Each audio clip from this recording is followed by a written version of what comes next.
All right, ladies and gentlemen, look who's here today. It's your favorite Hawaii's favorite island VTuber, video on demand on YouTube Premium.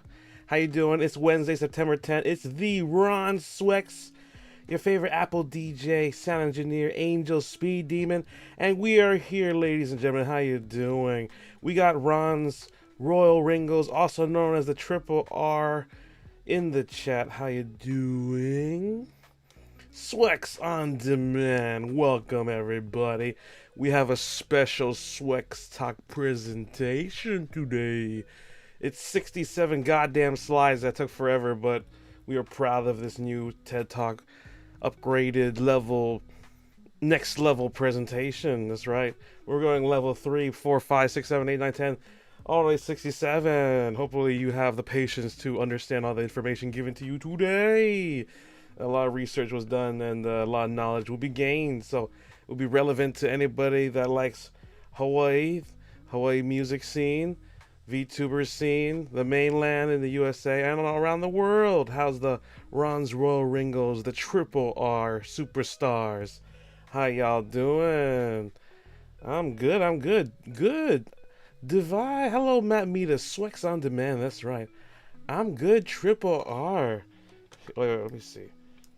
Gotta lower this a bit. I can't see. Ooh. Divide, welcome to the stream. You came early. I'm good. Triple R are here. That's right. The regulars are here. If you can, yeah, bring your homies out here. What the hell is that? I'm gonna have to freaking I'm gonna have to cancel that shit right there. Give me a moment. Well, welcome everybody. We're gonna have to do a presentation today. We're gonna do a Swexy presentation today. It's gonna be awesome. Okay, here we go. Oh, Jesus. Yeah, how do I get this out? Ah, we're good. Alright, we're good. Stuck in my chat, but whatever. Presentation. Oh, God. Tanoshimi. Yes, we got a presentation. What is Tanoshimi? I have no idea what that means. But today we're going to talk about Hawaii. And, yeah. We're actually going to talk about stagnation. We're talking about all the problems about gigging and events. And why you should... actually, Hawaii might have a chance, yo. Compared to the mainland. Actually, there's a lot of... there's a lot of cons if you choose the mainland. But here we go. Welcome to the stream. Like, comment, subscribe. We got everything going. Here we go. So the topic of the day for this Swexy Talk presentation is: can Hawaii VTubers compete with the mainland? Well, let's see. Let me move my microphone closer and see if we can get a good presentation mic distance here. Alright, here we go. Alright, I'm really close up now. Alright, here we go. Let's start with the first one. Welcome to the Swex Talk presentation by Ron Swex. I am your host, Ron Swex, and we're going to be presenting something special today. Hopefully you enjoy. Grab a popcorn, grab some drinks, grab something to eat. It's going to be a really enlightening presentation. It's going to be Hawaii themed and mainland themed, but it's still relevant to everybody, to everybody's scene, because it's all connected. So yeah, here we go. All right. Also, just wanted to notify everyone in the crowd that we got some new membership badges, and oh my God, my homie is calling me. I'm just gonna say it. I'm streaming. All right, we got new membership badges courtesy of Matt Maida from Imagine Hawaii, local. We've got a great graphic designer, illustrator, made all these slides and even this beautiful presentation banner right here. Looks like glass. Even the chat comments look great.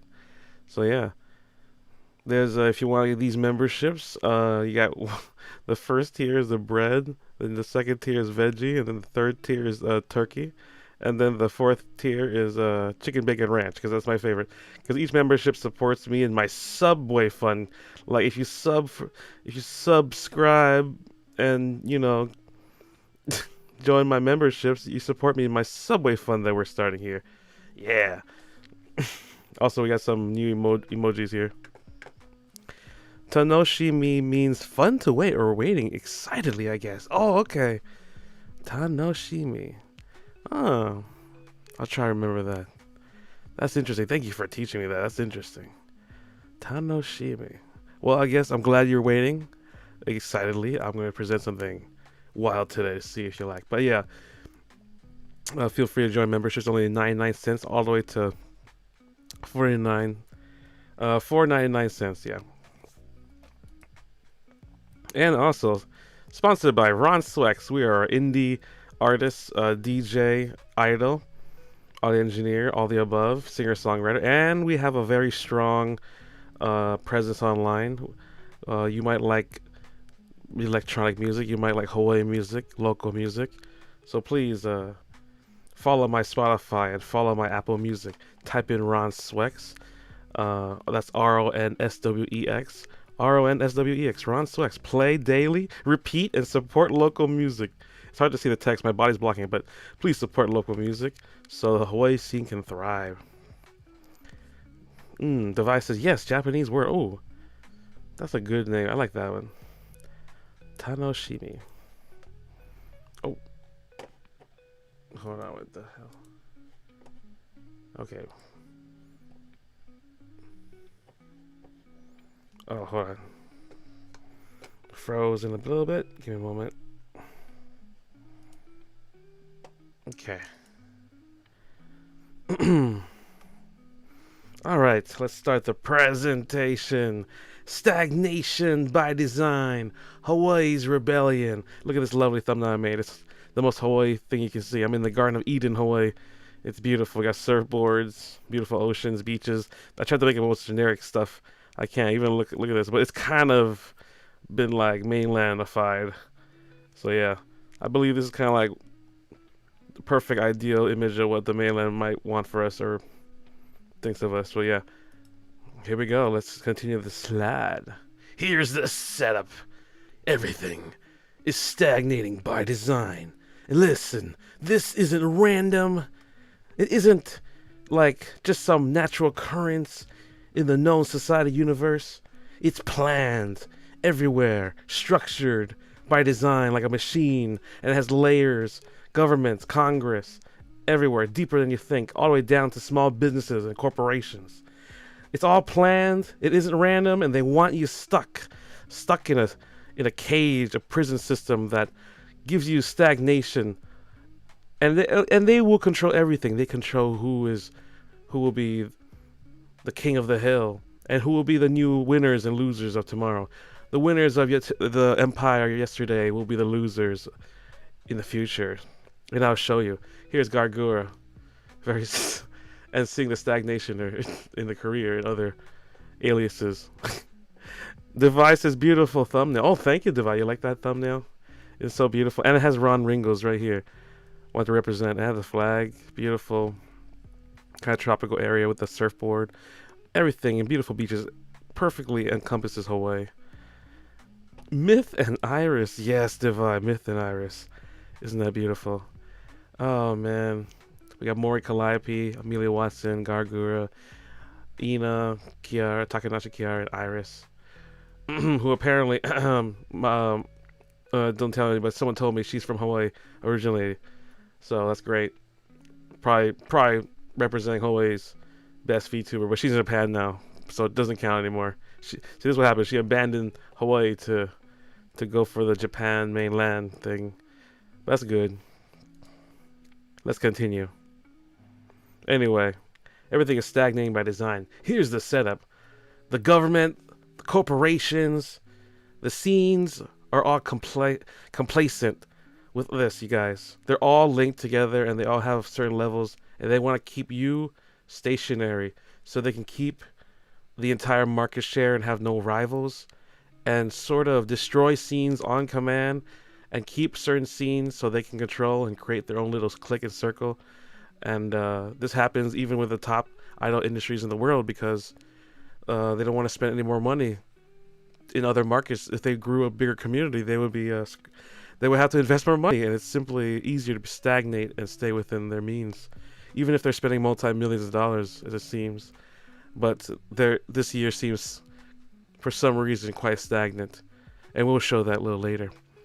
Devices, Myth and Iris. Look at all those hearts, those beautiful. Hey, Rocco Max, welcome to the stream. It's your boy Ron Swex. We're doing a Swex presentation. Myth 6 ever. Yes, Myth 6 ever. I want to show that because it's one of my favorite Holo idols, you know. Oh, lovely. Look at that. Oh, nice. You get to use... Hey, congrats on memberships, Rocco Max. Appreciate it. You get to use the famous Lava Tiki Hawaii emoji. It's the most legendary traditional emoji I have, representing Hawaii in 808 and the Hawaiian Islands. Thank you for supporting local VTubers like me. So support natural, organic, local VTubers. We're gonna take over the corporate. Let's go. Every pillar of society is in on this, you guys. The government, the corporations, the scenes, they're all complacent with the stagnation. And this is why you're like, why does everything feel the same every year? Everything feels kind of the same.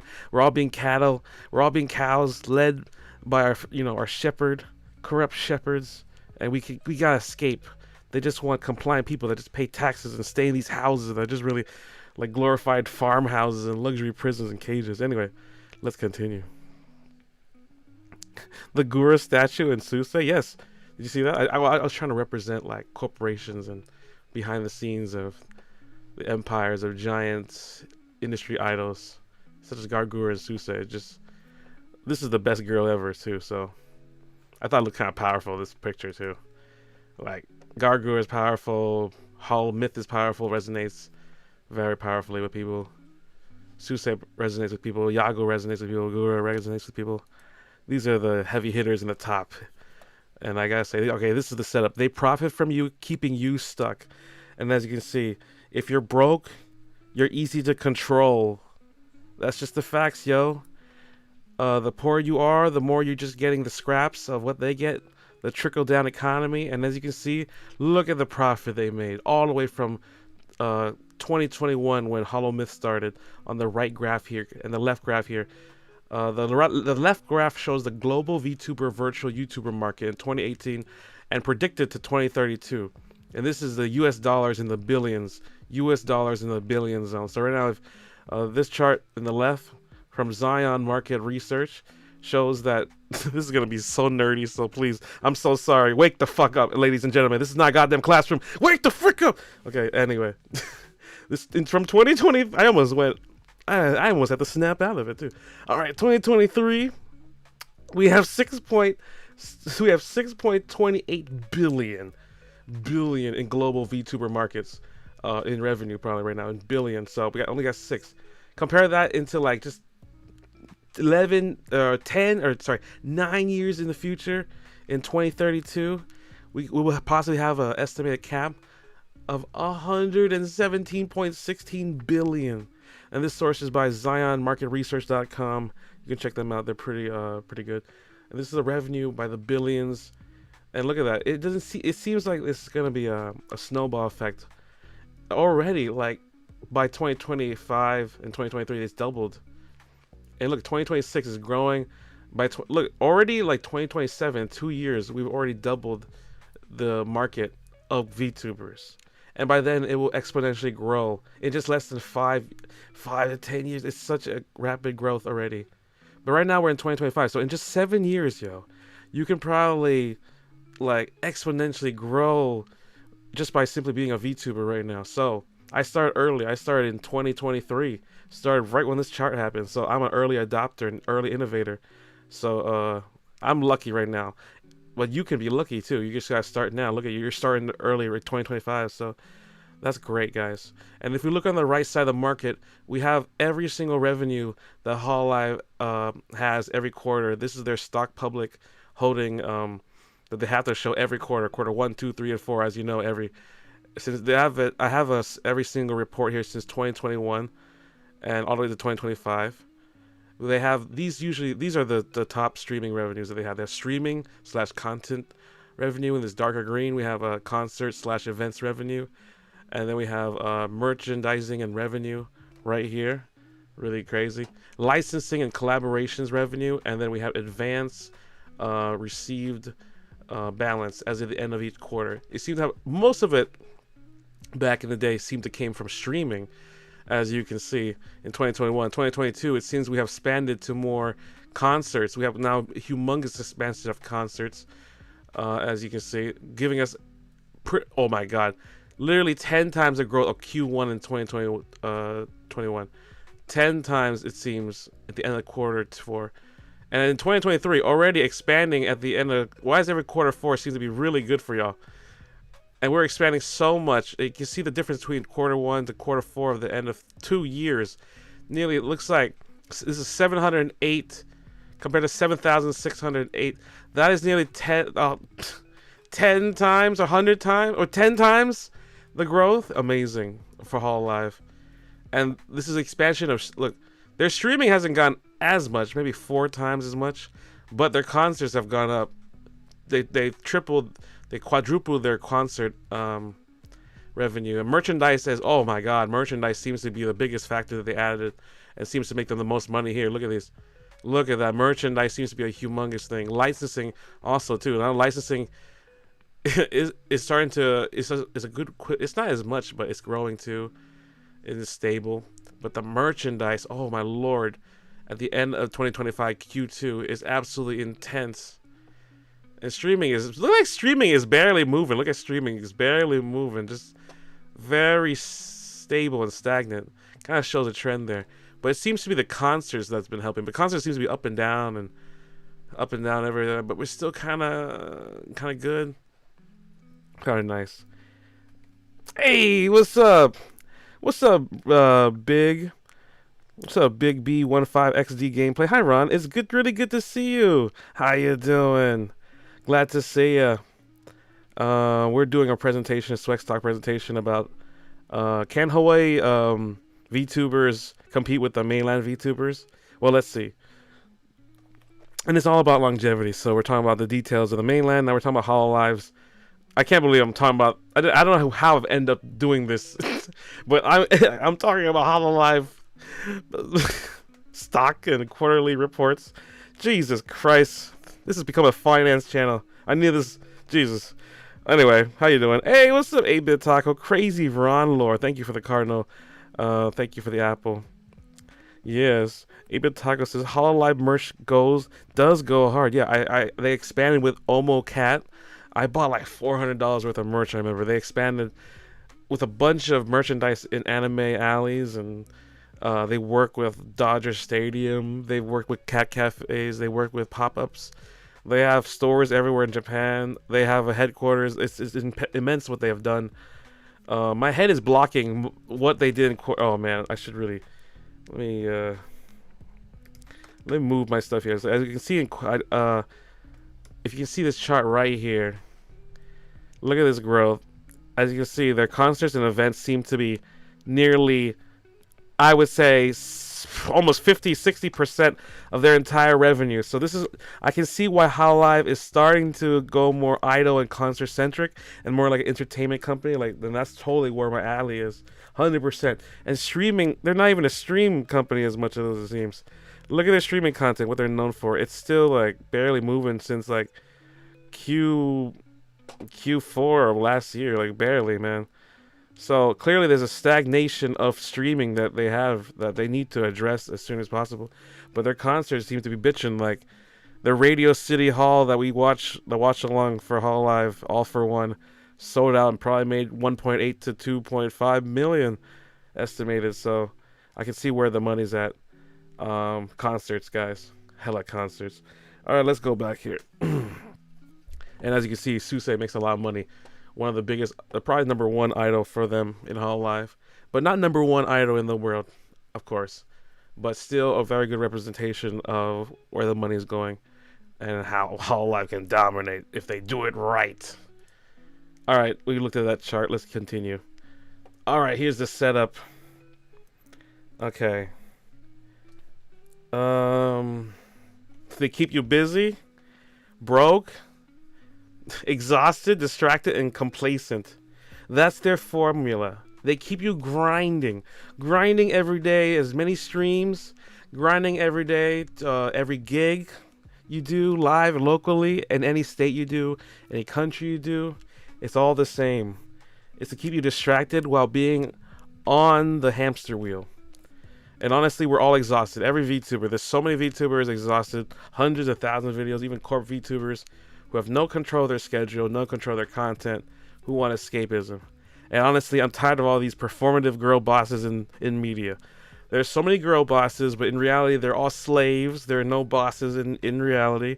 You all are just you all are just marketing the same formula that has not worked, and you're all in the same rat race that's just a 9 to 5 in a new form, and it's really sad. And we're all stuck in the same like 5 years ago, or even worse.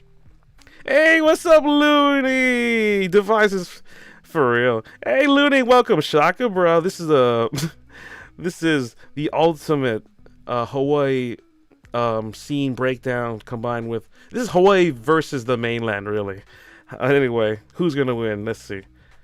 The answer, we'll see. Looney's. Hey, Looney, thank you for the Shaka. Looney, the mainland, angry emoji. Look at that. I love it. Angry emoji to the mainland. If you angry for the mainland, we can't let the local colonizers. I mean, we can't let the colonizers win. They freaking annex this freaking state, and we can't let that happen. We can't be complacent anymore. We gotta bring back the kingdom of our scene, everything. That's right, Looney. How you doing? Shout out to you. It's Wednesday, September 10th, 4:27 p.m. How is local traffic? It's probably bad right now, so don't go. Just stop trying. Stick in town, eat a meal until 7 p.m. And if you're a fellow loco, shout out to you. You are holding it down. I know you're exhausted and tired and burnt out from work and everything. And your message is heard. It's time to represent 808 Hawaii, because we're always tired of looking at all these VTubers and these corporate VTubers who have, I don't know them. They're not from Hawaii. What do you know about, traffic in the H1? Anyway, I don't know. I'm a little crashing out suddenly. Okay, sorry. Anyway, let's continue. This is shout out to you, the 808 people in the traffic, Tacomas, in your Nissan Altimas, in your Corollas and Lexus RXs, Lincoln Town Cars, and Chevy Traverses and Chevy Colorados. I'm just naming all my friends' cars. Anyway, let's go. Ron. Anyway, shout out to you, Looney. This is for you and. Cry High, if you're there, this is for you too, and all the mainlanders, and Matt Mita, Fel Loco, and JKP III, and Ooks Games, and everyone else, and anyone that likes Hawaii. Visit Hawaii and support our tourism, please, before, inflation gets too high and then you can't visit here. It's really good right here. Get our food. Anyways, also follow Ron Swex and support local music, local Hawaiian. It's not Hawaiian music, but it's local music from Hawaii. Anyway. Ron is secretly a girl boss. Dead emoji. Yes. Ronica is hell of a girl boss, and you better listen to what she has to say. But all these performative other fake girl bosses are just insecure women in disguise trying to look like Beyonce's and Lucy Lou's Outcast reference. Anyway, Looney says, I got off work early, so I'm home already. Oh, no problem. Thank God you home. Jesus Christ, you were smart. You left before the traffic hit. So welcome home, relax, take a shower, drink some water. Eat enough calories, do your exercise, do what you gotta do. Mahalo to you, aloha to you. Yeah. All right.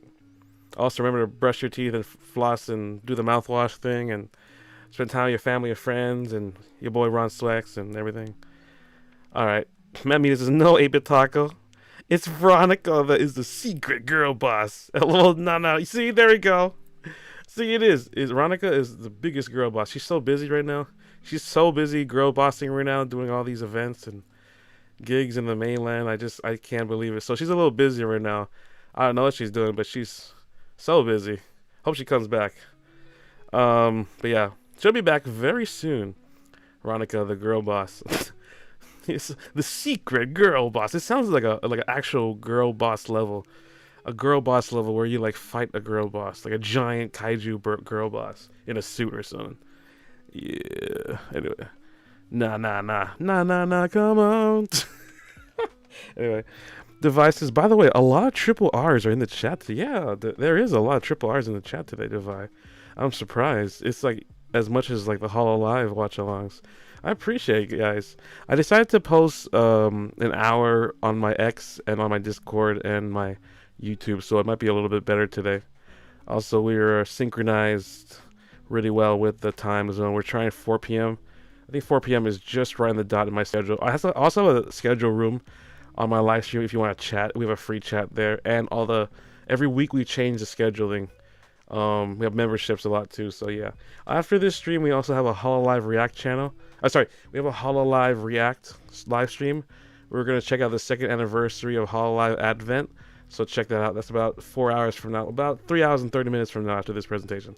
So yeah, check this out. Like, comment, subscribe to get more Swexy triple R's in here. Ron's Royal Ringles, if you gotta know. Yeah. 8-Bit Taco's like, Veronica, my beloved girl boss. Dude, that sounds sick. Veronica loves hearing that. I think girls like hearing girl boss. What other phrases? Baby girl. I don't know why. I hear girls want them to call them that. Like being called good girls. I don't understand that either. A lot of this I heard from Niji Sanji. So, giant. Wait. What? Giant girl. Wait. Giant girl boss Ron? Yes, a giant girl boss. Ooh, a giantess. Don't people like giantess? So it'd be like a giantess girl boss. And it's so dominating that it destroys you in a very yandere way. Maybe a girl boss with a freaking knife. With a business suit combined with a Sailor Moon uniform. That just knifes the shit out of you with like it's like Shadow the Colossus, but like it's like Shadow the Yandere Kaiju girl boss. Anyway, I'm glad to make it to your live. Thank you, Big. I appreciate it. I'm really glad you're actually here. Every time I see you, I'm like, wow, I'm so happy the regulars are here. I'm glad to see you, Big. 8-Bit Taco, Divide, Looney, Matt. Oh my God. And anybody lurking, I appreciate your presence. You are cool. And I know you're very busy, so maybe just do what you gotta do in life. Go to school, go to work, just relax, take a shower, drive in traffic. I know it's pretty bad out there, but life's gonna be all right. But anyway, let's continue the presentation. I like that y'all are here on time, too. I'm gonna be doing some more presentations like this. We have 67 slides, so please wait for me. This took a long time. This took about 4 times to make. I've been working on this since the last 2-3 weeks, but it's all good. Let's go. Matt, me, it's actually a lot of it is the pictures. You know how freaking anal I am with the pictures. Ayo, anal. I know. The word anal. I said the word anal. What the fuck? I'm using it in the professional sense. Okay. 8-Bit Taco says, "Good girl," cry emoji. Yeah, I don't understand it. Like, can someone ask me? Like, why people say, oh, why the girls want me to call them good girls or something? I don't understand what the appeal of that is. Like, is it like bad boy, but like girls have a more cleaner say so thing? Anyway, let me know in the chat what that's about. Matt says, Maple Pancake said she could go on a live stream sometime to explain to you about bottoms. Well, I am super down, Maple Pancakes. Let's get those cakes up in here and see how deep the rabbit hole is for the bottom.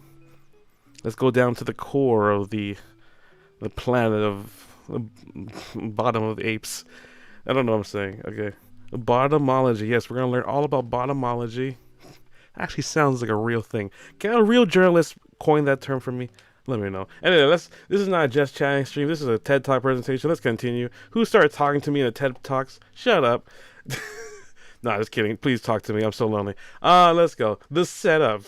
Tales of a gigging musician. It's weird out there. This is Eureka from Face Connect. She's a very good violinist, but she's stuck in the kind of she's gigging online in her own way, It's great content, but I swear there's stagnation in there. It is as well. But there's also live gigging and live events that are detriment to your career. We're going to talk about that. Gigging is not freedom.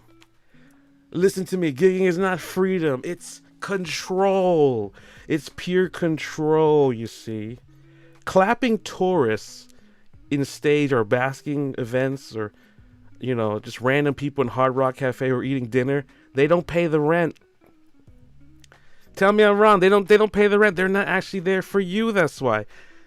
I've been told a piece of steak, food, a piece of chicken in front of a man, a woman, in a dish is way more superior experience, and I'm focusing on that, than the person on stage acting like a clown or a jester or singing like really beautiful songs, like singer-songwriter songs, or playing Hawaiian music or modern R&B or anything, you know, or EDM even.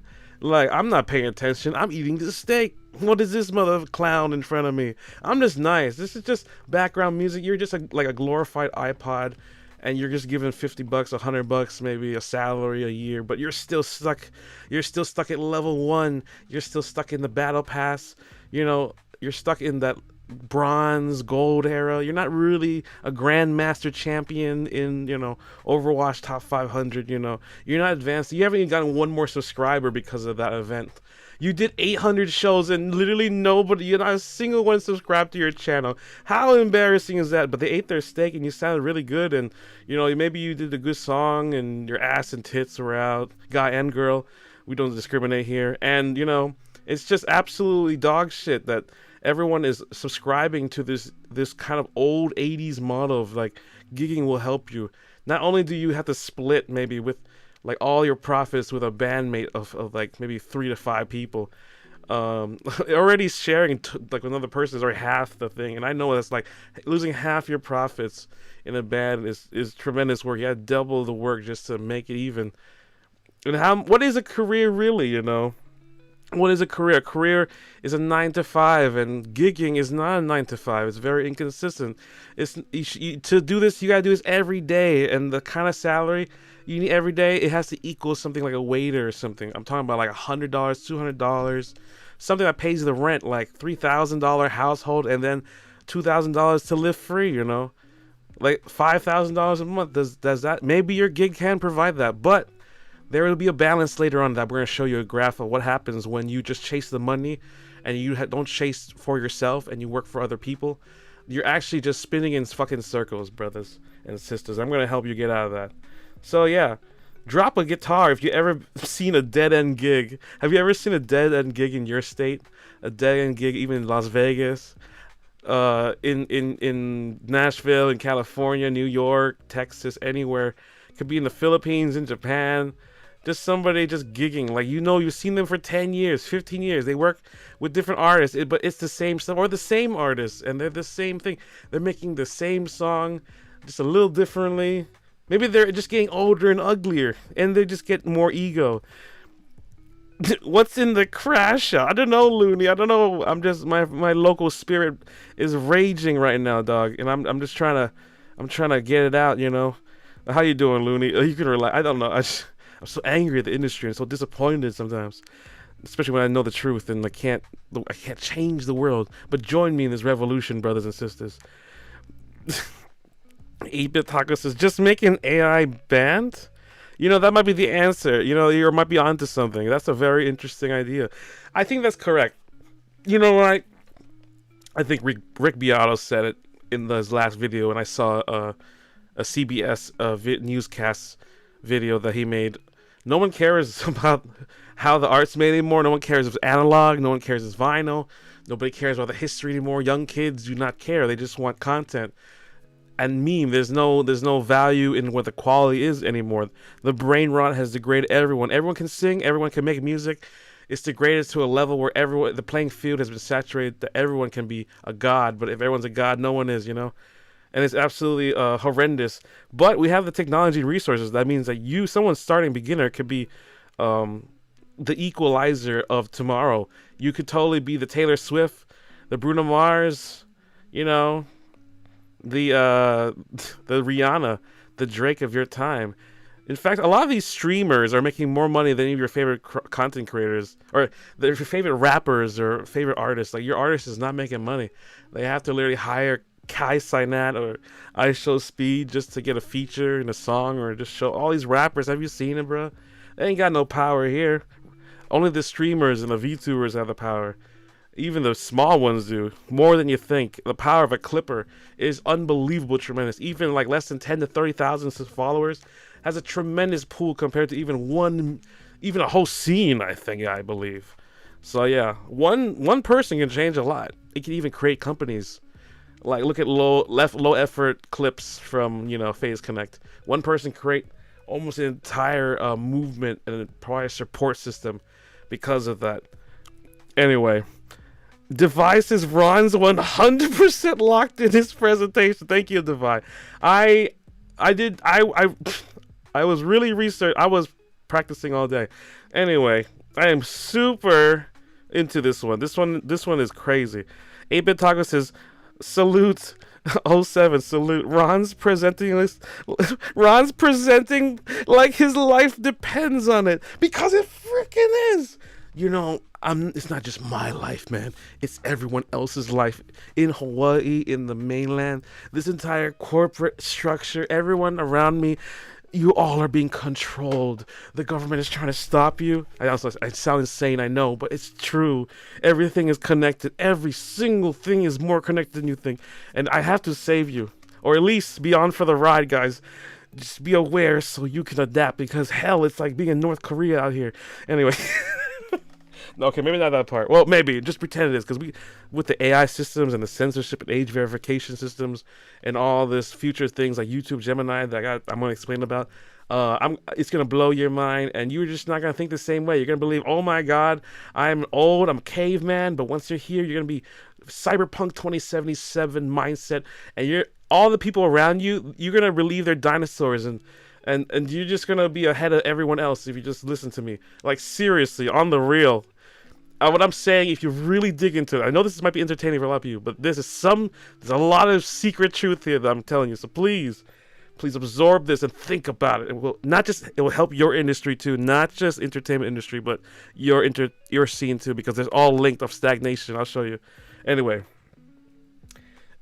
drop a guitar link if you've ever had a dead end gig, or you're a starving artist, or someone who's trying to make it, but they're stuck in a loop of stagnation. Let me know. They're like flexing that they are okay, but they're not, man. They're making no money. Anyway, Ron kind of sounds insane, and I'm here for it. I'm kind of going for that feel. It's just the energy, but no, the listen to the message. The guy who's talking might be insane, but I'm the hype man. I'm the hype master here. I'm just trying to make it entertaining. If this was a real TED Talk, then yeah, it would actually be so. Actually, it might make they always call the ones who create change the crazies, and then they freaking shoot him like Charlie Kirk. Anyway, too soon. Anyway, besides that, revolution. We've got to. I might be hyped. I might be too crazy because of that too. But anyway, we're about to cause some change, because freedom of speech is not really around anymore. YouTube is deleting all of your videos. Spotify's deleting albums like Kara. I see 3 artists getting their albums deleted. There's so much bots. The dead internet theories is possibly true, beyond your control, and we're heading to a downward spiral that I cannot believe. So yes. Ron's kind of saying I'm here for it. Yes, thank you, 8-Bit Taco. Looney says the ones I know are honest about it. The ones I know are honest about it being shitty. There you go, Looney. There we go. The problem is we strive with being smiling, happy. Every time we're on social media, we have to smile and be happy in Hawaii. Every time we look at the locals, we look at the mainlanders, we have to smile and be strong, because the mainland is strong. And there's so much bullshit. But in reality, a lot of us are just chill, and we're just stagnating because we don't know what to do. And we're just trying to survive. It's just survival at the end of the day. But we can all do it but we all have to come together. And that's something that's really hard for Hawaiianers, who are just very isolated all the time and have to be for themselves, because it's a dog eat world in this island apparently, and it's hard to come together. But we're gonna change all that. All right, Looney, thank you for the comment. Thank you, 8-Bit Taco. Thank you, Devi. Thank you, Matt. 8-Bit Taco says it makes sense. You have to be some kind of crazy to make. You have to be some kind of crazy to make this content. You have to be some kind of crazy to even make it in the industry. You have to have crazy knowledge, so it's time right now. Let's move on to the next one. All right, here's the next setup. 9 to 5 is not security. It's a prison. Let me move my microphone here. Oh my god, my UD7 is blocking the way. All right. All right, 9 to 5 is not a security, it's a prison. Your job, working at Target, your bachelor job, your doctorate degree, as I told before, people are trying to go to get a job that doesn't exist. People are going to colleges getting like $300,000 depth degrees that do not exist anymore, or been replaced with entry-level jobs by AI, and everyone's replaceable. You're not even replaceable by another human. And must I say something now? Your cubicle is just a padded cell, a prison cell with a Wi-Fi. Your cubicle in this office is a prison cell, and you just dress up nicer, and they give you credits just so you put food in your mouth and shit a little bit, and you can love your significant other really hard. Okay, that's all you're really doing. But you're just cattle.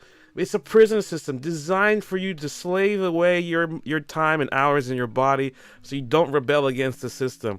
And here is your average student in 2022. I can attest for this in 2022 when I graduate as well. And now look at them. They're a bottom VTuber squirrel person. Great. Look at this comment from X. I was a neuroscientist before I became a streamer, based on real life. Yeah, I was a freaking audio engineer working with entertainment companies. I was recording Moana, doing audio engineering Disney stuff. I was recording voice lines, doing crazy stuff, and now look at us.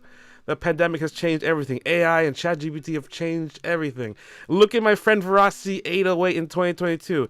He tried to get a PA degree, do his doctorate medical degree, but that didn't work out. So then he had to do a boot camp and then do software engineering. Then that didn't work out because of the tech bubble and everyone overhiring like 500% in 2020. And then they had to fire everybody. And then basically he had to become a streamer even before I did because his failures of society. And then he had a bachelor's degree. There's so many stories here, and I'm over here, actually somehow okay because I have less student debt. Let's go.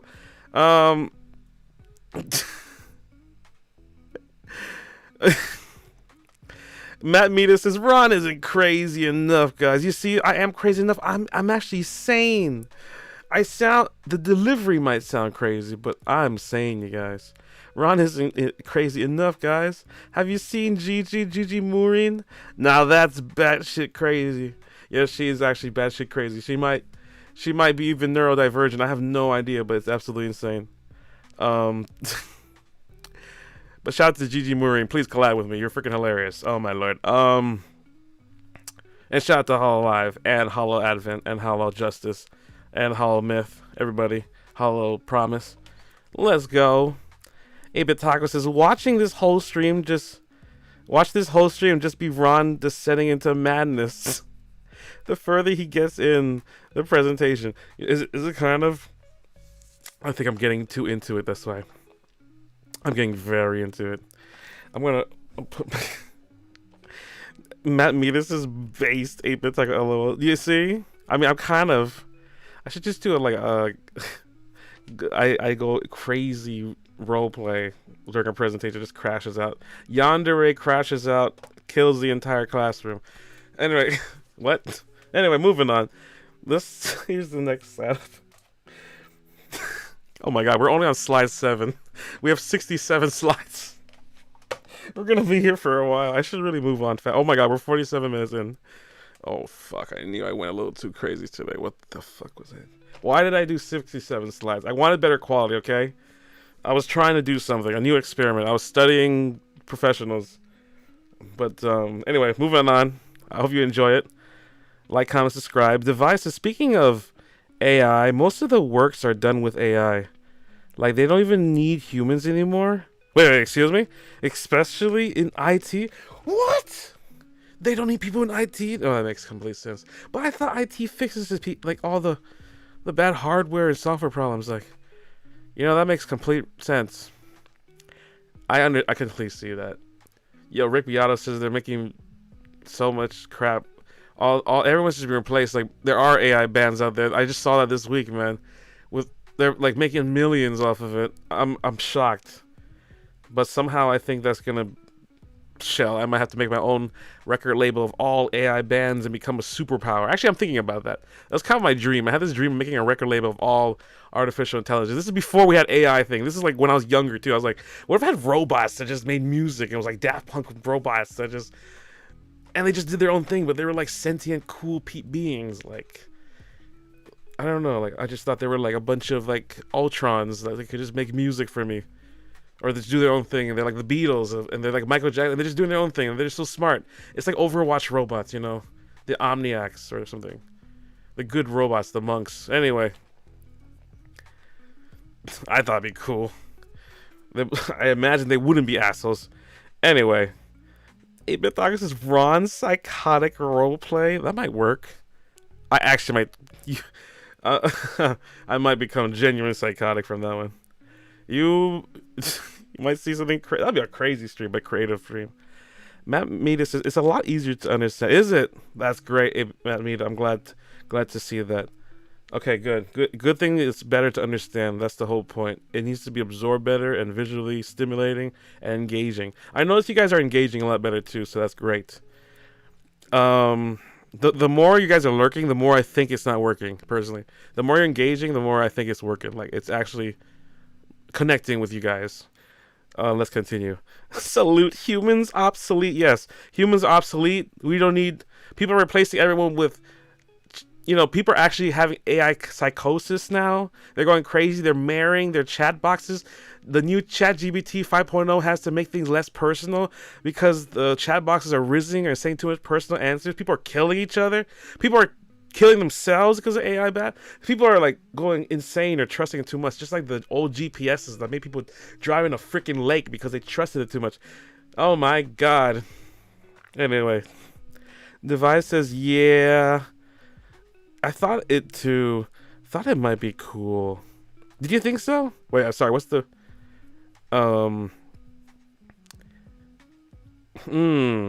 you know, I think it's true. Like, AI will really replace everyone. They're replacing software.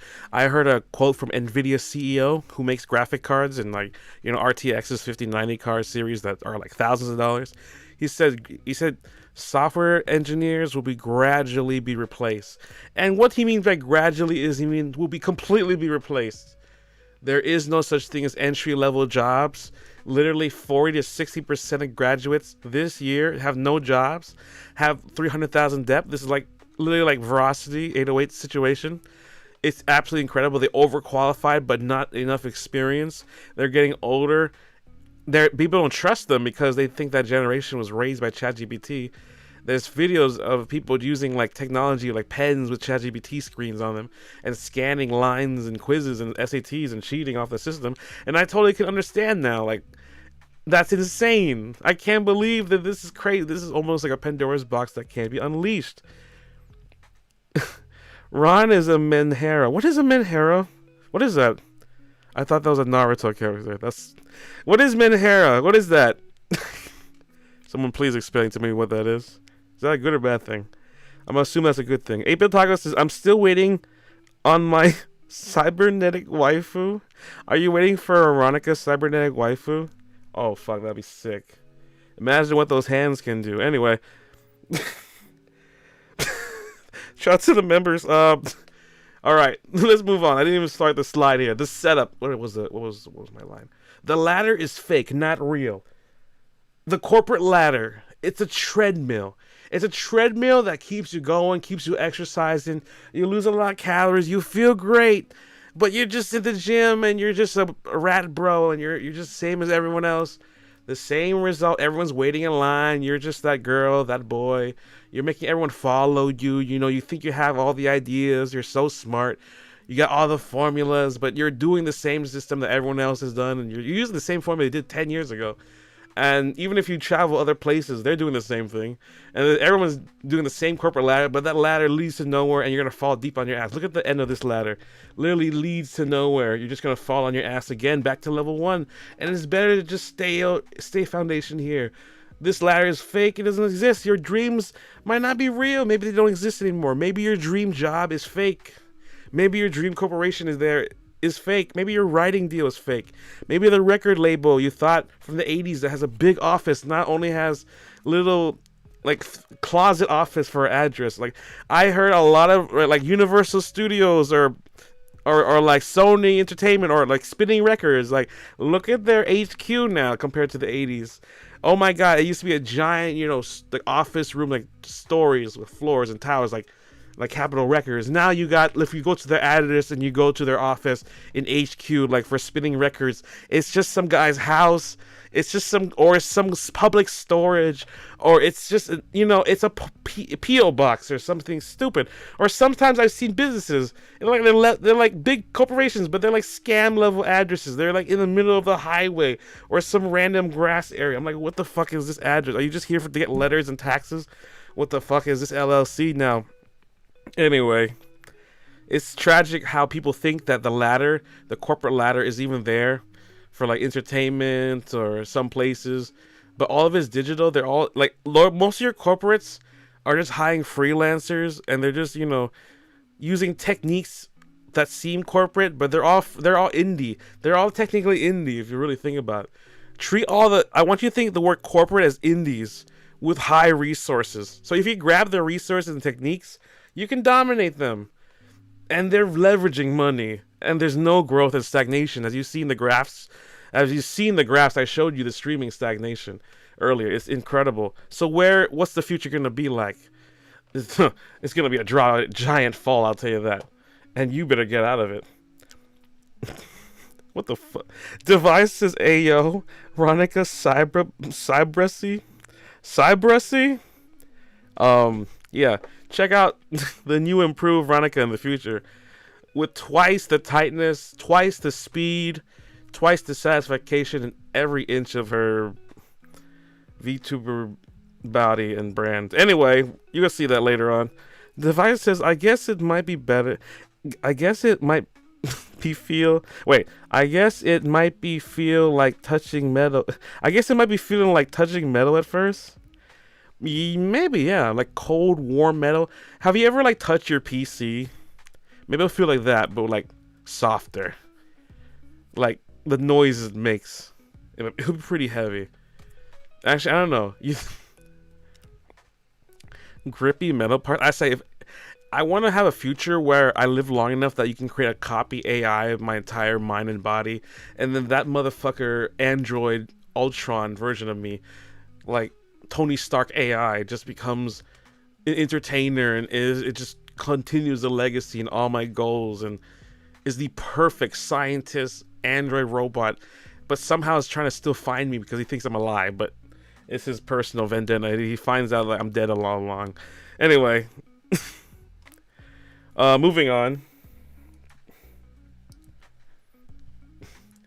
All right, the setup: Vegas, Las Vegas, California, Nashville, Texas, New York, everywhere you can think of. It's just a neon graveyard for artists. Vegas looks very shiny, looks like an amazing hub for artists, but there is no scene. Do you know any artists that came from there? Do you know any rock bands that actually came from Las Vegas? They say Las Vegas is the 8th island for a reason. No one can make it there. Everywhere you can, except for Vegas. It's been a trap. It's a trap that's everywhere. It's a graveyard with shiny neon lights. People like David Copperfield. I saw him. He's dead and you just gotta do shows. It's the dead end gig thing again. It's the stagnant life again. Even at this level, you're Grandmaster Stagnant. You're your top 500 of stagnation. Look at this man. He's under Anderson Paak's wing. He has contracts like tens of millions of dollars worth of debt that he can never pay back, so he has to be a slave to the system, just gig until he dies, basically. But he can't. But he doesn't want to say that. But it's just, that's the truth. That's his life now, and that's not what you want. I had so many artists, you know, singer-songwriters, great singer-songwriter with talent, with ambitions, EDM DJs who go to Vegas. They stay there for 2 years. They come back. They're like, man, I couldn't make it, man. They want to say it, but they couldn't make it. They ran out of resources. It was a dead end, man. Everyone pays you pennies, $50, $100. No one knows your name. Everyone flies off from Vegas. It's like Waikiki, man. No one remembers you. Same thing. Not Ron Tron. Ron Tron sounds amazing. That sounds like the hardest thing you can touch. That's a rod. Anyway, my PC is always burning though. Oh, well, that's gonna be the warmest PC you'll feel. Aronica Cyberpunk metal. The cybernetic waifu would just be warm, and it would make a lot of more like beeps and boops, and it would be. I think it'll be very hot and warm. I think it'll be like it would have fans too. So then like you'll feel the air breathing out of it, and it's like a really intimate thing. But like, you know, like man and machine are synchronized as one. It's kind of like that. Imagine falling in love with that. Sounds amazing. Anyway, moving on. Hold on, let's see. Graveyard for artists. Wait, what happened to my mouse? My mouse! My mouse! Uh-oh. You know what happened is this thing is linked to two PCs. This is linked to two Apple PCs, and that's why it's going from one computer to the next. It's confusing. All right, moving on. This setup: Bruno Mars with Hello Kitty.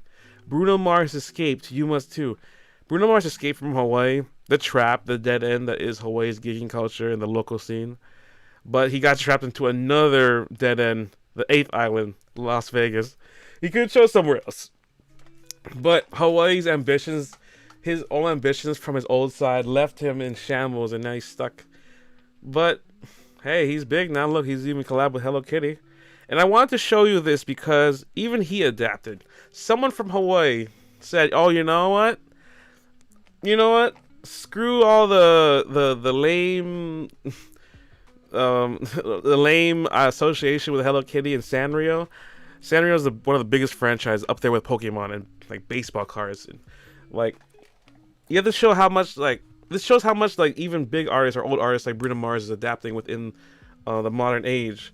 So this collaboration is showing like merchandise and licensing and revenue sales basically.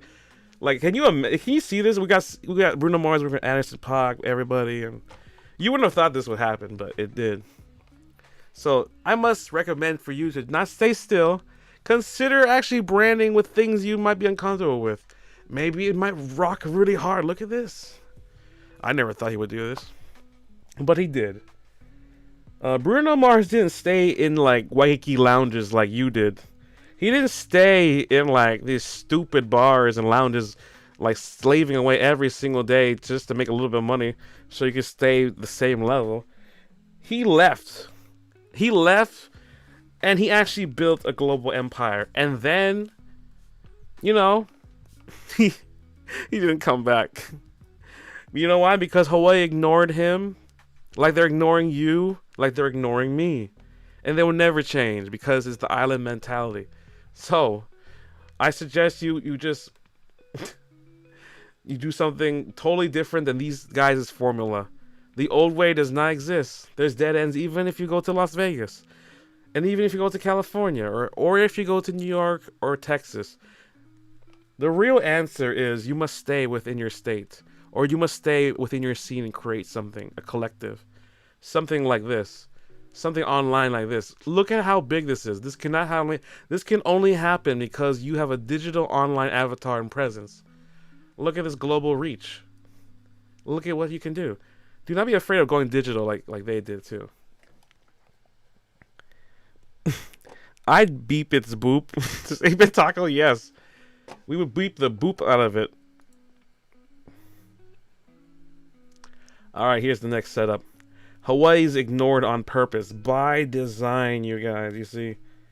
By design, we're isolated so they can dismiss us. We're isolated in this limited squid games kind of like limited area. It almost feels like a video game, like a GTA 5 in the middle of the ocean. They leave us isolated to separate us from the mainland, but that is secretly our hidden advantage. We are shielded away from this stupid problem to the mainland.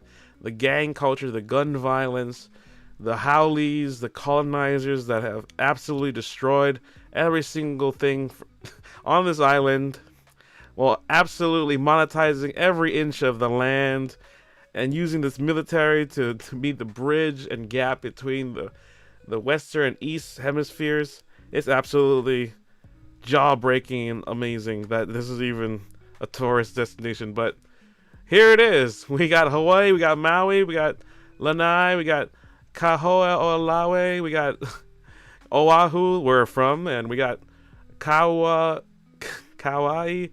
we got Ni'iahu, and hopefully I said these right. But yeah, as you can see, we have all these characters. We got King Kamehameha the Great. We got monk seals, we got sharks, tikis. Captain Cook was one of the first colonizers to jump in here, and then like caused so much disease in here, and then he left and then came back expecting a good warm up welcome, but we beat the shit out of him and killed him, and they've been grumpy ever since.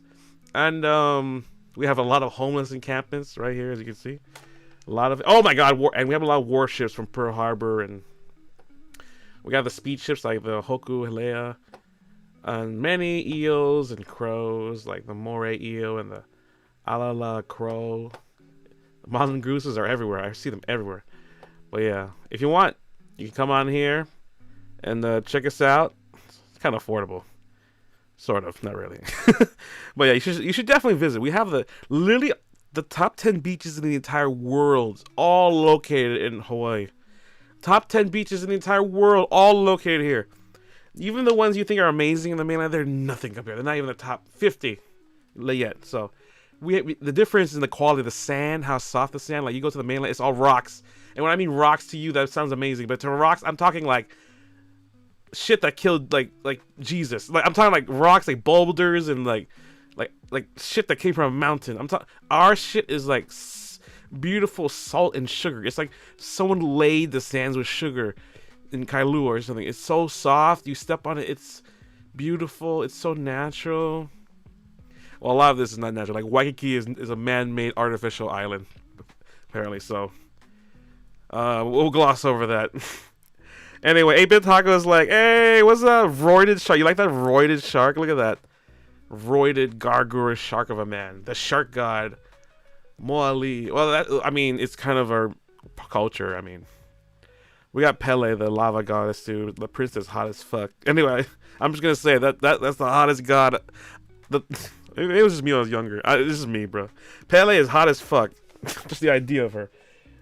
John Doe is like, hey, Alola, what's up?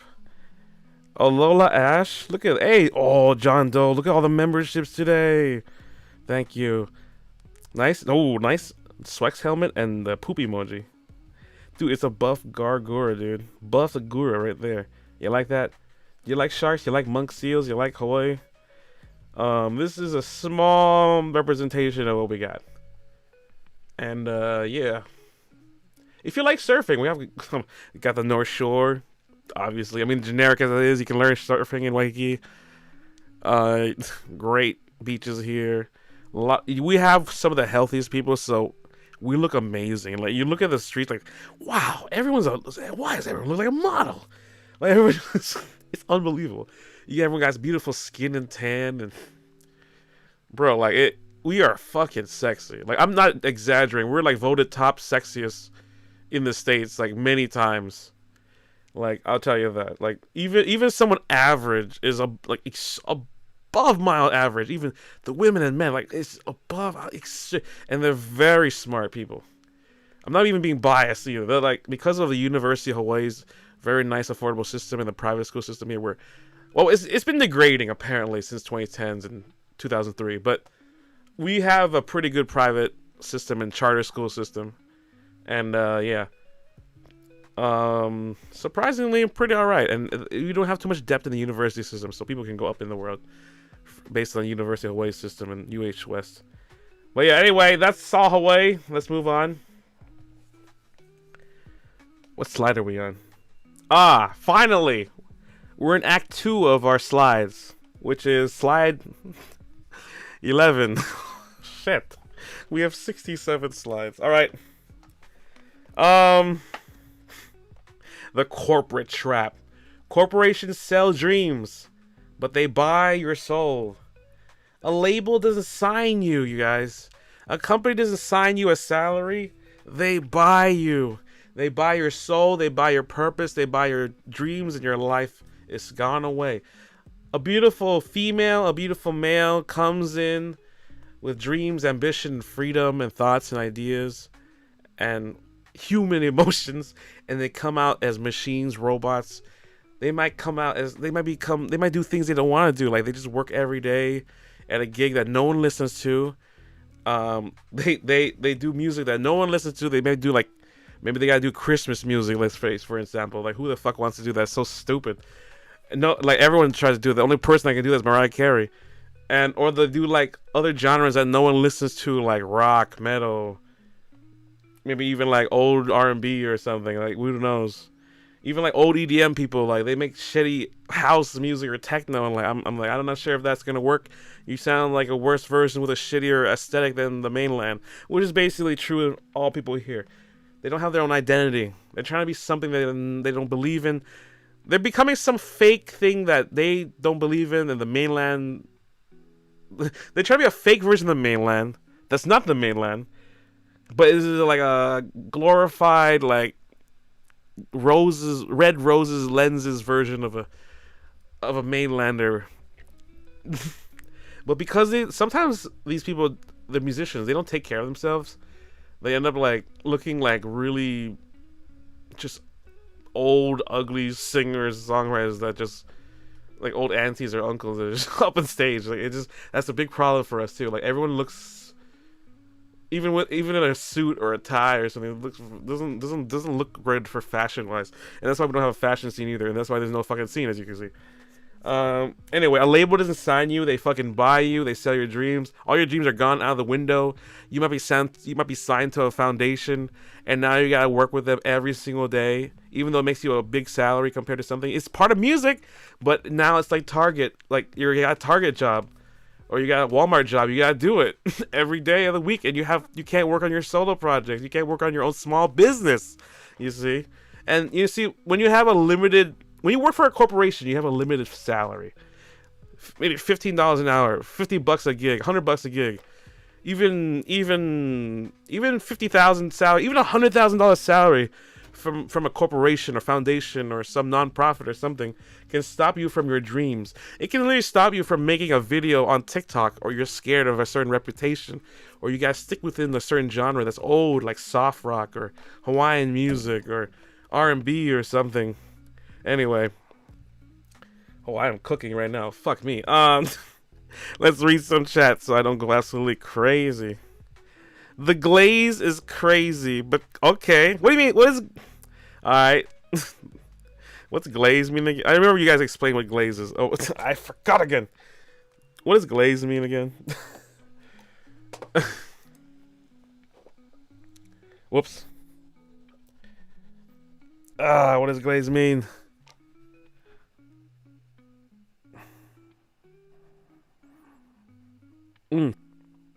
Like glaze.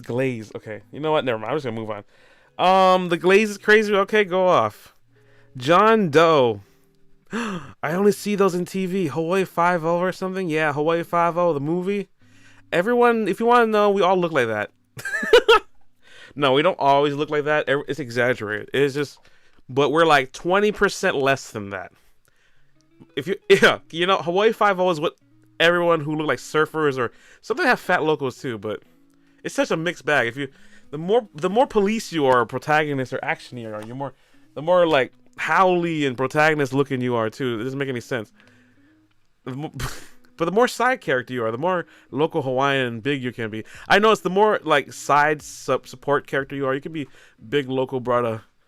Anyway, I almost signed up to be Hawaii 5-0, but my casting didn't work for them. Like, I think Asian local wasn't really predominantly great enough. Yeah, but Rock O'Max says Detroit become more Calliope. Yes, Detroit become more Calliope. I would love to see a Hololive Detroit become more Calliope. I've been watching her all day, man. God, love her Elden Ring streams. I love her music streams, and I actually love her God, I love her work ethic and discipline. She has some great stuff, man. We're gonna talk about her in another stream too. Absolutely love her music. She's such a leader and innovator too. Device's new game? Lamau, what do you mean new game? Well, anyway, is Detroit Become Human? Detroit Become More collab a new game? I'd buy that in a heartbeat. Hololive Detroit Become Human collab, bro. Alright. Here's the corporate trap. Labels freeze growth and they delay independence. On an ownership basis, non-majors now account for close to half of the global recorded music market. You see? Recorded music market shares by segment, region, and type from 2023, and it's even more than that now. We have ownership bias at 40.8% for non-major labels. That's huge. Only major labels have 53.3%, and direct from artists is 5.9%. That's like CD sales and everything, probably. But look at this.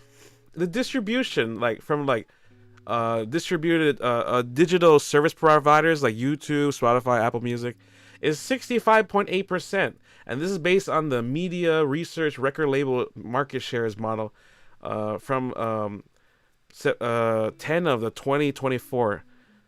Isn't this incredible? This kind of shows the power that indies have, and kind of shows that the powers of majors are not really there as you thought.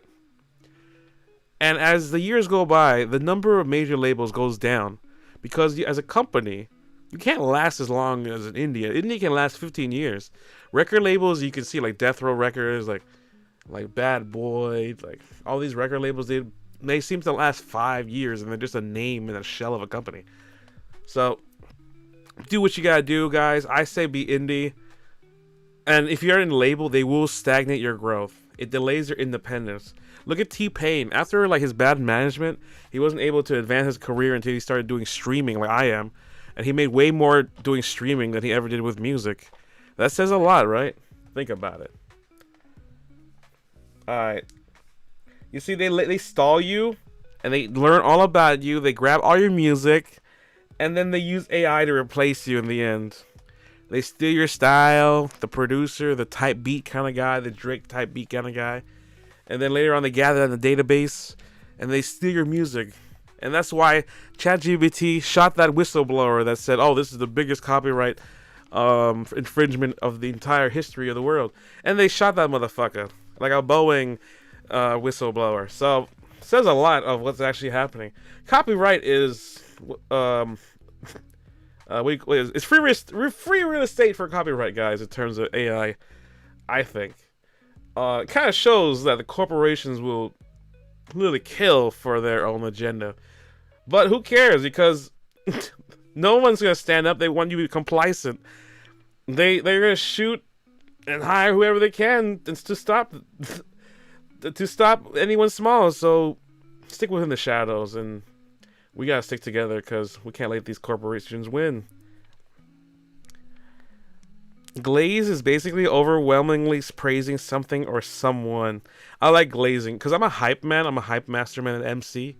MCs try to glorify regular people. Like you go to a presentation, you not glorify or glaze, but it's just I'm just as an MC, I'm trying to hype.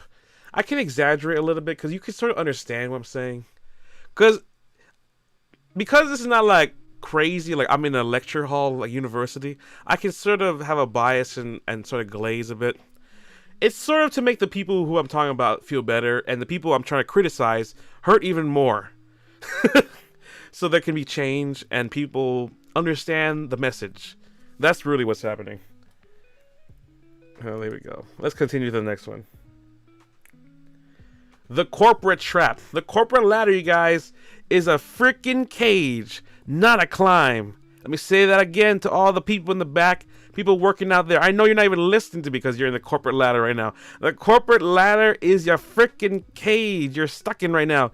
You're in a cage, man. Get out of it. It's not a climb. Look at all these motherfrickers right here stuck in this small ass cage area. climbing into nowhere, climbing in the same direction as every idiot that before them, even higher than some people. People are steps away from being the other idiot.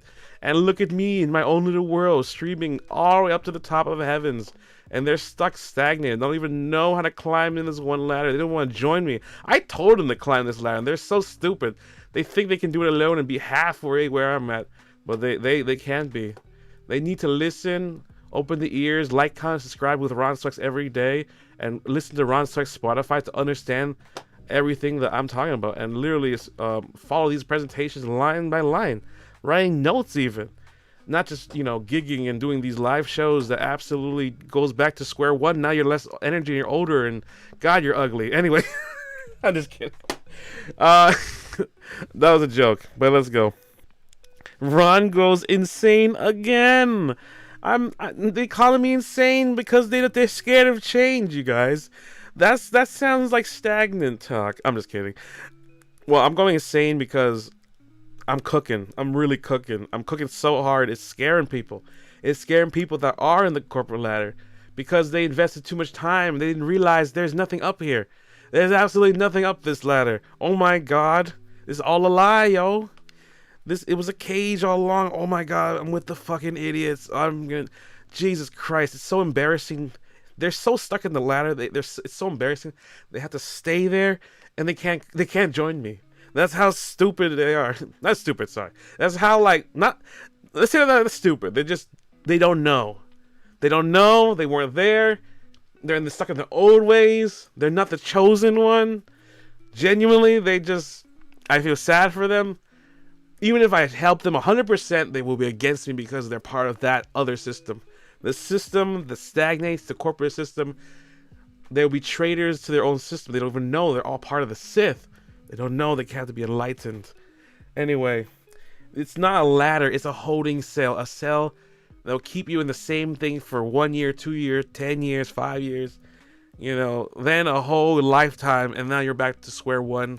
And what did you get out of it, really, as an entertainer? Like, where's your videos? Every gig you did, literally, you know the statistic of this is now? Literally one video clip that you upload has more engagement, influence, and more reach than 50 gigs in a tour. Did you know that? 50 gigs in a tour has less reach than one video online. This is not even viral. This is not even viral clip. This is just one basic video, a shitpost. I'm talking one video. When's the last time you went to a gig and that motherfucker grabbed out his phone and typed your name, you know, and your band and liked it and continued liking it and looked at your, you know, your Spotify and looked at your Instagram and gooned to all the pictures? Like, have you had that engagement yet?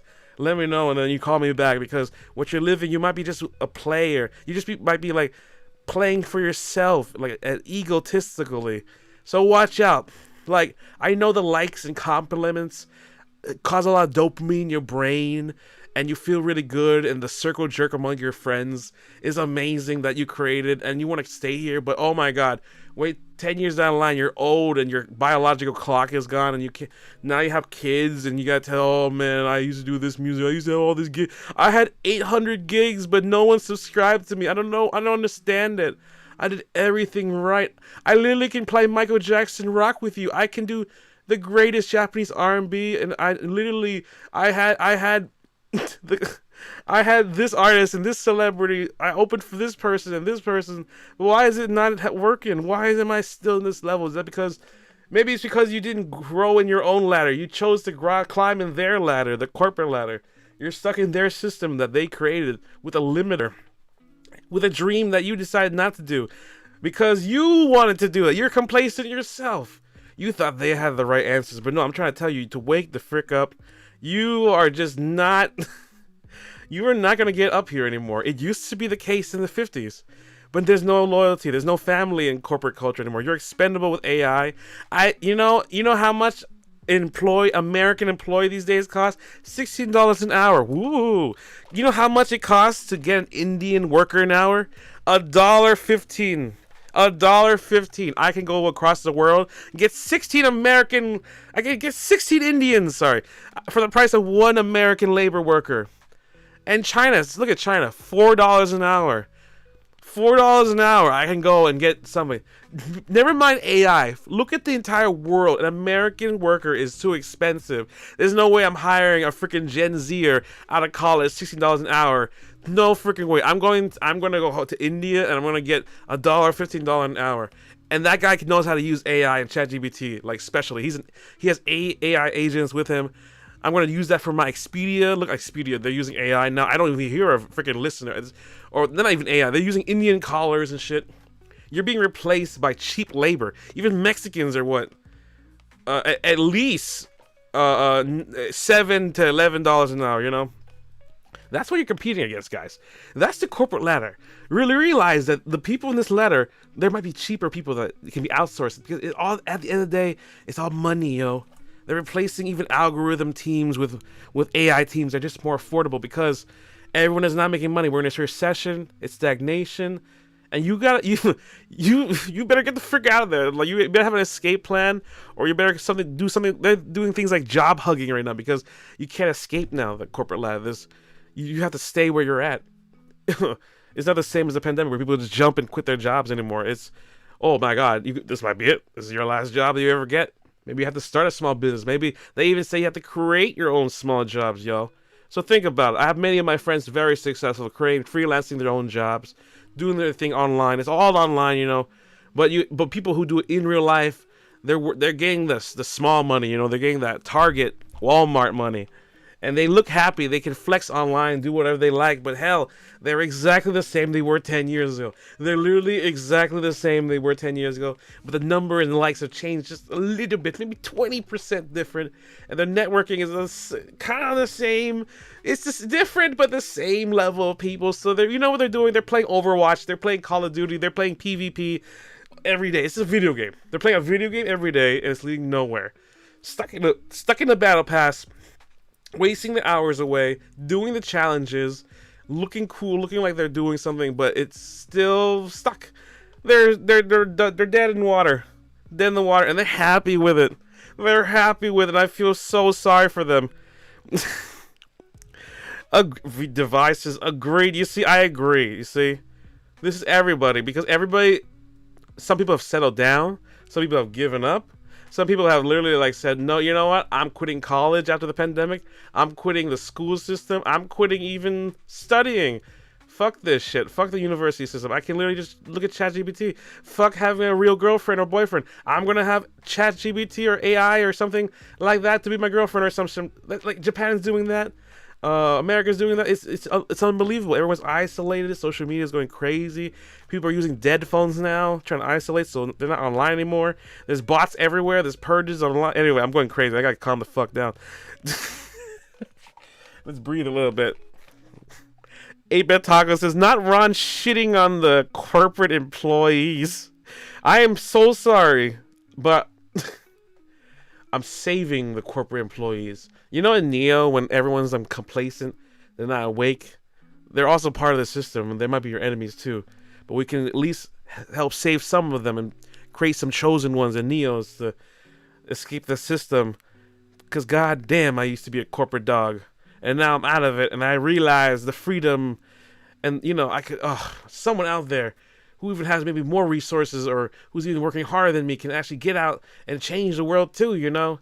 Because damn, if we don't all do this, we're all going down. We're all going down, yo. And we're stuck in the holding cell, and I'm trying to escape it with y'all. Anyway, let's continue. This topic is gonna make me rage. The corporate trap. Stagnation is their most powerful weapon. Keeping you still is how they win. If they keep you still, working as hard as you can, wasting as much energy as you can professionally, they can keep you in that hamster wheel. This hamster wheel spinning forever, giving them all the energy and power, never going anywhere, but being the most professional idiot you have ever seen in your life, while making all the money you want, but becoming the same as person as everyone else, even up to the highest level. It's incredible how this system has gone absolutely insane. Matt Midas is rage is going insane in here. I'm so mad at the fucking system. I'm so mad at the system that I'm so passionate with. That's why you're seeing this rage and emotion, this aloha spirit. You know, this is what the colonizers are afraid of, man. They're scared of us uprising like this and showing the truth like this. Like, they just want you to watch VTuber with big tits and just goon for a day and just do the same thing and repeat. But no, we're here to actually start a revolution and change your mind. We're here to kill the idea that corporates have all the power. We're going to show them how small their how small their boto is when they pull down their pants. It's an illusion. It's an illusion. We do have power for the people in the community. Let's go, collectives. Anyway, stagnation is their most powerful weapon that they use everywhere. That's, as I said before, governments, scenes, corporations, small businesses, communities, anything they can to eliminate the community, because community builds too much power, too much discussion in the field, and so they try to silence us to complacency, to keep us feeling connected without actually giving us anything but brain rot or giving us the real knowledge that we need to get out of our cages. They're making us hustle, doing this hustle culture that doesn't really do anything, just to make less than low to middle income class. There's not even middle income anymore. Middle income is $110,000 now. You're making low to poor income, majority of you. Like even if you're making $70,000, that's considered low income now, because inflation has caught up so much, and like 75% of Gen Z people, or the future people, would not be able to afford a single home. 75 of you guys would not afford a home in the future because of inflation. So I feel sorry for you. Until you're gonna one day wake up and not be able to even do your mission, and die from the stagnation because you just don't have enough money or the growth to do it. But yeah, this is the system that I'm trying to get you out of, man. Keeping you still is how they win. I'm gonna keep you from moving. I'm gonna keep you from wasting all your energy. And now we're going to move in the right direction. Starting now. The corporate trap. Burnout. Burnout equals profit for this system. You see, if you burn out, they win. There's no competition. There's no scene creative. There's no collective creative. There's no community creative. There's no fashion scene. There's no food scene. There's no culture anymore. There's just them and their monopoly. There's just their corporation that they can stand their high bids with limited money too, because you know why? Sometimes corporations don't even want to spend, they're spending millions, but they don't want to spend billions to increase their market share or increase community. So they're trying to burn out everyone else and control and destroy scenes, even new scenes, to keep control of the system genuinely, so they can stay on the top of the king of the hill. So as you can see, for instance, they kill us with finances and touring. As you can see with this data in DITTO, Ditto. This chart explains, can independent artists afford to tour? The answer is no these days. Touring is almost like a passion project they use for the fans and marketing. There's absolutely no profit. They say that touring makes you the most money. 82.1% of artists can't even afford to tour. And I'm talking about tour these days. I've seen people do, for an indie artist, like a woman with a guitar and a band, $50,000 minimum for a 3-week tour, 6-week tour, maybe if you're lucky. $50,000 fucking dollars you would never get back in 6 weeks. $50,000. A DJ with lighting, with DJ rigs, with tour and plane fees, just to start. You know how much? $30,000. $30,000 for me to go to EDC, travel everywhere from New York, everywhere, every festival. $30,000 minimum to get the TV rental, the LED screens. Remember, you're making this shit from scratch. Venue, items, merchandise. Oh, we didn't when we started with merchandise. With some merchandise these days, you have to start with like 20 grand or like a couple grand just to start. And are you going to make that money back? We don't know. But that's where people need to make money, the merchandise too. And look at this, 75% of primarily finance their music careers through personal savings. That means their job at Target, their job working at a foundation, in a nonprofit, maybe a salary here and there, maybe working as a teacher, maybe working as a tutor, working in a guitar center, maybe freelancing, maybe even working gigs with other genres of artists they don't want to work with. That's the only way they can survive. So they push it out of like personal savings, 75% of it, sponsorships, 2.6%. That's barely anything. That's not gonna help. Maybe loans, maybe student loans, student debt loans. I had my doctor friend Veracity. He borrowed like 1 year, $90,000 at the age of like 25 or something, and I'm like, bro, what the fuck? I don't know who the hell is loaning these amount of people like money for people. That's just for dorming and surviving and just going to school or for medical. And I'm like, Lord Jesus Savior, how are you gonna pay this back? Especially now that we can't get a job or anything. Oh my God. Anyway, a lot of these loans might be from student loans, and that's been capped to the recent trends. It's unbelievable. Anyway, we also have royalties, which is a higher percentage. Look at this, 9.3%. Now, this is a cap that a lot of my homies are working 100%. Just working on sync licensing and royalties. And that might be amazing. And I think they escaped a lot of things. It seems to be a limiter because they're not getting gigs every single day. It's only certain opportunities, and they're literally working with scraps of people. So they're working for scraps and artists that are still, they're like one level higher, but they're still low level, that they're not in the international stage, and they're technically not even relevant a lot to their own scene. And even if it is relevant to their scene, there is no scene for what they're doing. People think there's a scene in Hawaii, but there really isn't, really, you know. A scene is really created once we have a fashion scene, and you can describe it, and you can like cosplay it, and it's not even a time period. It's really like a sound and a aesthetic, you know. Sometimes that's why you have people going back to the Y2K look, you know. They're glorifying this feeling and emotion during a time period. They don't even don't think of it like a time period. It's all feeling and clothing, really, that dictate the culture. And we had a time in 2010 when Bruno Mars was doing some great shit with like the Doo-Wops and Hooligans album, and we had Hawaii Presence all the way to 2015, but that was kind of thrown away, you know.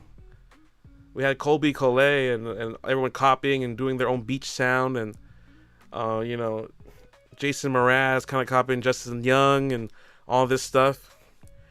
And you know, everyone's now giving up on the Hawaii system, and the only way to get money now is to either work with Japan, maybe tour Japan, or maybe do a West tour or something. But that doesn't really work for any artists that have no discoverability or don't work on that, which is majority of artists here, except for Ron Swex, because Ron Swex is the greatest of all time. Let's fucking go. Age of artists that can't afford to tour. When you're young, obviously, from 0 to 17, it seems to be holy shit. Let's say 96% of people, yeah. Okay, if you're young and you're under 17, literally 96% of you cannot afford a tour. So you need a record label, which is basically a bank in advance, which is basically you're gonna die if you do that. You need money, and that can only come from probably family or yourself or work hard or something. Okay, then 18 to 24-year-olds, 83% can afford it. You're getting a little better, but not that much. I mean, 25 to 34, only 80%. 35 to 44, about 74%. It seems after 35 to 44, you might have a harder time to afford the tour. But as you get older, it seems like you can afford it. 45, about 76%, and then 86% for anyone over 55. Incredible. How unaffordable is touring by country? USA is 82%, 82.5%. Canada is 78.7%. South Africa is 84.7%. That's not even a surprise. UK is 83.6% can't afford it. And Australia says 80.7%. Holy fucking shit. That's incredible. But it does come to say that maybe you should tour in like less known countries like the Philippines or Japan or somewhere. Try to go in areas that you can go maybe with a bandmate or someone that you split if you want to go that route. But in reality, it's just too much money like to last. How are you gonna make, okay, if one tour for 6 weeks is like $50K with a bandmate, how the fuck are you gonna do that every month of the year? That means you need I'm gonna show you a graph. I think, is it this one? You're gonna need like $500,000 just to start touring one day, just to make this sustainable. And the only people who do that are people up there in the corporate world or something, or people indies with a lot of money. Anyway, let's continue. The corporate trap. Scenes keep you competing, not winning. You see? Your exhaustion funds their vacation homes. Your local cliques and scenes, they're just mini competitions. And they're like mini corporations. All your local cliques and scenes here, all of your fashion scenes here, they're all cliques. They're all corporations. They're all their own small businesses. If you think about that, you realize that no one wants to be like united. Everyone's a rival. Everyone can't come together. And that means individually we're all level 1 gremlins.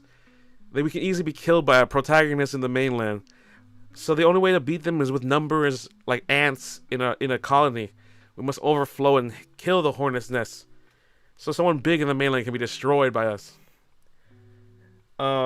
These mini corporations, they won't have much power though once we as indies gather as a collective, as you can see. Also, I wanted to show you that photo because it's awesome. Anyway. Managers, they promise but they never deliver. How many of you get that, like, we'll get you exposure kind of talk, or we're like, you know, just wait a couple months, like, just give me a... I have some managers that are too busy doing their own thing that they don't even do online stuff, or they don't spend time enough with other artists, and they do their own things, and in the end, they don't help you grow. Independently released music through iTunes, Apple, and Amazon MP3. As you can see, the artist gets 70% or 30% if you do your own thing. For every 1,000 music you make, you sell online, you can make like $700. Don't support record labels, support indie artists. As you can see, the record label, we have a great divide. Who's actually getting paid, yo? The record labels pay like 60% of the market share. Distributors about 24%, and the band is only 13%. And if you're in a band too, like I have a second graph right here. This is even worse. You have to pay the singer 18%. The singer gets 18%. The lead guitarist gets 18%. The bassist gets 18%. The drummer gets 18%. Producer gets 3%. I feel sorry for you, producer. Lawyers get 5%. Bro, producers gets less flack than all these guys. So producer, I say get away from the band and do your own shit. And look at the person manager. He makes 15%, even almost as much as the singer. And all. Oh my god. Jesus. Well, this says a lot.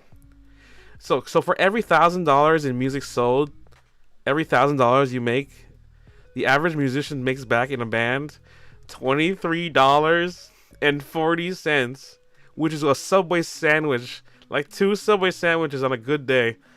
For 2 meal a days right there, like $11 something.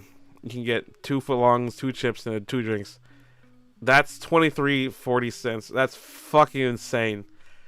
Oh my god, get out of a band, everybody. Why the hell are you working for $23.40 every $1,000?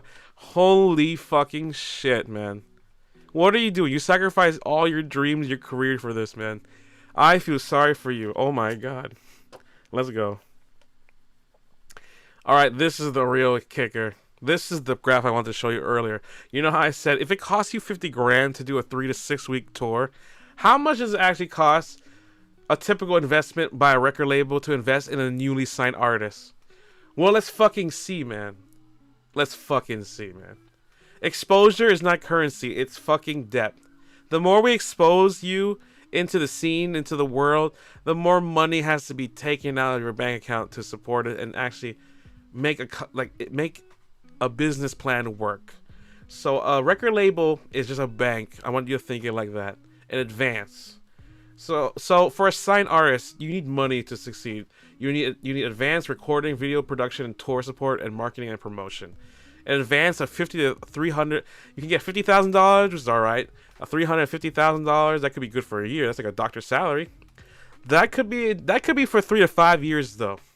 So you have to survive $50,000 or $350,000 in 3 or 6 years, and you have to pay it back. Remember, you have to pay it back. This is debt right now. You might not make any money. Who the fuck is gonna buy your CD? No one. Possibly.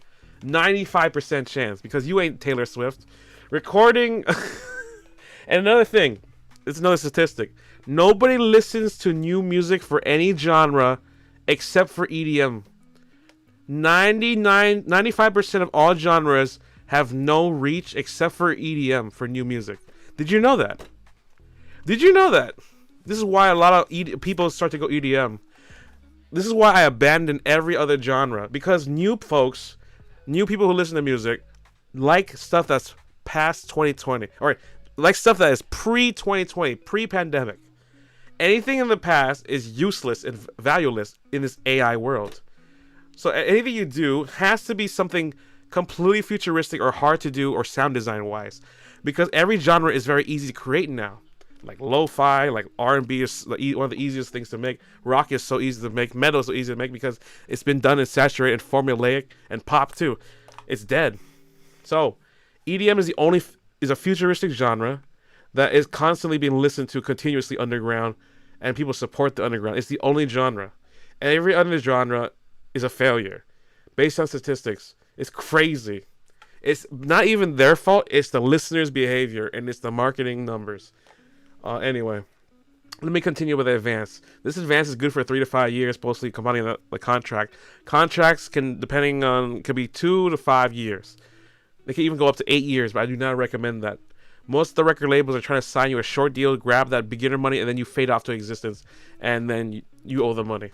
It sucks, and you have stagnant careers. Recording, yes, recording takes a lot of time, and sometimes they're just like, they might own the record company. Okay, imagine this: they give you $150,000 or $500,000 to record, like in a studio. But imagine if they own that studio, and they're just paying that money back to themselves, and you owe them that money. So a lot of what companies do is they give you a humongous amount to record, but they have a deal with the record label, and they cut a chunk, and they get the money back, or they give them a deal like, oh, I'll book this artist for a whole year, and I'll give you $500,000 to record in the studio for a whole year, man, or a whole 6 months or something, and it's all good, man. Like, just give me my money back a little bit, and then it's all business, man. The artist doesn't even know, but the artist gets if it goes all well, the artist gets a good deal and good production and good merchandise and CD sales, and it works out. And then the video production could be $50,000 to $300,000, and that could go way higher. That could go way higher. We have some music artists before making like $10 million videos, stuff like that. $1 million videos, you know, that shit's nothing. Video production can go all the way to the sky, but it's been getting cheaper because people have been doing like one shots because they have no money. Rappers doing fake jewelry and shit because they have no money. Genuinely, everyone's just faking it, bro. It sucks. And then tour support. Yeah, as I talk about tour support, $50,000. Remember I said $50,000? Right there, $50,000 to $150,000 just a tour, man. Just a tour, just to get shit together. Can you even make that back? We don't know, man. We don't know, but there are people who can do it. But you have to be really up top there. But for indies, little less likely unless you're really signed. Marketing and promotion. You need $200,000 to $700,000, and that's the biggest expense. It's almost like quadruple the most of other people's beginning minimum advanced salaries. Look at this, guys. All this together equals a total of $500,000. That's $500,000 to $2 million to just invest in a newly signed artist. Now, they're gonna have to like make their money back somehow. Can you imagine you're a record label and you have, let's just say 10 artists. Let's say 15. Let's say you're Hololive and you need to invest $500,000 for 16 people a year. And let's say you have to make a new generation every year for this. So a new generation needs let's say 4 people, like a Holomyth. Let's say 5 people. 5 times the minimalistic. 5 times 500,000. That's like $2 million. Wait, is that $2 million? Yeah, that's $2 million. That's $2 million. Is that right? Yeah, that's That's $2,500,000 just to get a new generation out. This is before paying their salary. This is for, okay, if this is a record label. But if you're virtual, it's probably a lot cheaper, but you're still spending a lot of money on the video and all that stuff. So you can see how Hololive spends so much money to get the profits in Q2 in the millions, right? You see, Hololive is making millions, so they're doing this game but higher, different ratios, but the idea still stands, right? Oh shit, 8-Bit Taco's like, nice, 11 likes. Dude, I have 11 likes already. It's only been 1 hour. Wow, 1 hour, and dude, you guys really like this. I appreciate it. I worked hard on this. We're still only on the 18 slide. Holy fuck. We're not even like 1/3 of the way there. Imagine if the math is wrong. No, this is an example. Listen, this is a typical yeah, I want you to don't be so anal about the numbers. I want you to think about the ratios. Because every single day it changes. Like every day, like the numbers change so much. You have to think in general. If you start to think too accurately, or you start to like criticize the numbers, everyone's actually wrong. The numbers are always estimates. No matter how good it is, there's always a factor that's always forgotten. So no matter how much we think we know, every single professional doesn't know the numbers, even analysts. It's always changing, and it's almost countless, the infinite possibilities of what the numbers could be. And variables every day could completely change this. Like AI could literally turn video production to zero budget now. You know, like it could easily, but not all the time. Imagine if the math is wrong. That would make me die laughing though. I looked at these sources. They're really credible sources though. But yeah. But if anything, at least you understand the general knowledge, so you can apply it to your own life too. That's the main thing. The lesson is the main thing. All right, the corporate trap. Las Vegas residencies are just coffins with lights. Any residency you have is just dead-end job. You know that job that you're working at 7-Eleven, 3 a.m., bro? Like, but you're doing all right? That's what a gig is in Vegas, man. Like, we've been around the world, like, and you gotta always be A+, #1, Michelin star level shit. Can you do that? Maybe you can. But people from Hawaii who like to be lazy and settle down, I'm not sure we can. We have to do it our own way. We have to be more relaxed like that. We can't work in their own game. And even though they're A+, they're still not making it. Can you believe it? There's something else that needs to be done. Even Taco says, I can't wait to get to the slide about corporate gooners versus indie gooners. You know what? We're going to talk about that topic one day. We're going to talk... You want me to make a freaking presentation that's goonable is what you want. Anyway. Corporate gooners versus indie gooners. Who will win? Dead emoji. I don't know. Well, we have to see now that the gooners of... I'm not even going to go there. We're going to have to talk about... You know what? That sounds like a challenge. I'm going to figure it out. I'll figure it out on the stream one day. I'll figure out the numbers. I don't know if there's a statistic for gooners, but I'll figure it out.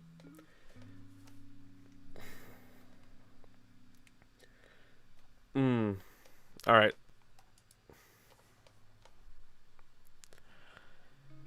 Okay. Here's the corporate trap. Corp wants you tired, not free. This is a lot of... I'm sorry, there's so much graphs. Corporate wants you tired, not free, you see? The system only works if you never rest and you burn out. You see, as you see, let me read the first line. These are the streaming economics. Misaligned incentives makes the music business a zero-sum game and you get no profit or no benefits.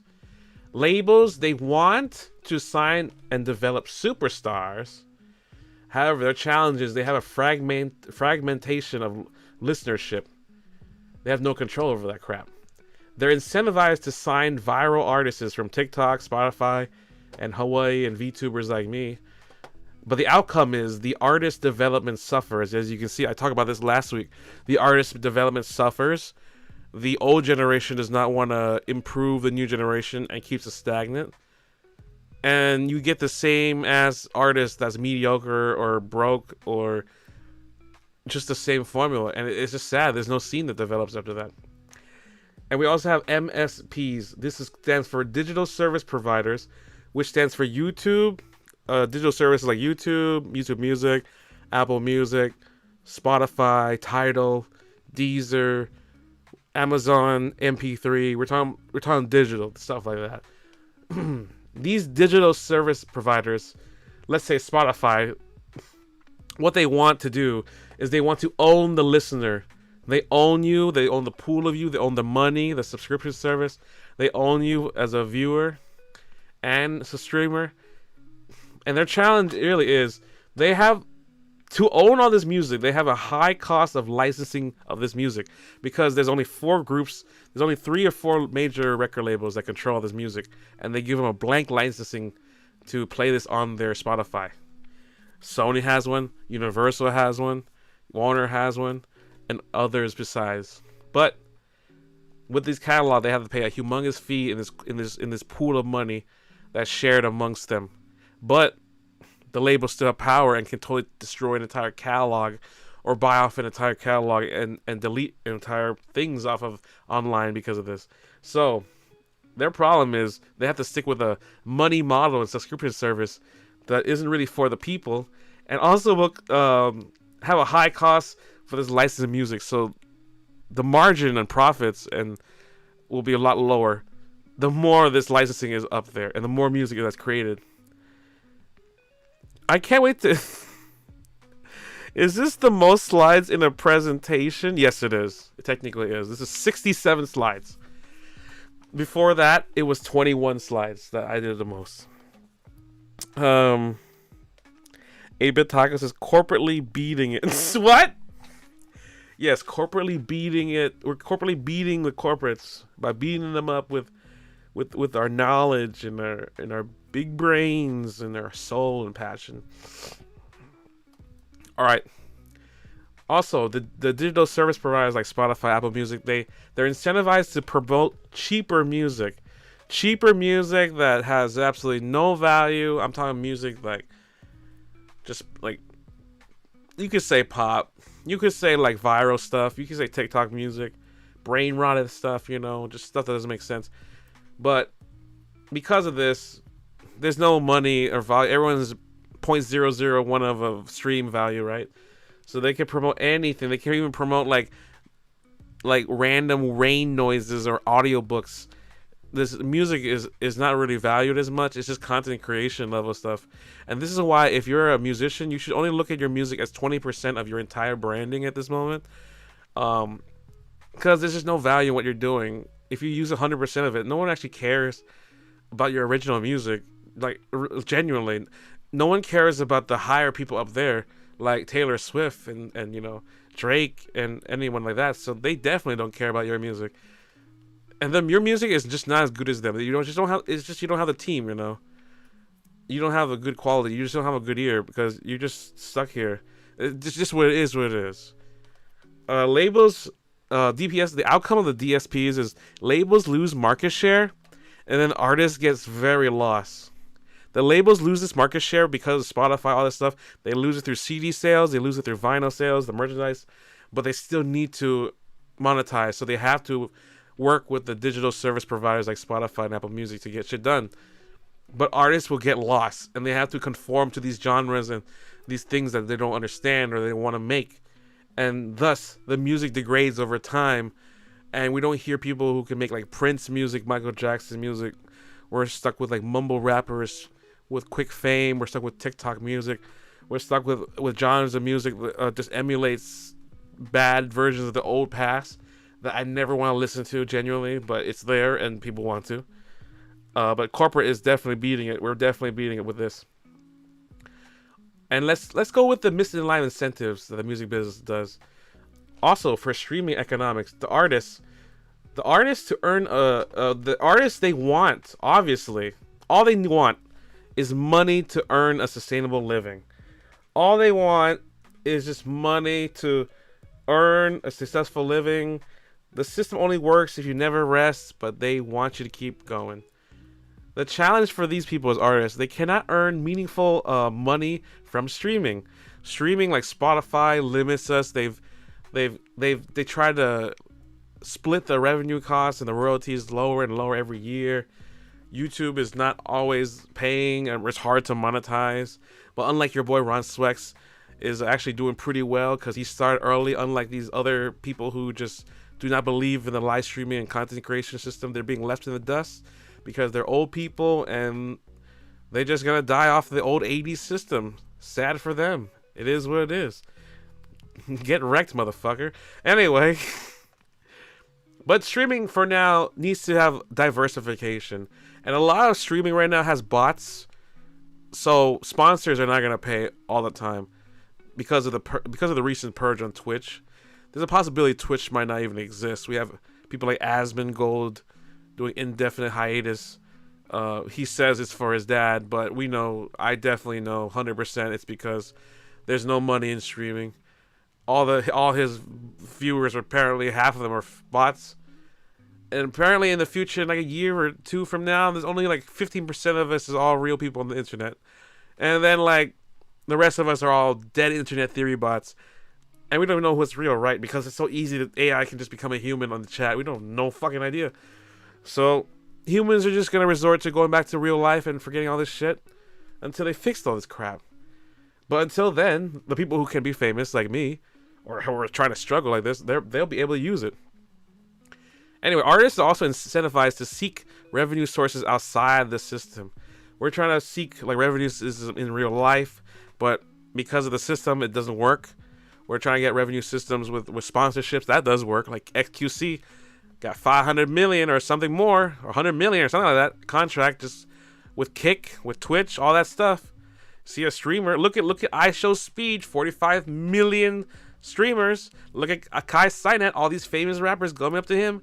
You know how much flex these motherfuckers have money? A lot. I'm indie though. I'm really small, but I'm still, even small people are doing all right. Like even just a couple tens of thousands above me can live an all right living wage with some part-time job. Like it's actually all right. But this is the thing that people have to do. People who are just do in real life events, you're gonna probably die out because the system we're doing, it can only last within a certain bubble, and we're reaching that bubble this year and next. So seek revenue sources outside this system that you created, these labels and these digital service providers. And the outcome of these for the artists is the digital service providers lose cultural capital, and the artists burn out. Simple as that. They have to make what Spotify's wants you to make an album a month in productivity. Like you can't just create a single one single album every other year. You must be much more productive to actually do it. Hey, look at 8-Bit Taco number 2. Welcome. Look at that money emoji. It looks pretty sick. Indie Lee strokes. What does that even mean? Indie Lee strokes. Dead emoji. Corporate beating that money. Beat that money meat. Yo, if you could goon and make money, dude, that should be a big job. Anyway, indie strokes for real.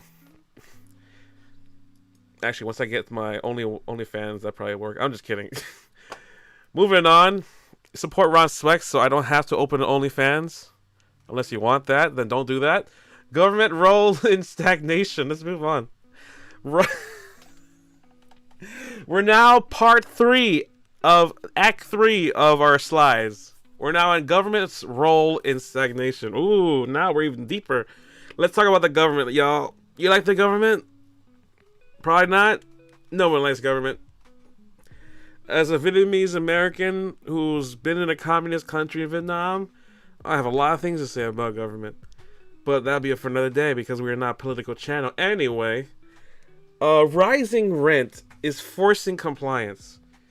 We are in love with money. Money is our god. The things women will do for money, amazing. The things guys would kill for money, amazing. What we would do we would kill to put food on the table. We would kill to help our family. And a lot of musicians, girls and boys, they see a little bit of money and they search for it. I want to represent it because look at this old hand. This is a lot of non-profits and organizations in Hawaii like to give the young singer-songwriters and girls just a little bit of cash. and they fall in love with them, and they're stuck with that formula forever. 10 years, 20 years, dead in the water. I've seen it so many times. It's so beautiful. Like, and all you gotta do once you make it, you just give yourself a good $200,000. You pay a good salary for one of these singers. They suck your dick dry. Not like metaphorically. They do any show for you. They put every social media. They're the fakest motherfuckers in the world, and so that's because they're sucking daddy's dick dry so hard until you cum money out, like hundreds of dollar bills. That's literally majority of people in Hawaii. It's all money related. There's no morals. It's all marketing. They don't have a single belief like, you know, I'm doing this for the music. And there's none of that. It's all money. It's because they gotta pay rent. You know how much it is for one fucking studio rent room here? Some people have families and stuff here. That's why they gotta support. Some people got 2 or 3 child on the way, you know? Some people are young, they got taxes. So the rising rent. You know how much one studio apartment is? At least $1,800. $1,800 in Hawaii. $1,800 fucking dollars. You know how much in New York? $3,000 for a shitty apartment. $3,500 for an apartment. You know how you can buy a Lexus used with that. You can buy a Corolla with that. You can go on vacation with that. Hell, I can solve homelessness every day with that probably. I can just literally, I saw a guy buy $1,800 worth of pizzas, Little Caesar pizzas, just gave it to the homeless. I think that was a sponsored video, but you can still do that. Anyway, 8-Bit Tacos is sponsored Gooner reviews on Ron's OnlyFans. Let's go. What the okay, yes, please sponsor my Gooner reviews in Ron Swex's OnlyFans. Yeah, only friends. Yes, only friends. That's what I meant to say. Only the bestest of friends. Remember, guys. That okay. I'm not sure if you guys were here for this phrase, but remember that phrase I used to put in my intro, but I don't do it anymore because I'm a lot more say so. Remember that phrase I said was like, I'm your your favorite best friend companion that you secretly want to fuck. I remember that was one of my intro. We don't use it anymore, but that reminds me. That line, 8-Bit Taco, reminds you of that line, the phrase I used to say. I thought it was too strong though, maybe. But that dynamic totally makes sense. You ever have that childhood friend that you like just want to like do things with? It's not even like a dirty thing. It's just I wish you could, you know, get together, actually make that work like a dream. Anyway, 8-Bit Tacos is only fruits. That sounds so fruity. I love it. Holy shit! Only fruits. Oh my god. I like that. I like that a lot. Join my only fruits. We got some juicy, zesty material coming. I'm just gonna say it. I bet you my only fruits would be fucking banging though.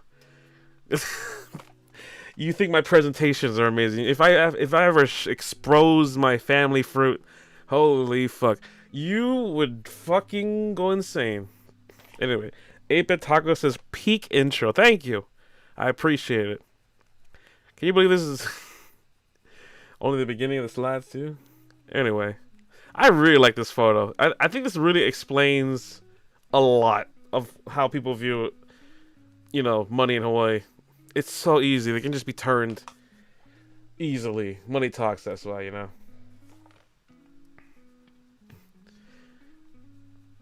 Government role in stagnation.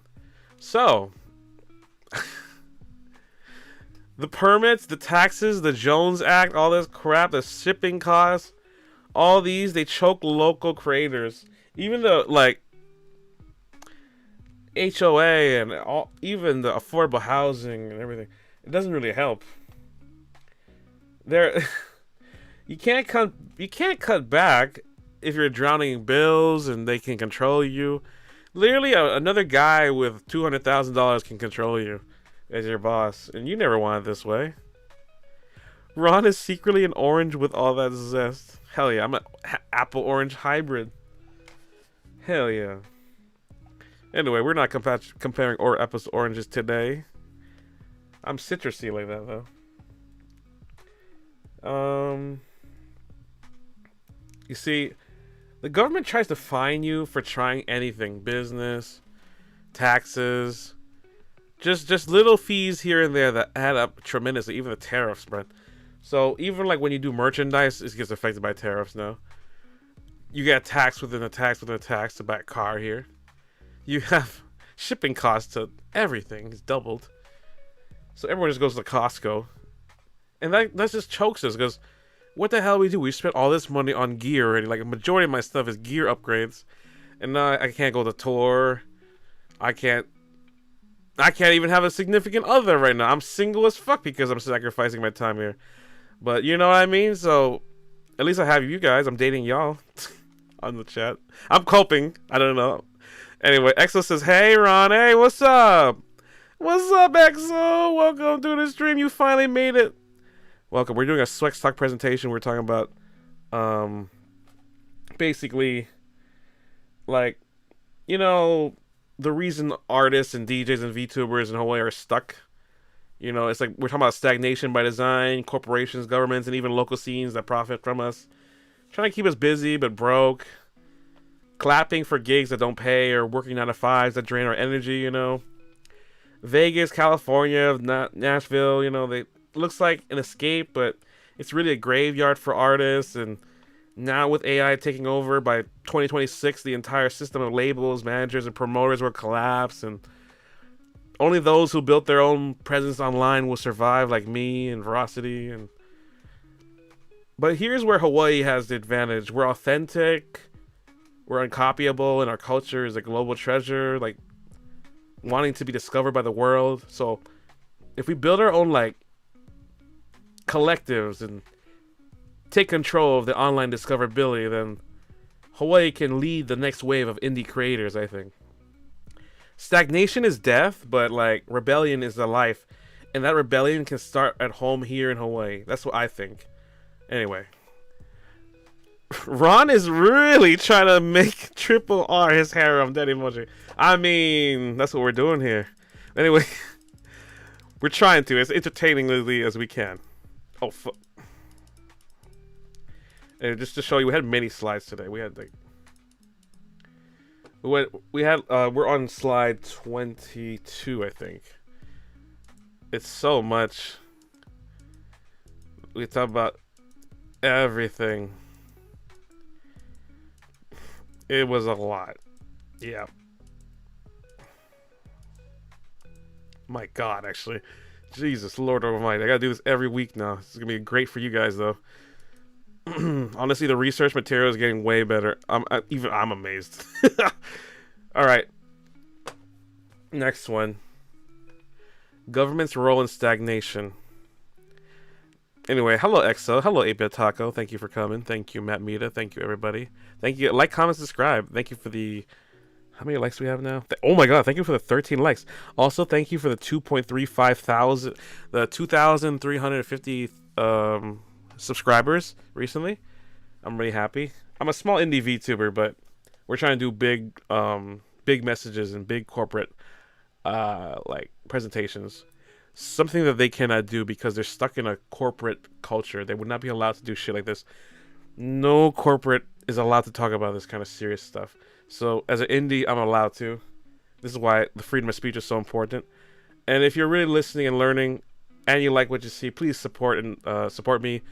Like just like my Spotify, like follow my Spotify soon. I'm gonna release some good music. I'm just really a musician at heart, but secretly I'm trying to save the world and the music scene. So if you like what you see, please like, comment, subscribe. I'm gonna be doing this every week, every Wednesday, at least once a week. So there we go. Oh, thank you. What's up, Big BB156? That's so cool, Ron. You're getting fames every day. That's right. We're getting small fame here and there every day. I'm really happy, actually. It's all about the small victories, you know. When you're working long term, it's all about the small victories every single day. And I'm just happy to be here with the harem. I'm just kidding. The Swexy harem, the Triple R harem. It's a joke. It's not actually a harem, but I want you to care as much as a harem, but well, I don't know. Maybe one day it'll be a harem. I don't know what it is anymore. Go for it. I'm cool with it. I don't even really know what that means, but let's go with that. What does that say? What? 8-Bit Taco says so many slides. It makes me want to slide into a volcano. Well, if you want to slide into my volcano, my hot volcano, you better hit my DMs up and say what you like. If you want any suggestions, though, hit me in my Discord. We have a suggestion box, or you can DM me personally, and then we could just talk all night, baby. I'll just why did I say that? No, we can talk like homies or more than that if you like, just for fun. 8-Bit Taco says Ron's gaining fames. Ron's gaining fames and losing frames in Overwatch 2. Listen, my computer's old, okay? It's 2013. I'm gonna get a new one very soon. Never mind, alright? Please, indie VTuber, please understand, yo. Anyway, thank you for coming. Let's continue to the slide. Subsidies. Government's role in stagnation. Thanks for the hands up, fellas. Government subsidies. Subsidies flow to corporations only. They're, remember 2008? Remember when they bailed the fucking banks? Remember when they bailed the people in the pandemic with all those PP loan fees? My fucking friend, Joseph, or let's say, okay, fuck it. Joseph, my friend Joseph got one of those PP loans. He was able to get like $30,000 worth of fucking gear for his band. What a waste for the government, but great for us. Thousands of speakers, drums, everything, bass guitars. It was great, but it is what it is. Like, play the system right, you get subsidies. And this, if you're a corporation or LLC, I recommend you become one because the government sides with you, even small. So, but if you're a contractor, indie contractor, you're kind of fucked with the percentage of that you're given this year because of the big beautiful bill and stuff. And what you need to do with that is you gotta become a corporation. You gotta become an LLC. So start learning to make one. It's only $50. Go to whatever .gov site, like Hawaii.gov, to sign up and make your own business. An LLC will be taxed differently. A corporation will be taxed differently. So I recommend you grab some of this shit as soon as you can.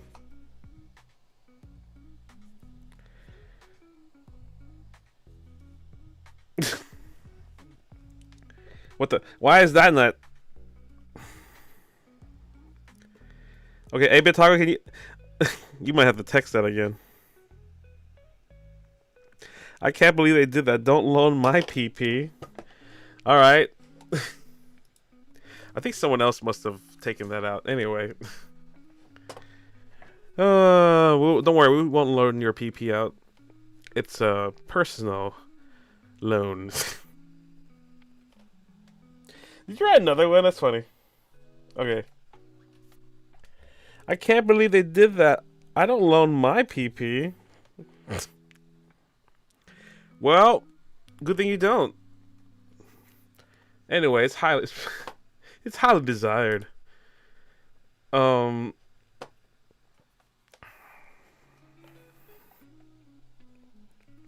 They took my PP from chat, bro. I had to approve all these.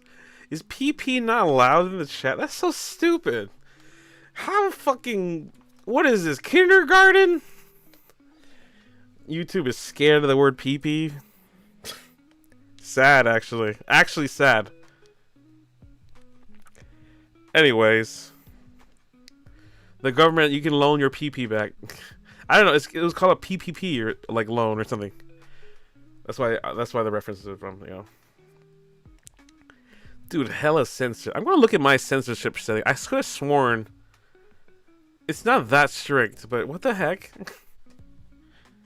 Hilarious. Anyway, thank you for commenting, 8-Bit Taco. I'll respond to everyone has to say. Alright, as we said, with the subsidies that flow to corporations only, they give to millions for the resorts, nothing for artists. Tourism sells culture as a cheap freaking background for tourists, for haoles, for colonizers, anyone in the mainland, everyone in Japan, everyone coming from all countries of the earth. This is the image everyone thinks of. Literally, this image, it's beautiful though. This is what escapism is. This is what you want. You want to be this girl. You want to be next to this girl. You want to be next to this beach. Look at it. Surprisingly, you can have this life easily. You just come to Hawaii. Literally, so easy. What's unsettling, man? Devices. Wait, am I lagging? I can't send a comment. Yeah, you really? Wait. You can't send a comment? Wait, let me check my settings. Do I have DVR on? You guys, if you are delayed, press the live button on your screen, and then it will instantly snap you back to the beginning. Because some of you might be like a couple minutes or seconds like delayed due to your loading screen times. Devi says, why am I lagging? I can't send a comment. I don't know. Well, thank you for being here, Devi. I'll respond to you, Mume. I love seeing Mume's face. I miss Mume so much, Devi. I saw her recently, like, clips, and I miss her voice. Oh. 8-Bit Taco says, Ron has YouTube Kids censorship settings. No! Hell no. It's not delayed for me. That's good. Well, brilliant.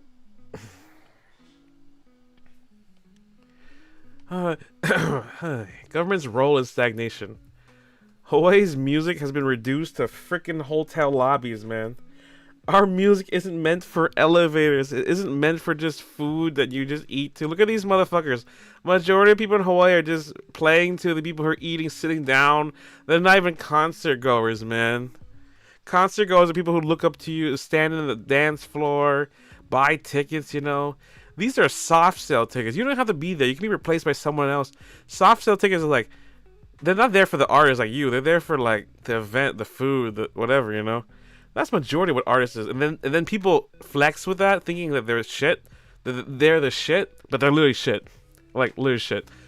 Even though they can dress up nice like this, they all end up looking exactly like this. Guitar, keyboard, basses in hand, this a hula dancer or something. It's so sad to see that this is the only way to make money. We have to like conform and sell out to this. Oh my god. Dinner and a show, sleeping emoji. I know, it's just dinner as a show. Like you go to Blue Note where they have dinner and steak, same thing. They're not really there for you. Only for the big names, like that. The big names. I'm talking about people who have like $10,000 tickets per show, kind of thing. The people who are like indie or $100. Who the fuck are you, man?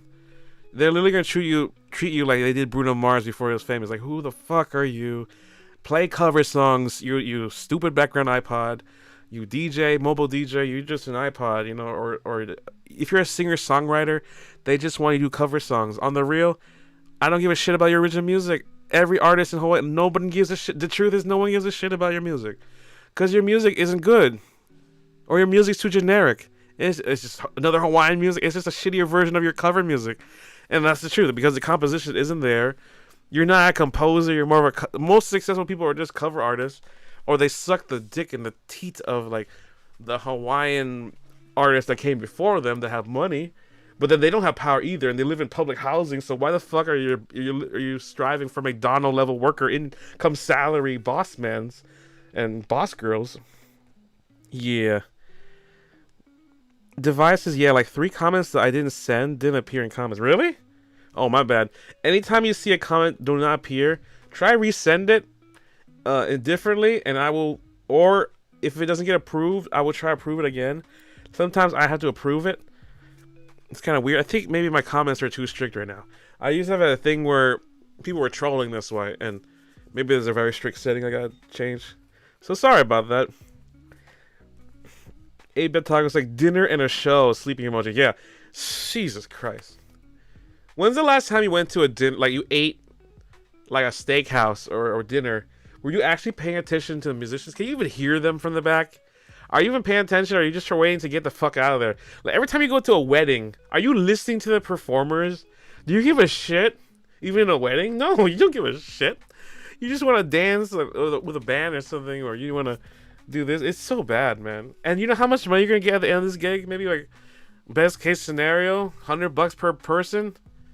Per person? Like, even with one person, maybe you get 200, maybe 400. Let's say maximum scenario, $500. Even $500, still too little bit.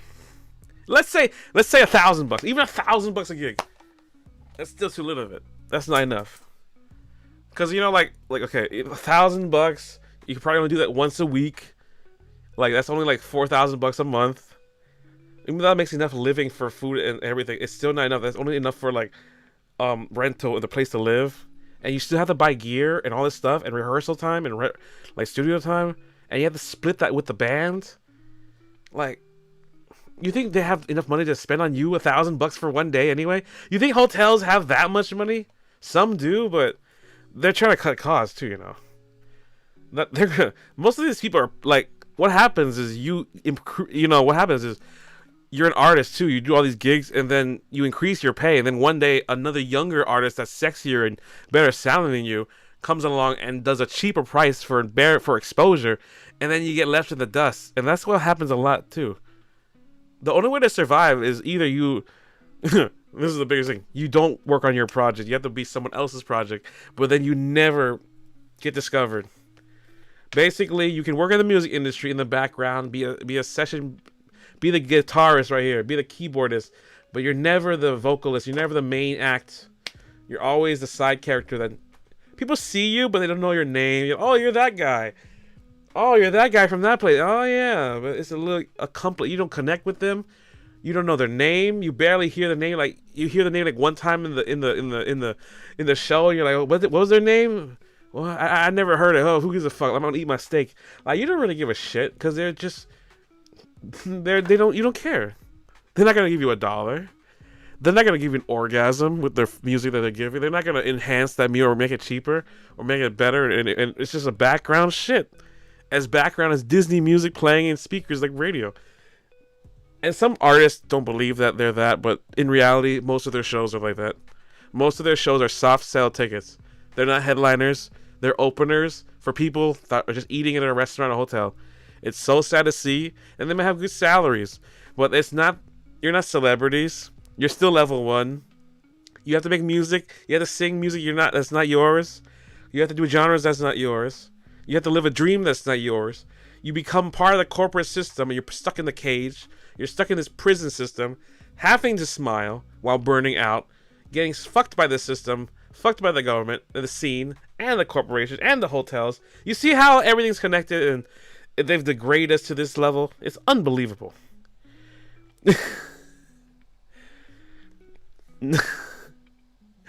Dinner or show, you see, dinner or show is useless. Some of my friends do that. Literally, they go I have people who do food truck. They just have a keyboard and a singer. It may be amazing, but it's not, man. This ain't Elton John in here. This ain't freaking Whitney Houston. I'm just eating a fucking plate lunch, and you're getting rained on too. This is no Nashville. This is not what Taylor Swift is doing. You know what I mean? This is like a play. This is like a play for adults. You know what I mean? It's just. Anyway, think about your life decisions, because that might be you being stagnant. Some people are young and they like to do that, but dude, seriously, it gets old after 6 months to a year. It gets so old. When I was doing these shows, I used to do these shows every day. I used to be the guy in the back doing every single show all the time. We're doing either guitar, drums, keyboard, whatever session you can think of. I would be that guy, and it's so fucking boring. You make some money, but damn, the bands lead to nowhere. Literally, like 5, 10 bands. It goes nowhere. It goes absolutely nowhere because there's no fucking direction. There's no good management. None of it. And the scene's against you. It's bad. So this is what we've been reduced to in Hawaii. And this is also what's been happening in Vegas, California, everywhere else. They're using this model that's just stagnating the shit out of everybody. Even our big artists are stagnating, like Bruno Mars in Vegas. And there you go. We're stuck in the system that they've created. Fuck them. Okay, 8-Bit Taco says trolling. Who would do that? How crazy. I know. I don't know. Yeah, I hope it's not you, 8-Bit Taco. Please don't troll me. I have friendly people here, I think. 8-Bit Taco says, no, I'm here for the food. You see, people go to these weddings, people go to these hotels for the food, right? The artists don't believe that. I keep telling them they're not there for you. You think I don't care how big your tits and ass are. This steak ribeye is so fucking banging in my mouth. I can close my eyes. I don't even need you or the music.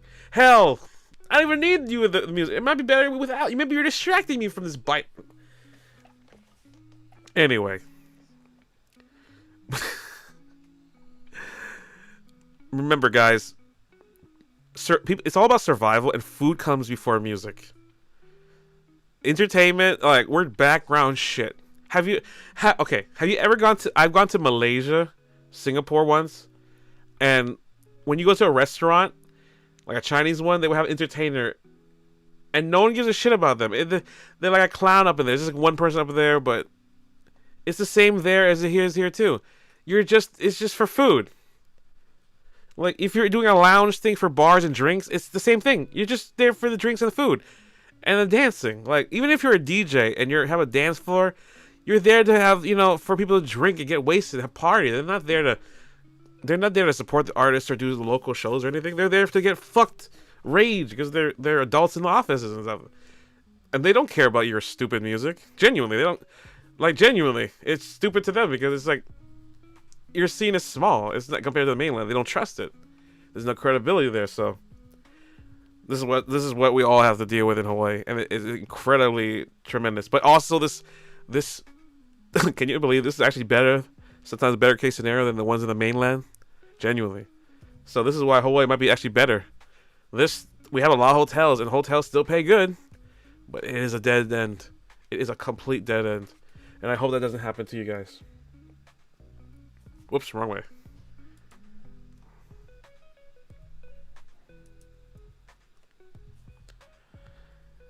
Alright, government's role in stagnation. Scarcity is manufactured. It's not natural, you guys. Like, for instance, the fresh water in the mountains, they say it's scarce, but there's so much in supply we can last for many, many decades. A lot of scarcity is made, like, in eggs, in toilet paper, just to drive prices up. We have a scarcity in gas tanks prices, or like fuel prices. Like, what the hell? We had limited gas now, like a couple years ago. Oh, we have some more gas we found in America. Jesus, they're all lying. You see, a lot of times they try to make it look like there's no space in Hawaii. Like, Hawaii has scarcity. Like, oh, there's no scene. No, that's a freaking lie. There's everything here. Everything here's to live for. The scene here, the opportunities here can become a monopoly. The connection here between the East, West, and everything could literally dictate how the mainland and the Japanese hemisphere and Asia determines all their trends and methods. Literally. They literally steal all the time from Hawaii. But the problem is, ever since the pandemic, we haven't been able to jump back up. But prior to the decades, they've always been stealing from us. But we've always been complacent because of how small we are as islanders. And it's not going to be good one day when people realize, oh, we can just do our own shit. The early adopters like me, will take the new monopoly because right now there's a desert. People think there's something here, but everyone's doing their own thing, just living in little huts or something. And that's where I come in. To be honest, I ain't going to a wedding if there's no food. Yeah, me neither. No way. The whole point of wedding is to eat the fucking food. You think I care about you and your marriage? No, I care about the food. Like, I'm happy for you and you're like, but fuck you. I'm here for the prime rib, the sushi bar, the dessert shit. Like, if I don't know, like, most of the weddings I have are not like personal ones. Like, they're like okay, maybe they are, but like majority of inside, we can't really say it, but we're like, fuck this. I'm waiting 8 o'clock until we get the food. Fuck the program. Fuck the music. Fuck the dance floor. Fuck all this shit. I don't want to talk to people. Give me the food. I came here for food. I was invited because I wanted to eat shit professionally and die and that. Like, I believe that's majority of people. I mean, yes, there's the father and the grooms and the mother of the groom. Like, oh, I'm so happy for my daughter and my son marriage. But after so many wedding DJ events that I've done, my lord, dude, most people just care about the food. You know how happy people are for me to announce the food part. We would do all these programs, quizzes, you know, announcing the bride. I've done so many weddings. Oh my god, the memories, holy shit. Ugh, we might bring that back one day. But even the wedding space has their own issues. Not everyone gets married these days too, which is hard. Based on no, but you know what I mean, right? It's still the word. The law applies. Food is superior to music sometimes. in terms of survival because of that. Like, you don't have to survive with music. There's many days that people can sacrifice the arts and music in their life, but food is a necessity, and it's something that provides humongous amounts of pleasure. It's hard to beat comfort food that's consistent. Music that's always changing and new, hard to adapt. People have very strict settings. Rocco Max says, we only play 80s Joel, sir. My God, man. Billy Joel. Literally, that's like a lot of the foundation nonprofits and all these corporations in Hawaii. They literally force you to do like 80s rock or like this. Yes, the 80s was amazing. We had a lot of money. Literally, the system that we're trying to go back to is the 80s. When we had record labels, graphic designers, illustrators, fashion designers, food, trucks, everything, all aligned together to make a humongous scene. Now that's gone. That's gone when we have the city pop, everyone in Japan investing in us, you know, in the West Coast here with you know, all that shit, Kung Fu era, everything. But now it's gone. Now we have to go back from scratch. But there's no one here to start a revolution but us. So once we have it, we will be literally the leaders of the movement. So join me, brothers and sisters. Devices for real. I ate food and left. You see? You see? Who the did you stay for the music? No. Who the fuck gives a shit about some person with a guitar with strings and a piece of wood? I've already seen the best of the best online. We've already seen Elvis Presley. We've seen Bruno Mars. We've seen all this. Why do we need to see a lesser version that's distracting my food? You know, like, that's how I think sometimes. Like, the only reason I would care about the person on stage is if there's famous person. Or, like, they're a copy of a famous person. Like, a cover artist, a cover band. Like, if Michael Jackson parody artist was on stage, I'd look. Because I want to see that. I would watch Michael Jackson, the one Cirque du Soleil. You know, I would check down and find that. Like, you have to be something like that. If you're new, people are going to be. You have to blow them out of the fucking water. 80% of bands are just mediocre, and the rest 20%, only like 1% of that is actually good, that actually rehearses and is good. And there's so much wasted potential, but most of it is just noise, and that's the truth. Like, it's similar noise, diarrhea, shitposts. Like, everyone has this mentality of music, single music out now. The out now, this music out now model is literally everywhere on Instagram, everywhere in Hawaii. And it's all failures. I've done that. I've released 150 songs on Spotify and iTunes. Many were deleted. Many were remixes. Many were originals. Many were mashups. All this stuff. I've done that shit already. Some people literally do 5 singles and they're out. They just do live gigs and they're... I don't know what the fuck is wrong with them. They think they've experienced like their whole career just doing 5 songs. Literally, you need to do 5 songs every month or 6 months or something compared to what you're doing now. Or if you're going to do the same... If you're going to release singles, do a different genre that someone does not expect, that evolves your brand and personality. That's what I'm trying to work on right now. Like, at least expand from MIDI to live instrumentation, expand to jazz, expand away to something beyond your level, even from underground to mainstream, maybe conform a bit. Do whatever you need to do. All right. We need a wedding scene presentation. We need a wedding scene. Maybe I can marry the chat. I'm just kidding. You know what? If I ever become bigger and then like one of my chatters gets married, I would gladly do an MC and mobile DJ wedding gig for you. Let me know. Holy shit, that'd be amazing. A VTuber wedding event would be amazing. Dude, they should do a Hololive. I do a Hololive based event. Dude, that'd be amazing. Anyway. 8-Bit Taco says, Ron wedding. What would my wedding be like? I always wanted to like skydive off a plane into a Target, and then I marry some of my significant other. We both skydive off of like a jet plane, and then I'm in a tuxedo and she's in like a bridal thing, and we're like Fortniting off of like a shuttle bus in the sky, and then we land into the church like Spy Kids or James Bond, and then I say I do and vows in a live stream, like I Show Speed or something, and then I moonwalk and and then I get like a live band, like I got Maroon 5 for whatever reason, and then fucking explosions everywhere, and then I jump into my Back to the Future DeLorean car that I got for just married, and then it's literally like 1v1 of that DeLorean car, and then I'm just driving away with the cans in the back, you know, I want a limo DeLorean. If I ever make it, I want to make a limo DeLorean, and then we just go out and then do our thing, and yeah. And then we have the best like penthouse, like Hawaiian hotel, 5-star, and then we just it'd be nice.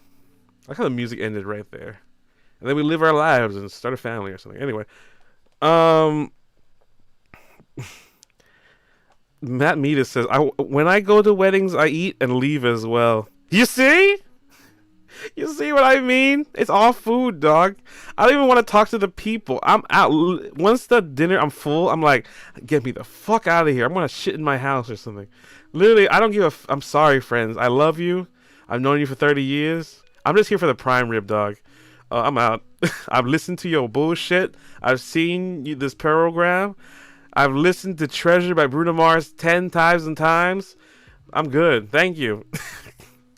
Now, actually, wedding DJ events are amazingly fun. But once you start doing it all the time, it becomes like a weird taboo ritual that just gets tiring a little bit. A little bit. Just because it's not predictable anymore. I mean, it becomes so predictable is what I meant to say. It's so predictable that it's like generic sometimes. But I've seen the more different venues, the more you get to see how creative. Some people are not creative with their weddings. So I'm like, damn, I feel sorry for your wedding. Like, there's some people who are bougie, then some people are like not bougie, and then there's some people who are like don't have the program, but then they spend a lot of money. And there's many things. One of my personal favorite ones, Hawaiian weddings. I like Hawaiian weddings. I like Hawaiian weddings. I feel like I'm at home or something. It feels amazing. And the food is fucking banging all the time. All the time. And they always resonate with my music. God damn. But yes, when I go to weddings, I eat and I leave as well. The music wasn't what I came for. You see, the music isn't what we came for. We don't give a shit. Because the music, even if you're a band or a DJ or artist, or even an entertainer like a clown, your background stuff. You're not the main event. In fact, I didn't really want you here. But we need you here to be professional. It makes the event better, genuinely. It's good background stuff. Like, secretly, it's what makes the event fun. But, incentively, deep inside, we're not like we're not here for you. I'm sorry. Like, even if you're making a lot of money, even if you're making the most money out here, like, and it's your work, I'm not here for you. I'm sorry. I just met you. Who the fuck are you? I'm too shy. Like, and even if you're amazing, I'm never gonna see you again for probably years and years ever again. Like, literally, that's how majority of Hawaii artists. Like, it's just a sad thing. 8-Bit Taco says, I'm good, Ron. I don't want to marry you. What? Come on.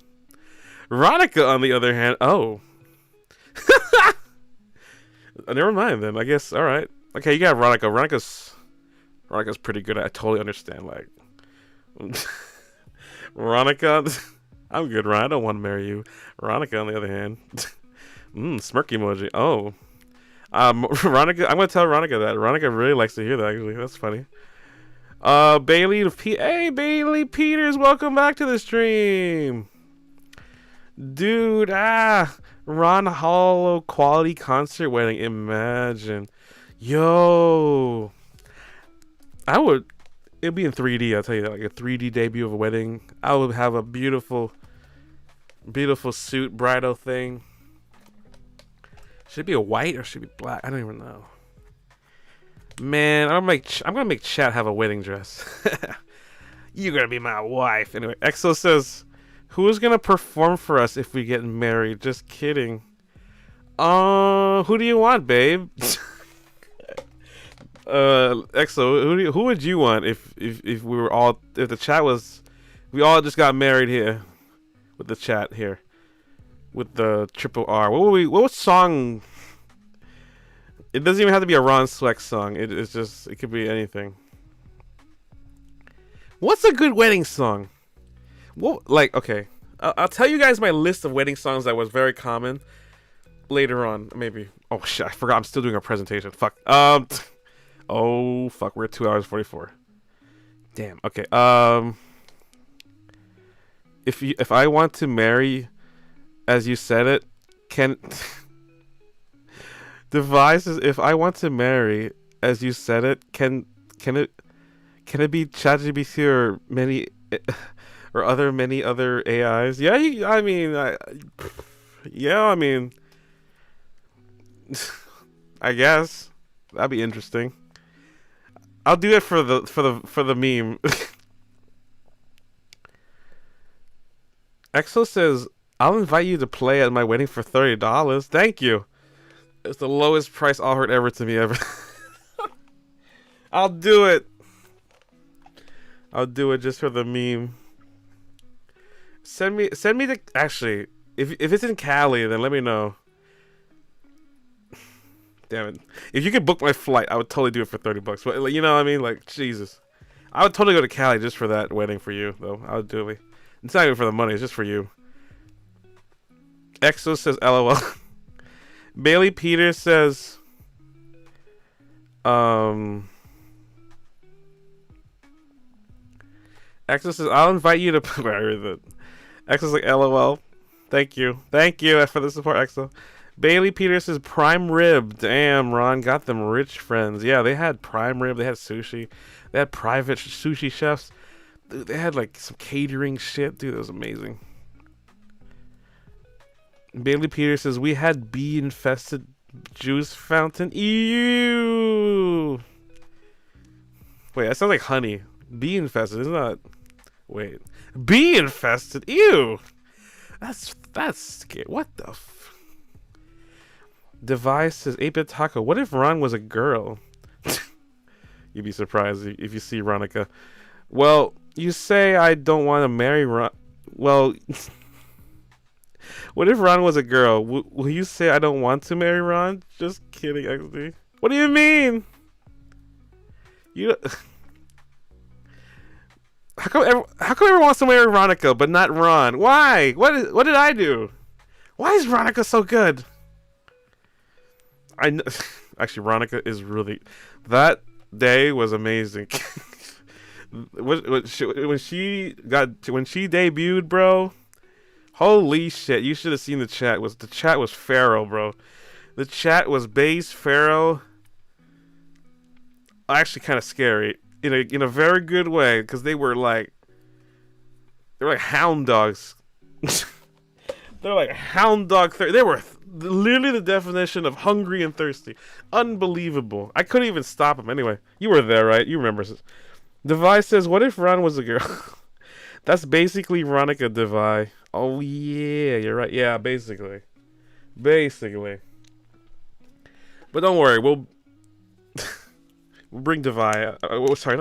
We'll bring Ronica out more. Let me get the frick out of this slide.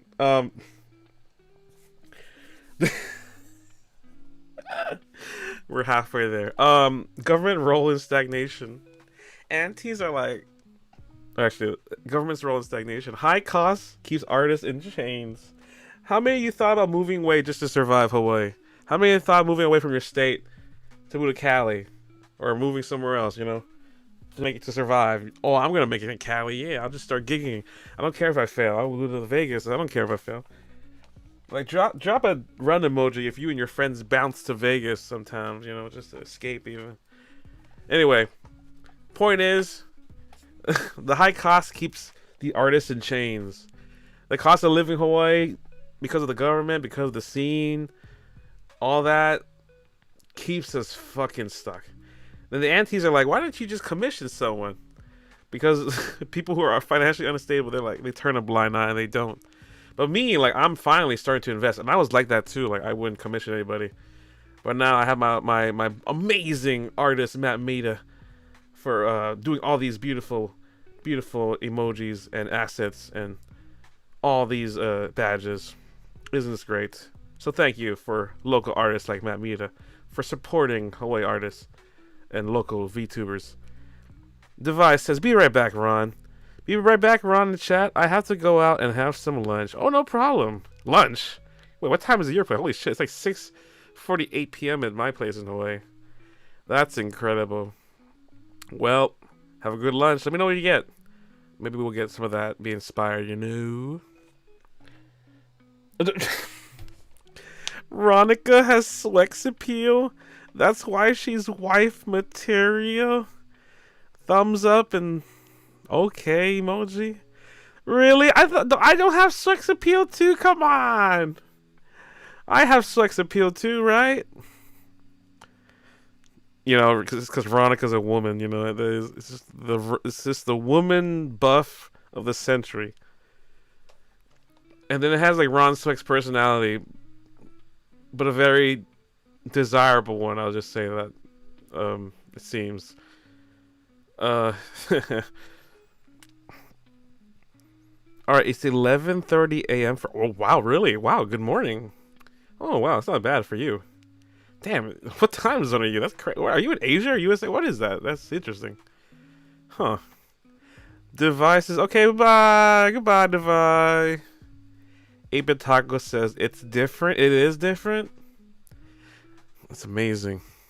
The feel must be amazingly different.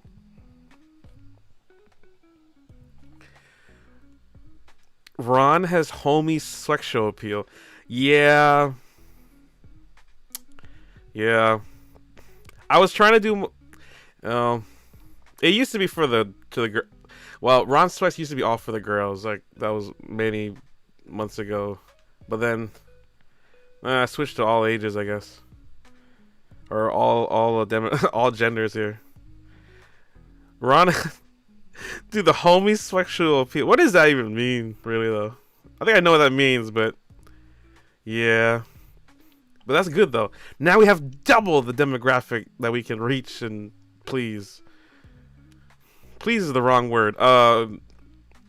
Satisfy? No, that's not. That's even worse. Fuck it. I'll just load those words.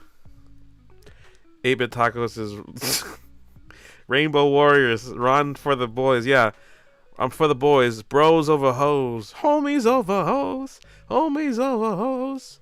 Do the homie. Okay, we're doing a light version of that though. I'm for the homies, but not too much that the girls are like, damn, that guy's a little too Rainbow Warrior today. I don't want to alienate the girls too. I do want them to like squirt. Release. What the fuck? These are the wrong words. I do want them to enjoy the content too. We'll just say that. I don't want them to get scared and uncomfortable. Is what I'm trying to say. 8-Bit Tacos is skindled out, but the problem is I'm trying to experiment. I might go way base and outrageously out the way, just because I'm a VTuber and I'm just trying to get my personality out there. But then I'm being way too flamboyantly rainbow, where I'm trying to flamboyantly be straight sometimes too. Like I'm trying to regulate that so the ladies be like, you know. Exo says, "What did you just say?" I don't know. I'm sorry. I'm reaching the limiter. Fuck. Anyway, moving on. 8-Bit Tacos is super unsafe. So no, I am say so. I just happen to say funny things. Remember, I am a say so idol in training. Totally. 100%. Genuinely. This is why you see me not swearing as much these days sometimes. Actually, I also happen to see you here, Exo. Oh damn, that's kind of embarrassing. I am so sorry you had to hear that. All right, slide 28. God damn it, we have 67 slides.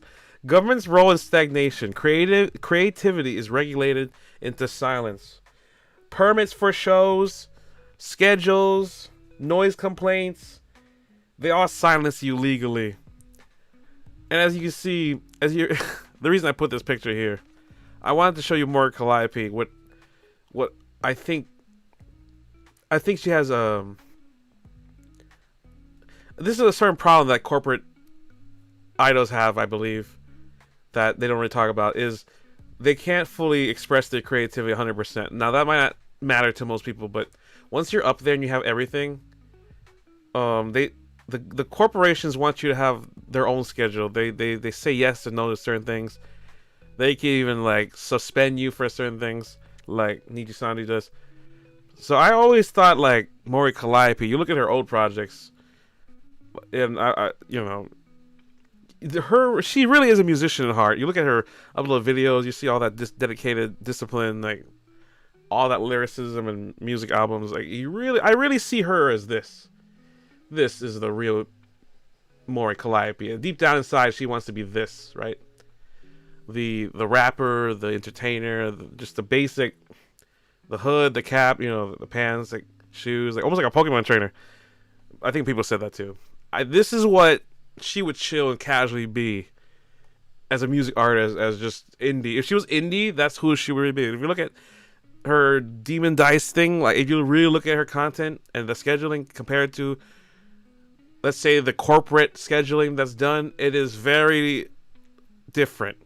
It's almost like not creative anymore. It's like stuff that you look at the scheduling in Hololive when she has, which I'll call this side. This is her Hololive scheduling. This is what the corporate side wants her to be. This is what she wants to be in my head, like indies want to be. But to conform, this is what she has to become. Or has to be based on schedule, based on content, based on music, glorified, elegant for the community, having to conform, a cog in the wheel. Basically, not having a schedule either. That's the main thing. Not having your own content or schedule. That 8-bit Taco. Basically, what I'm trying to say here is that you're gonna be regulated, and then into silence. What I mean by that is you're gonna be regulated to the point that you can't really. You gotta stay within your lane of stagnation, even in corporate like levels. Like for people, they don't think it's stagnation, but for you, once you're up that level, you're still thinking high levels. This is why Mori Calliope is like still Universal Records, got deals with Universal Records and all that stuff, and like at this level, the corporates will try to silence you. Like some people, like I remember Niji Sanji even like limit you in like opportunities and creativity just to keep their idols within line or complacent. They limit the growth, and I think some corporate idols even in Hololive feel that. They can't say it because that will go against you don't bite the hand that pays you, right? But there's the reason why a lot of Hololive people were leaving too. So yeah, that's something to think about. Every stream, Ron's vocabulary gets even crazier. It does. Mori Calliope dead emoji. Yes, Mori Calliope. I had to use Mori Calliope because I think she's a great example of discipline and like a mix between what someone who took. I feel like she's an indie artist who took the corporate sphere so well and became a major record label artist. Like, never mind the Hololive. Like, I mean, yes, mind that, but she really took it in terms of entertainment, music business, way higher. It's unbelievable. So, but I think there's a sort of, now that she's so high major up there, she has limited movements and creativity that she just cannot do within the Mori Calliope project. 8-bit Taco says Ron's definitely unregulated. Especially with what comes out of his mouth. What is that even? Smirk emoji. Well, the smirk emoji gets me. Yeah, I'm unregulated. I have no corporations behind me, so I won't get fired for the shit I say, unless YouTube demonetizes me. Really, I'm still like, I still gotta keep Daddy YouTube happy, So Father Ron Swex, Daddy Ron Swex is still got a boss, I guess. If you think about it. But for me, you think I give a shit? I've been talking about all this crap. I think the algorithm wants this. 8-bit Taco says, I can tell. You can tell? Yeah, sorry. I am very indie though. But at least we're still around, surviving. That's all I gotta say. Mori Calliope. Government's role in stagnation. Look at this picture. This is like all my singer-songwriter friends, man. I just wanted to show them. Because I just wanted to show their pain. I didn't know how to show it. But I wanted to show their stagnation and pain. And this is the best picture I got. Like, I always imagine some of the singer-songwriters just crying in their bedroom, like just wishing for change or something. Because they must have that. There must be time. I've had that too sometimes, I think. So, here we go. Policy favors stagnation, not growth, you see? The rules are written to freeze you. They're written so you stay still, as I told you before. Like, government favors stagnation. We don't want growth. We want maybe even not even. We don't even want growth anymore. We're just. Oh, we're like Japan in the 90s or 80s now. We're just. I would say you're indily beating it. Thank you. What does that even mean? I'm indily beating these corporates right here. Oh, we're at 7 o'clock now. Oh shit. All right. Anyway, let's move on. I gotta hurry up. I'm only halfway there. Oh fuck. Government's role in stagnation. Okay. The system profits from your burnout. You know, you ever realize that your pain is literally their business model? Like, that's why you feel, every time you feel lonely, they give you a video showing you a dating video, or a relationship video, or a self-help video. They profit off of your sadness, your anger too, for likes on Facebook. They profit off of your political, views, and they give advertisements here and there from your tiredness for maybe makeup, maybe you're burnt out from work, so they give you easier tools. It's all designed to just take money out of your pocket. So watch out. Abel Taco says the slides are eternal. They're very eternal. I'm gonna speed this up a bit. Anyway, I'm gonna really speed this up actually. All right, part 4, the AI collapse. Everyone blames algorithm. That is wrong. Algorithms are dead in 2024 or 2025. They've been dead ever since because it is now run by an AI. It is called Google Gemini AI because Google owns YouTube. They're using a superhuman analytical robot. Not even a robot. And it's not even an algorithm. The word algorithm is dead now. It's pure AI. Algorithm means statistics and numbers and programming that has a certain, foundation. Algorithms adapt, see everything, learn everything, know every object, can identify what's on every thumbnail, what word you're saying live every millisecond, can read the chat, can go and see how much your reach on Instagram is, how much your reach on TikTok is in relation to your YouTube. Everything is now connected. So the algorithms look at everything you do. So if you just stick with Instagram, but you have a shitty YouTube, they're not going to promote your Instagram. If you have a shitty YouTube, or you have a good YouTube, but you have a shitty Instagram or a shitty TikTok, they will not promote you. They're not going to expand you to a new group. It is now a new wave of just Gemini AI. And they're replacing the human teams. The human teams that gatekeep all of us. It's all AI. If you want, you can say AI algorithm, but it's not an algorithm anymore. Because an algorithm is a set program. This is a real, almost genuine sentient level AI that knows everything about you, your life schedule, your lifestyle, your buying habits, your topics, what you like, what age you're, every single thing. That determines, it can even read your mind. It can look through your camera. It can determine your marketing buying habits, looking at your marketing statistics, sell that to marketing data plans to a level that's unbeknownst to you. And one day, actually, this is happening right now, they replaced the entire team that regulates and filters out like your copyrights, the human team that dictates your monetization. Everything is now all Gemini AI based. What? Engage Sonic mode on the slides, please. Okay, I will engage Sonic mode starting now. Speed, level, power. Introducing a Gemini AI by Google.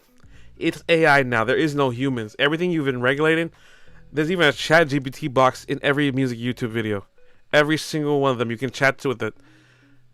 The search bar has been contaminated. Everything's contaminated. It is Gemini AI now. It is a superhuman analytical computer every single second. So now, you cannot make slop anymore. You cannot be boring, just play a video game. You need to be engaging now. It listens to your chat. Every time we're talking and you're not engaging with me, it affects me. Or like if you guys talk a lot, it pushes me more. Like as soon as you guys engage more, this is not a joke, it pushes you higher numbers into the algorithm and gives you impressions now. That's how it works now. It's not like you can just make a shit video and people come. They now judge you every millisecond you do a live stream, every millisecond you upload a video. Even bigger content creators are struggling because of this. This is a completely new thing, new system that nobody knows really, or nobody questions. But it's seriously out there, and this is your god now. It's AI now. There's no more humans. Oh, whoops. Oh, fuck. The AI has completely replaced the managers, the promoters, and the curators. All these humans, the record labels, all the promoters online, the interviewers that get your jobs, they've all been replaced with AI. Every single one of them, because it's just cheaper. Even the Mexicans and Indians that replace your jobs are struggling, or they have limited numbers. It's crazy. What? Hate AI's excellent smiley emoji. I don't know. We all don't. We all do, don't we? A-Bit Taco says, Speed Seed Demon. Dude, we're a speed seed demon. We're going to spread our seed in the fastest way possible. And you see...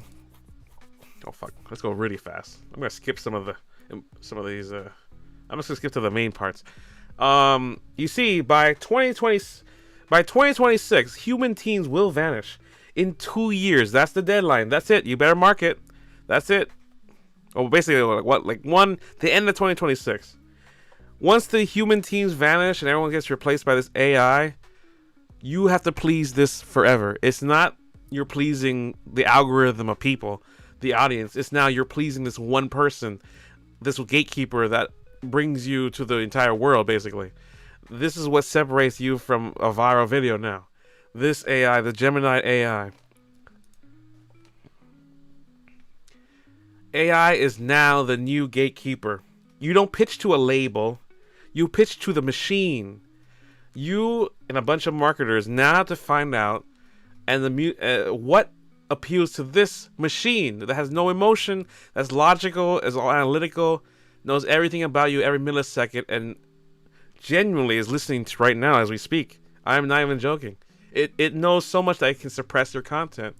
It can, if it goes against the system, it will not push it. It will not push it anymore. That's just the way it is. You cannot play the system as it is like 10 years ago. You cannot be this 80s artist anymore. You have to live within 2025. And I swear, sometimes I'm even living in 2010s or 2022. So yeah. The early adopters become immortal online, just like me, Ron Swex, just like all the VTubers in 2016 and now, all the Hawaii people who started like Hollow Myth in 2021. Look at them now. They've reaped the benefits. In the pandemic, we had like 500 million people in the gaming industry. Now, barely the tens of thousands, at least per like some of the games. Exo says, bruh, delete AI, but we can't. It's the Pandora's box. If the more we restrict our own AI use in society, some bad people are going to use it against us too. So it's like not having a gun in war. That's how I believe. The resource of it is not like not having a calculator in the science room or something. It's just sadly, once you're up that level, and once everyone's starting to do like the steroid of AI, I say, then everyone has to do it. It's just because they'll be left in the dust if they don't. It's just a sad reality that's going to happen. The one who gets in now are untouchable. So late adopters, they will disappear, erased forever. If you wait, you won't even be remembered at all. Like even today, like no one remembers really who you are now. So later on, you'll be forgotten. Just like we won't be in the history books. So the innovators, like Hololive, like everybody, they're here. Like early adopters, like I feel like I'm the early adopter, like me in 2022 to now. But now people who want to be famous in 2026 and above will have a chasm of you just get eaten up. This is the realistic innovation distribution curve in organizations like music industry, scenes, corporate, everywhere you see. You don't want to be this. So it's good to be early right now, be an early adopter. The innovators are all the ones you idolize, you know. And this is me, the early adopter. This could be you too. We're about right here. We're about right here, I think. You can start getting a little pitch, and then you can't get famous anymore. and you can stay within a certain level. But you can probably still stay here.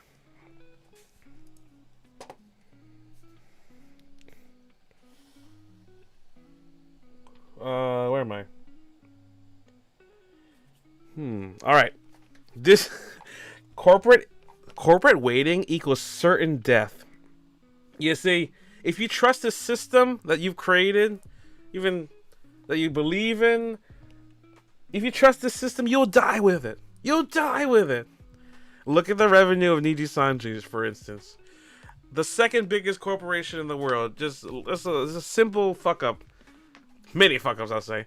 Look at their revenues. How much is every quarter is losing on the point where it's in 2 years it's lost nearly 1/3 of its value from the peak quarter of 3 of 2023. It's unbelievable. There's millions of yen just lost, and that's because they stayed stagnant. They didn't innovate their English side. They waited for... They said they'll do something, but they haven't. So the EN side is dead within the water right now. And I feel sorry for Scarlett Yonaguni, Maria Marinette. I feel sorry for all these these new Nijisanji people that joined. You know, it's just... What happened in Q3 2023? That's when the peak of Hololive and Nijisanji came out. 2023, I believe, like, we started having a third, fourth wave. That was like Luxium started coming out, bro. Luxium, all boy group coming out. We had Etheria coming out with music. Music started being really good. The lore from Nijisanji EN was tremendous. It started to slightly surpass even Hololive a bit. Like, they were actually competing really well. They even had more people at one point, so they were pretty up there. But their entire collapse of the EN division probably brings them back down to not even top 5, not even top 3. It's so sad to see, but I think their JP division is still doing okay because it's unaffected.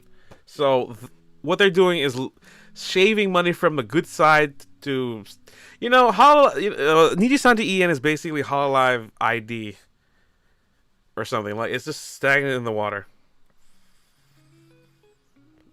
But yeah, 2023 was like the peak of like VTubers in my opinion.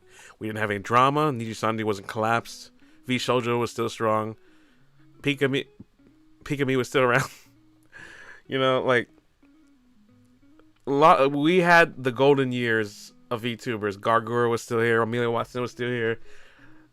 Fauna was still here. Mume was still here. Sana was here still, all those people. Jesus Christ. Let's move on.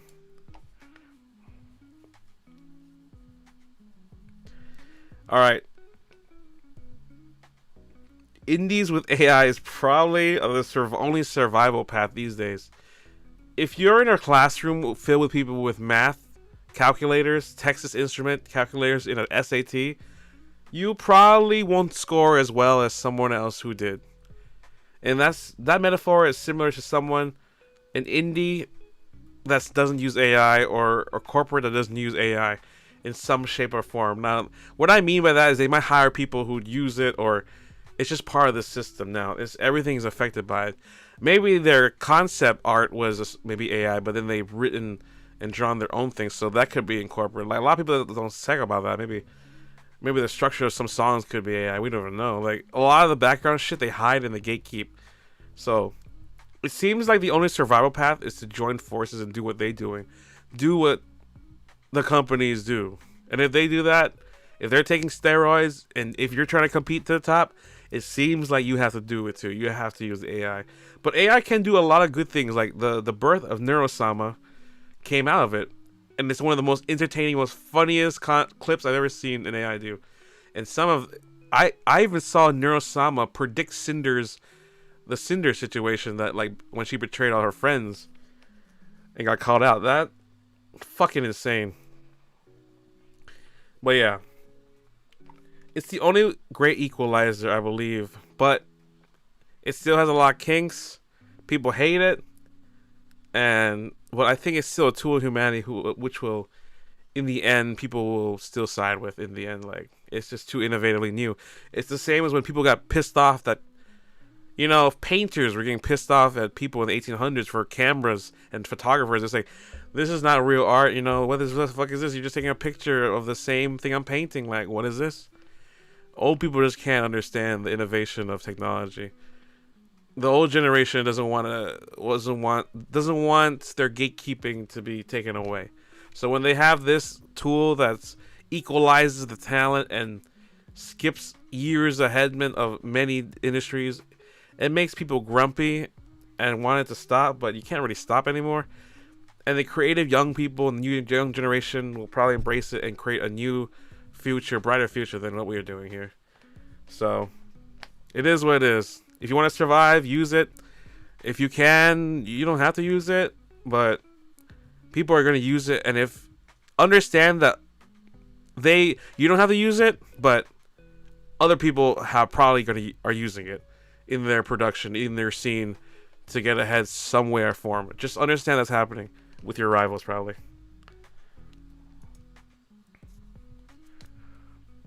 Exo says, I like art, not gonna lie. You like art? Hell yeah, do you draw too? Appreciate it. I love art. Stagnation is the kill switch. If you sit still, the AI will bury you. If you sit still, the AI is smarter than you think. It knows when you're putting out slop. It knows when you're putting out bullshit. It knows when you're shit posting. Even a little illustration that you've done for your Instagram, it's small stuff like that. It looks at it, analyzes it, and tries to push it or don't push it even. Exo says, yeah, I paint stuff. Hell yeah. Oh, that's cool. What's your favorite, acrylic or oil or some other paint? Watercolor? Oh, what do you like to paint? Let me know. You should paint Ron Swex. I'm just kidding. You don't have to. I just thought of that phrase. I just want to say it.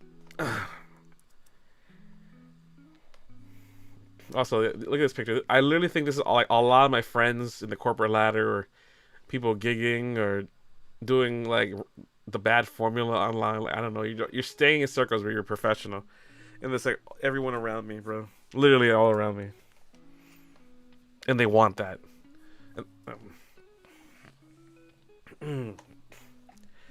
The Hawaii Rebellion. Hawaii is superior, authentic, and uncopyable. You see, this is the Hawaii Rebellion. This is the Park 5 of the slides here.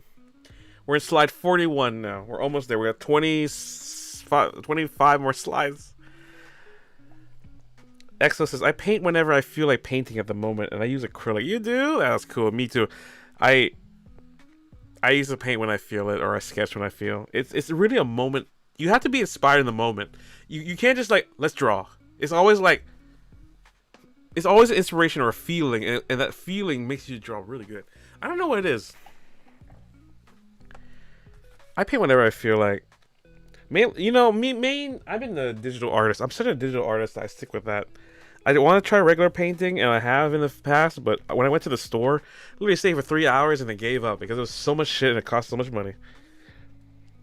Exo says, I want to try oil paint though. Me too. That one's, I think it's just expensive, but I would totally try that. I like the look of it. It's so strong and it sticks out. Exos is real. Yeah, like when I paint, it's mostly when I have an emotion. Like it's a burning feeling, and it's random. Like it might be in a phase too. Like you can have, like what you do is maybe you feel depressed or sad, or you feel this happiness or joy that you can put on a piece of paper and canvas. It's hard to explain, but you can execute it based on the feeling. Like sometimes you see and feel the picture already. Like sometimes you see the picture, like a simple, like the subject, but then you can make the background and you fill in sort of the ideas as you go along. The hardest part about painting is like, I think finishing it or continuing from the previous time.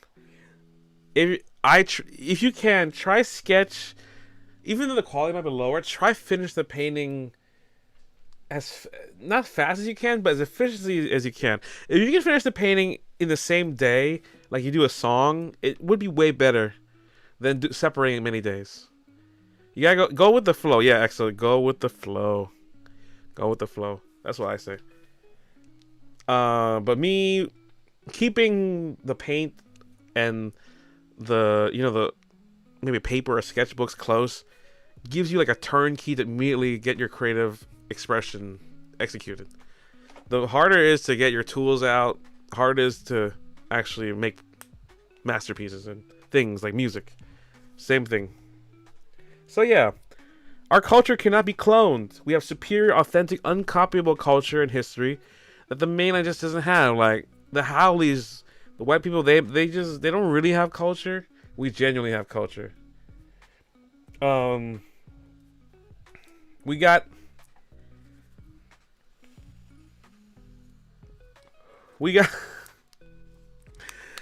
the we got the fusion of East, West, and Aloha. And this is Rush Hour 2, the picture. I just wanted to show you. I think it's a good description of what Hawaii has a good appeal. Like, so with our Asian culture and American culture, we have good food too. So our fusion of Aloha in East meets West is what sets us really apart. We're not just one thing. We're like a melting pot of just cultures. So honestly, it does make it hard to finish an art in a day, but it's fine because I try to sketch one day and then paint sections of a certain color every other day.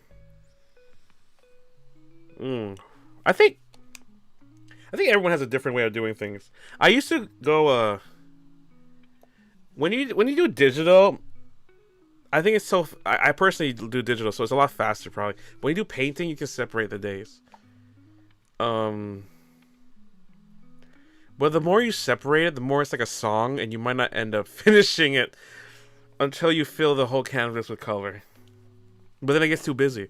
So how do you stop?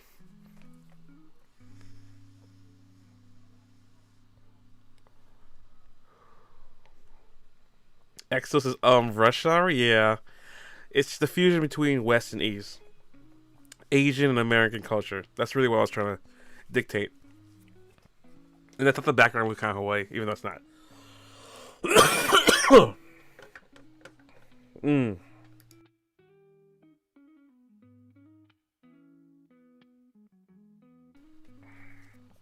Alright. The Hawaii Rebellion. Our identity cannot be replicated.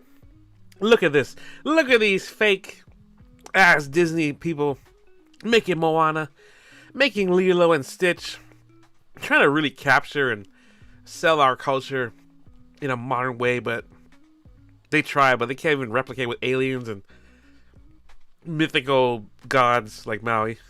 But they try, they're the best they can, but they're still waiting for like someone to show the real Hawaii. We're still waiting for an authentic piece of Hawaii, like franchise to come out, not just these glorified Hawaii cartoons. And this is evidence that they don't really understand us fully. This is what the mainland wants from us, but we don't need labels. We're literally a culture super collab, and you can't download the mana. Alright, Hawaii Rebellion, collectives. In the end, collectives are greater than corporations always. The people who rise up will always be stronger than the giant establishment that's always been there. We've seen it through history. We've toppled governments. We as a people can change, but we're so complacent today. Man. So, we don't need record labels. We don't need corporations. We don't need small businesses. We need each other. Although we do need each other's small businesses, or maybe each other's services, though. But as a collective, we will always be greater than corporation. And the scenes will be greater than the gigs, and the culture will be greater than the crumbs that are left within. Real scenes, they build legacies, and the gigs everyone does here, in the mainland, here, locally, everywhere, that gig, it really just builds burnout. Burnout. It just builds burnout in the end. This is a scene. Even today, we still remember and we still idolize. Even live streams, everyone. This is the emo scene, the Roar XD scene. Look at that. You can see that. You know why you can be this is because it has a fashion sense, as a certain time. It's not even a time period. It's technically timeless now, but every generation young still tries to do this style, even a little bit by here and there. This is the scene. Is what we need to create in Hawaii. We don't have that. We don't even have the fashion right now. Like, an Aloha shirt is not it either. Something completely representative of that.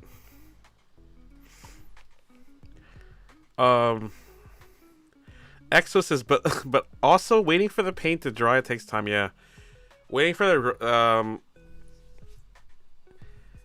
I would use a fan, or like I just come back. Like I would, or I try to paint some other area. Yeah. Or somehow I use that to adapt and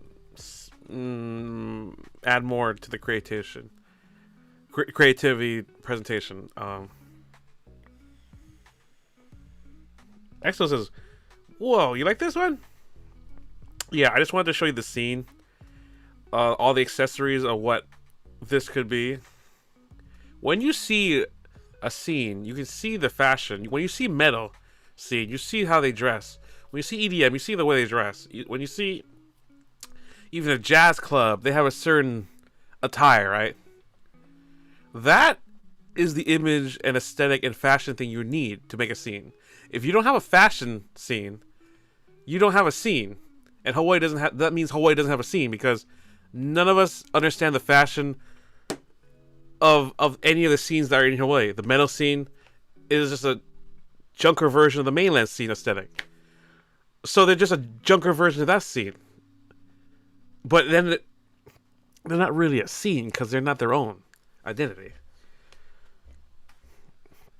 But once you have a big enough scene, then other industries rally around it, like the fashion scene, and they work with artists, and then suddenly you have a movement, that a collective that cannot be stopped. Exo says, I've seen a lot of styles, LOL. Especially since it's variety here. But in Hawaii, there really isn't any style. No, what the style is almost discouraged, which is really weird. When you come here, wearing jeans and a hoodie is considered too much. Like, a little too much even. Like, we prefer like shorts, because it's so hot, or like tropical weather, like it's literally t-shirt, shorts, and slippers. That's considered like casual wear. For some people, that's pajamas in the mainland. Some people wear pajamas outside. Like in here, like people are so chill that if you wear business casual, it's just an Aloha shirt and like a dress pants. Like that's it, and maybe some dress shoes or sneakers. We don't have like, nobody wears Hawaiian dresses like that unless you're like Samoan or Micronesian or Hawaiian like that. But most of the time, like young people, they dress like more like the mainland. They don't. What it is like a chiller mainland, like, because it's so hot. It's not really good looking, like, so. And then because everybody just wears t-shirts or tank tops with just basic jeans or something, it literally looks like teenagers. Everyone dresses like worse than teenagers, like. And then once you become like a good jazz band, or you're a good like band and rock band or something, you kind of don't. No one invests in the fashion in their own clothing in Hawaii. So then when they try to go on stage, they don't look as good as the people in the mainland. They don't look like superstars like Bruno Mars with suits and everything. They don't have a suit sometimes. They just have a hoodie or a jacket or t-shirts, because most of the time it's too hot, or they look down upon you like, why are you wearing layers? Nobody wears layers. But to look cool like people in New York, you need layers. Layers is... People, 2 layers is maximum. It could be just t-shirt and a collared shirt. That's it. That doesn't look good. That looks so basic. Like, the Hawaii look is Bruno Mars in 2010, the Colbe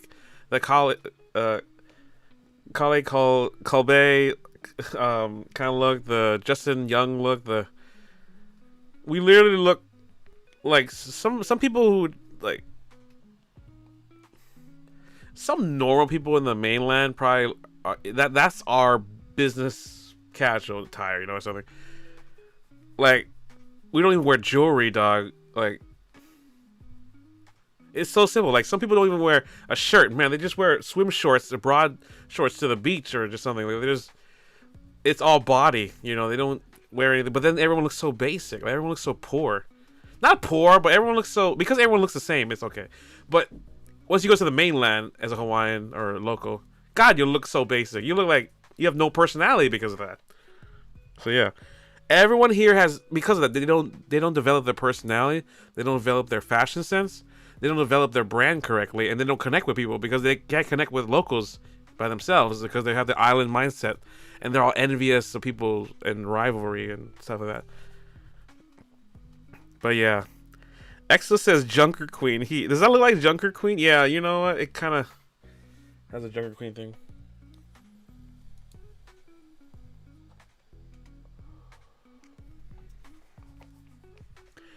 Indies, in the end, I've learned this even since the music business, indies will always be greater than labels, and we must rebel. The real scenes build legacies, and the gigs build burnout. And indie isn't a backup plan. No, it's the future. It's the actual future. Labels are stagnating. Corporates are designed to stagnate. Indies do not stagnate. Indies have not have a limiter. The only limiter is the gatekeeping algorithm of Gemini AI now, at least for YouTube, and stuff like Twitch or if you're not working any other website except for YouTube and Google, I don't know who you're working for. Google and YouTube are literally number 1, number 2 in the search bar.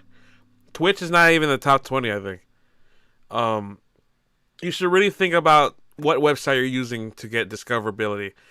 Instagram is not even the top right anymore. Like, you shouldn't be using that. All the musicians are using that to show their music. And I don't even remember any of your Instagram posts from 5 years ago, 2 years, let alone a year ago. So I don't know if you're actually influencing anybody on Instagram. Instagram is not designed for that. You have to pay money for advertisements. It's designed for product placements, not for artists. Like, it's not even meant for clicks. It's. I have friends who spend $700 for a single just to do that, and they can't even get like my numbers. Genuinely, they can't even get my numbers, and they have to pay for it. And I'm just doing this natural algorithm because I've experienced it. They want fast food money or fast food discoverability, but no, you gotta do this naturally. You gotta build up a fandom, a community. Most of them don't have a fandom or community. Like, it's just their friends and family or people they had in school or something. And it's really sad to see. Like, they just respect them, but they don't. None of their friends will listen to their music. Secretly behind their back, I think most of their friends are teasing them because they're the stagnation, but there's nothing they can do. Technically, they're better than norm. They're not. Technically, even the musician people that think they're not, that they don't think they're normies. They try to separate themselves from normies, but because they haven't developed as much as like they develop everything in music, everything except for the personality, the consecration, everything. They're really lower. They're like really lower tier, lower value people. They're not exciting people to hang out with, or anything. They're not. They're acquaintances, but not best friends. You know, they're always surface level, and that's just sad.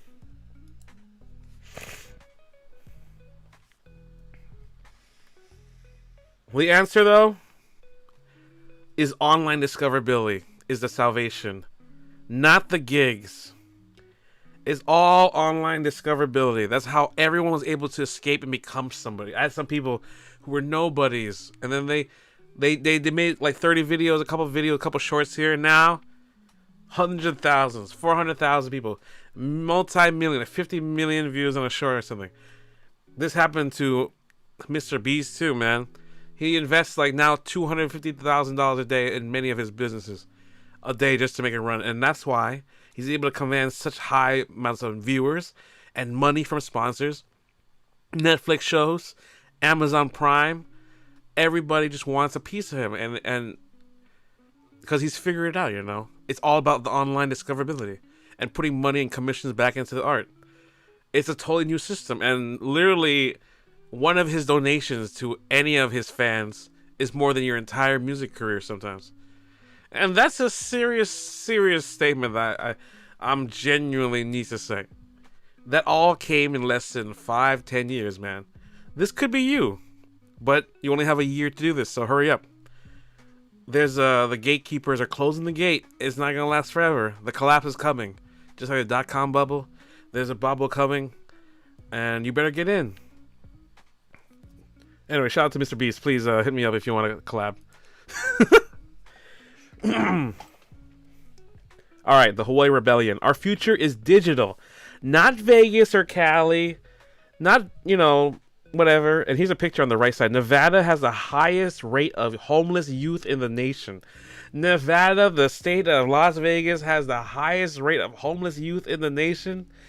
Jesus Christ, this explains why all my young friends who went to Las Vegas for shows left in a year or two to come back to Hawaii. And just their sad versions of their old self. So, I must say, if you're trying to move to Las Vegas, why are you moving to the highest rate of homeless youth? You're a young, youthful person. You're not going to get that money. It's a high cost of living. No one's listening to your music. They're going to fly away the next week and forget about your name. Forget who you look like, what your sound is like. I don't even know what genre that was. Some people aren't paying attention. Some people aren't even paying attention to what you're playing, man. They didn't know you were practicing. No, they don't even know. I can't even hear the words you're saying sometimes because the mix is so bad or you're mumbling. Anyway, moving on. Our future is digital, not Vegas, not Cali. It's all digital. To escape all this Hololive stuff, all this respect from Hololive came from the discoverability online. Literally, there would be no events if Hololive did not even start with one digital idol. So you must become that digital avatar, that digital hero.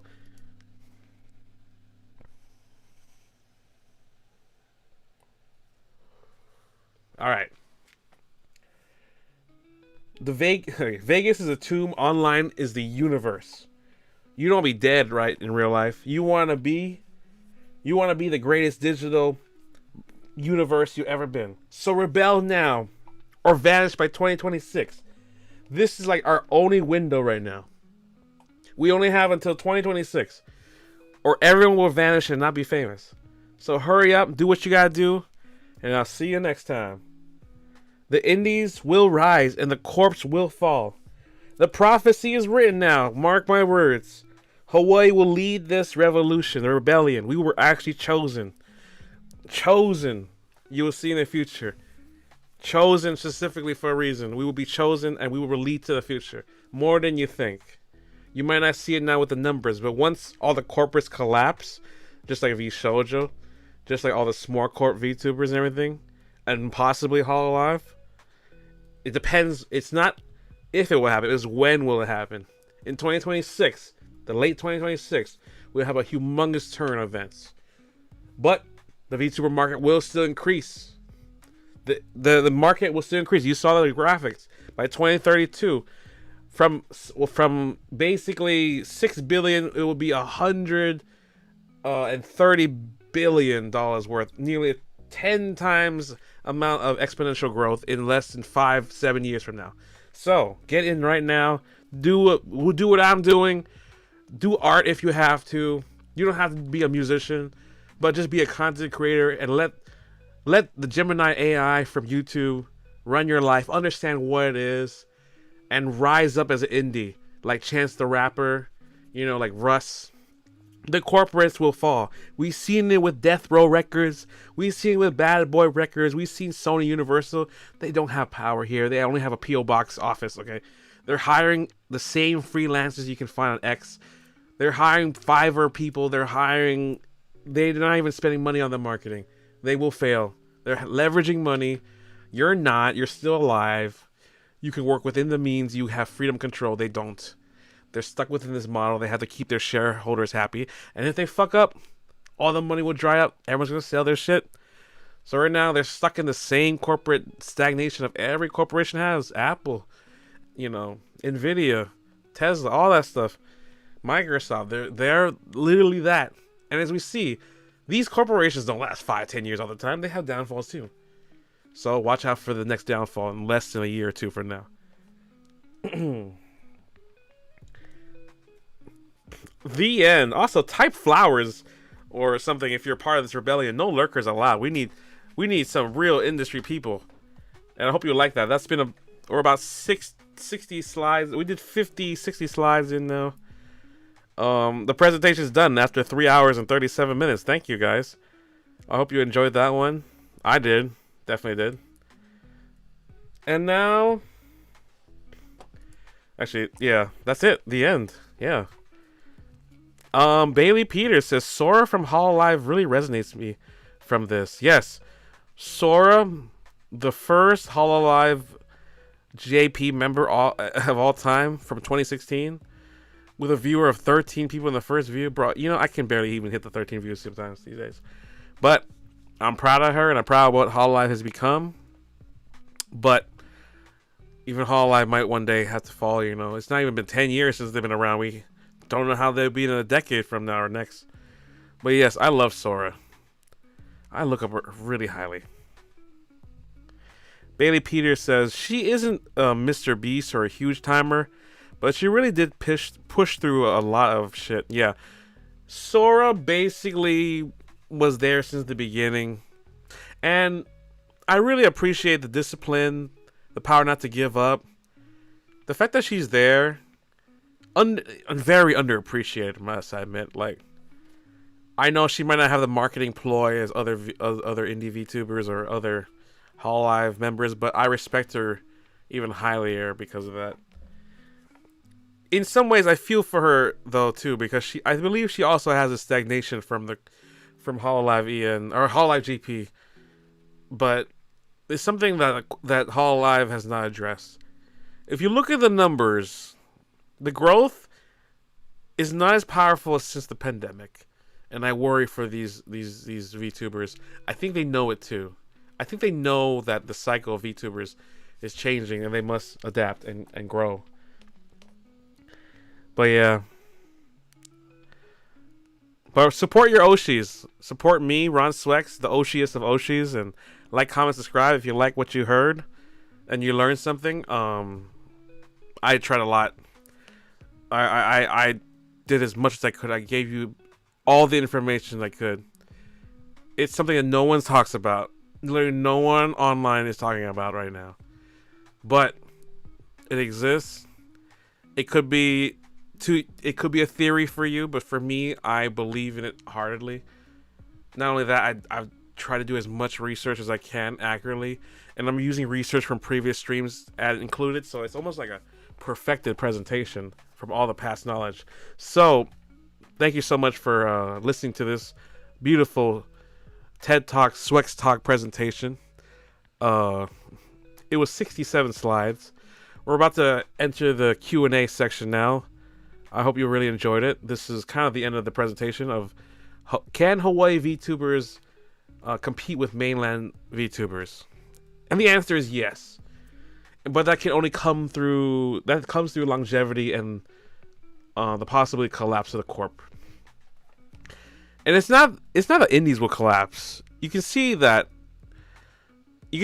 once you get all the I'm not gonna say names, but you see people who are graduating, like, actually I'll say names.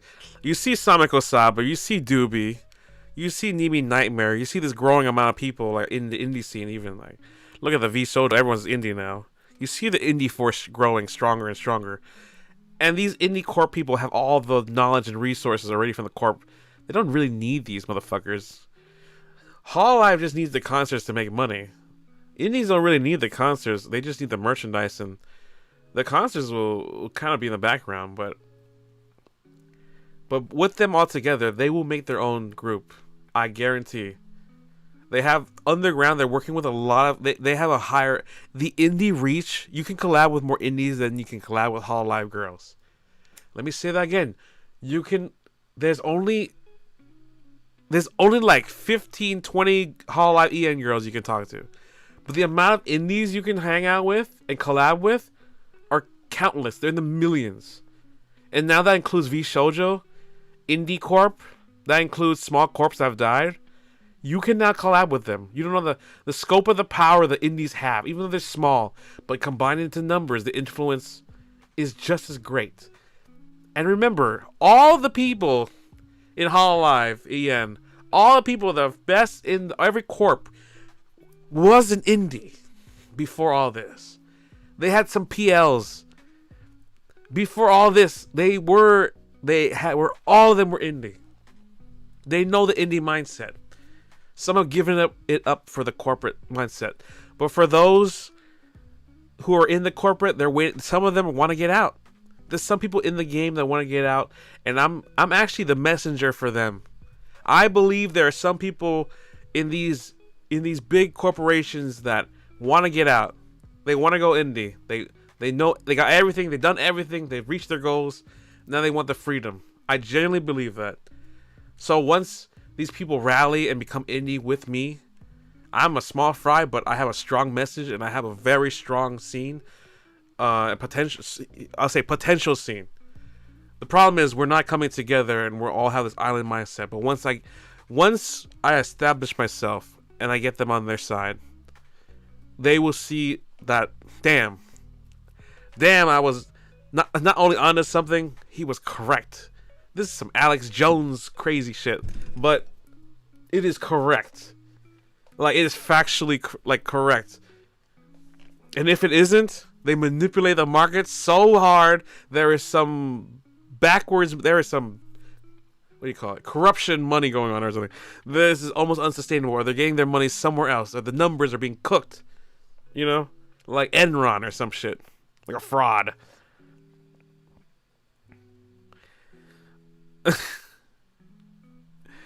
Ren Penrose talked about it once. I know Ren Penrose talked about it. I think she motivated me too. Now that they're out of the corporate scene, they can sort of explain themselves more without the NDAs and all these laws.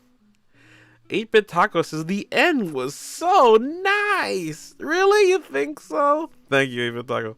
That's what I like to hear. I appreciate it. What'd you like about the ending? What was so good about the ending? Was I just getting into it more? Or was it the information? Or the conclusion? I hope you enjoyed it. It all links together.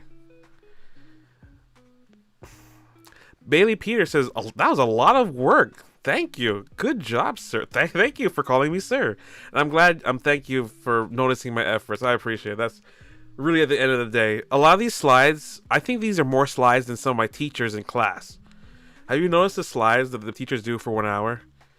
Barely like 5 or 10. Me, I come this is not even a classroom or a lecture or university, but I care so much that I spent 2 or 3 weeks on this presentation, like a final project or some shit. And I give it to you for free, knowledge-based, because genuinely I care about this scene. And I see the future, and I don't want you guys to be abandoned or get manipulated by the corporations. Like, we're so stuck in this corporation this whole time, man. And I realize we can just, if we come together as a collective, we can beat these motherfuckers more easily than we think, with less money. It's not the money, guys. It was never the amount of money you put in the scene. It was the people, the community, the resources, and the techniques, actually, that create the special thing that makes us human, that thing that connects us all together, you know? The intangibility thing that brings us as a collective, as a rebellion against this establishment. Anyway, let's move on before I get too philosophical even here. All right. It also depends on someone else's perspective it also depends on someone else's perspective of success. Yeah, it does, because it's easy to compare to people. Really what you need to do is compare yourself from yesterday. Do not compare yourself too much, but be inspired by people, you know. Everyone's journey is different. Everyone's life is different. Somebody's dream is not fit for you sometimes. It's a different puzzle piece. And my life is my own. Somebody else's, like, my dream could be someone else's nightmare, and their nightmare could be someone else's dream.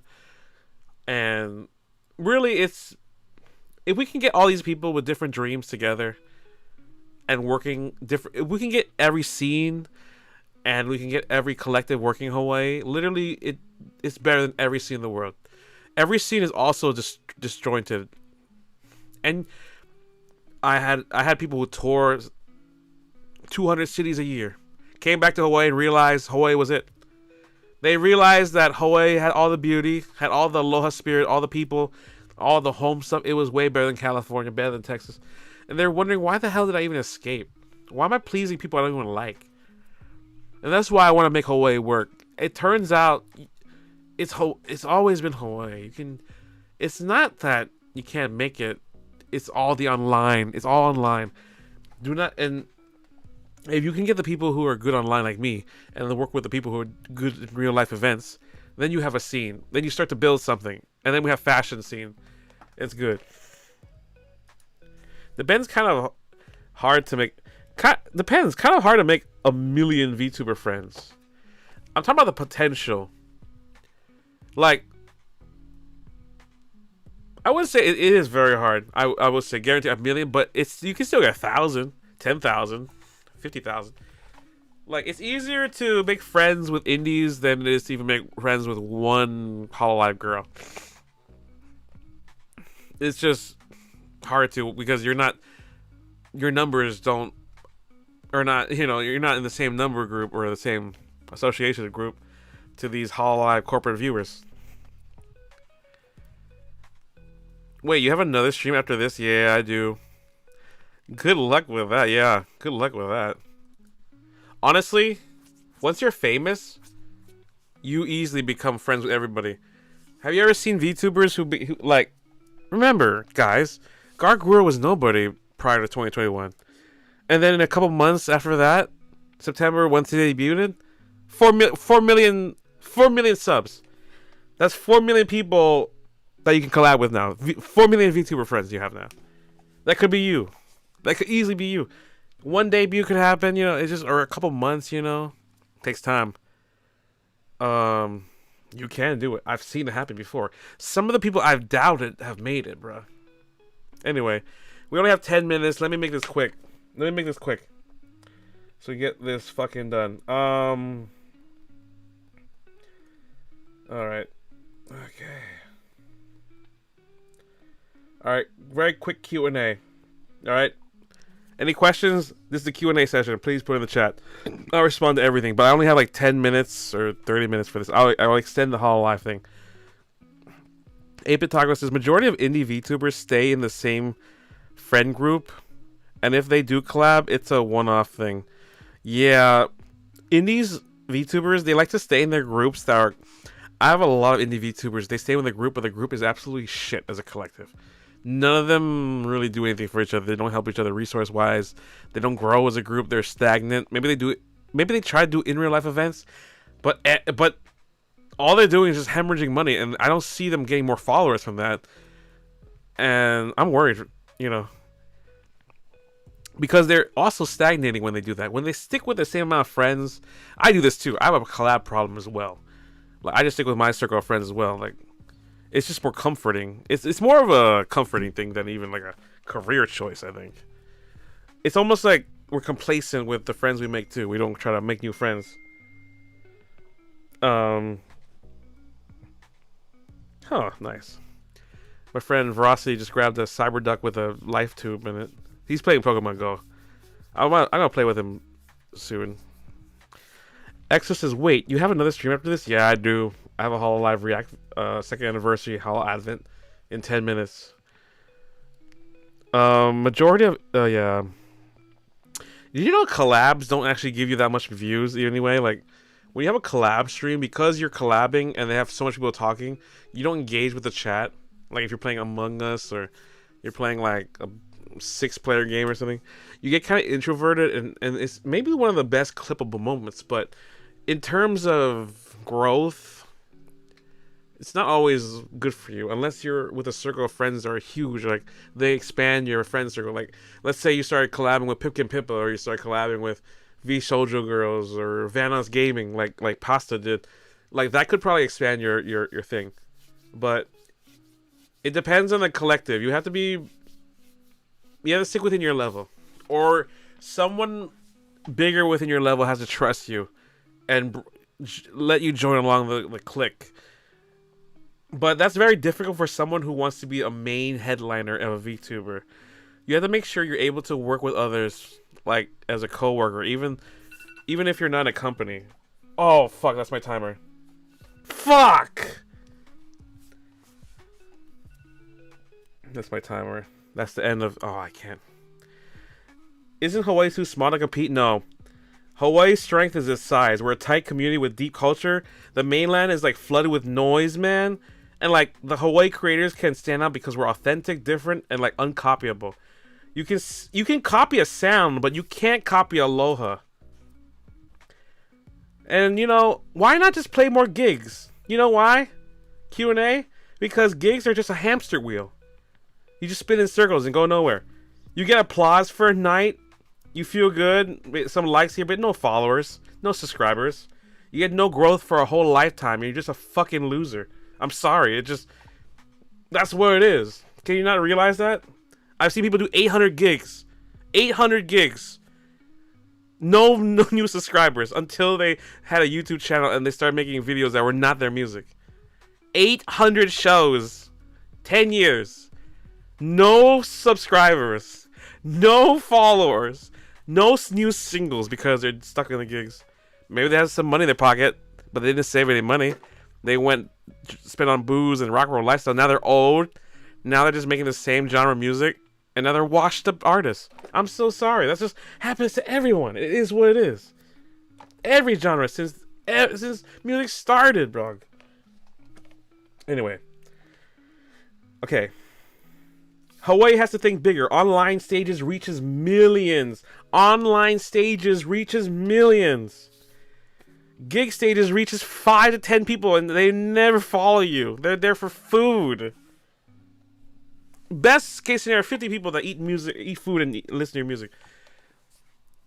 And they guarantee not going to follow you because you don't promote yourself like that. I don't even know your name sometimes on the stage.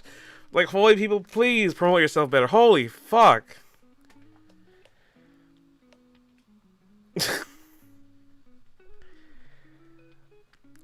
This is what I really do love about Maury, says Bailey. Oh yeah. Saba had a following before Hala. Yeah, she did.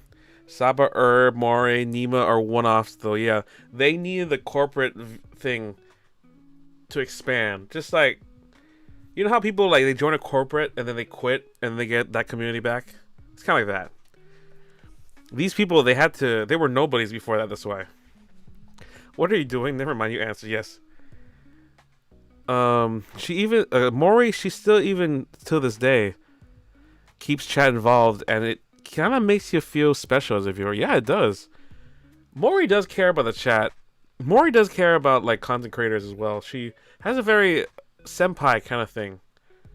More than you think. It's just that she has to be stuck with this whole life scheduling, and she's not in control with her life anymore because of that. Like, the idol culture has caused her to be complacent as well, and I think she's stuck in a she's really good quality, but she's stuck in her own career stagnation, even at her level, and she wants to get out of it. I think so. She has thousands of videos, but she's still doing the same thing because they're forcing her to, you know? Why is it that you post twice? Well, I wanted to be more productive. I wanted to do a presentation and a Hall Live React because I'm running out of times in the day to do all these things. Like, I think Wednesdays is the most productive, most craziest scheduling I have. Wednesday's the hardest scheduling because I have to do presentations and make it right, and then I have to do React. I think it's the most productive of all my weeks. Monday and Friday are my gaming schedules. They're the most lengthiest though. Like, I could play I played 13 hours of Overwatch this week. I don't know how. It wasn't even for Battle Pass reasons. It was just the old endurance streamer Ron Swex coming back from 2 months ago. He's still alive. He's still an addict, and he wants to play games. If not, he's gonna go insane and he cannot sleep. My internet is shitting. That's such a funny thing to say. Abitago says, Ron, the viewer of gigs that leads to nothing. Yeah, I've seen so many gigs that... I've just seen so many people do gigs and it leads to nowhere. That's why. And sometimes I don't know the answer at the time, how to make them bigger. Because I'm not big myself, you know. So, but I'm trying to help. Even if I'm not big, at least I can inspire someone to become big, you know. That's what Tupac wanted, you know. He was trying to inspire the next, you know, Malcolm X, the next Martin Luther King. You understand? That's what I'm trying to do here. If I as an entertainer cannot do that, for the future generation as a message, then what am I actually doing? What am I moving? What is my message? It's not just money, hoes, and clothes kind of thing. Like the same message. I'm trying to actually create a conversation here between many sides of many scenes and many groups. An actual town hall that we can discuss. But yeah, I see so many gigs that lead to nothing. Oh man. Rocco Max. Hey, welcome Rocco Max. Hey, great to see all the members here.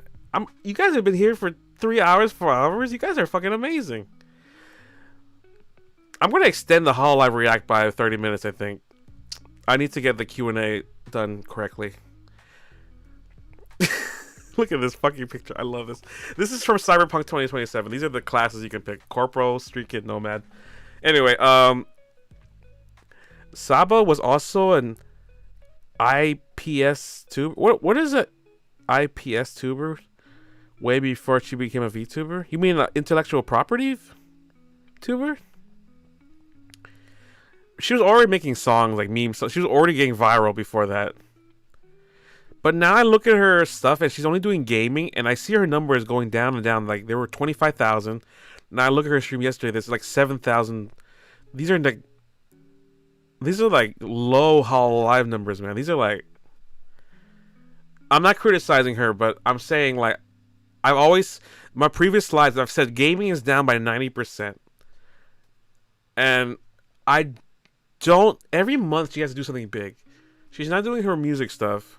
Gaming is a lower form of art, and I think she's getting kind of stagnant with her content.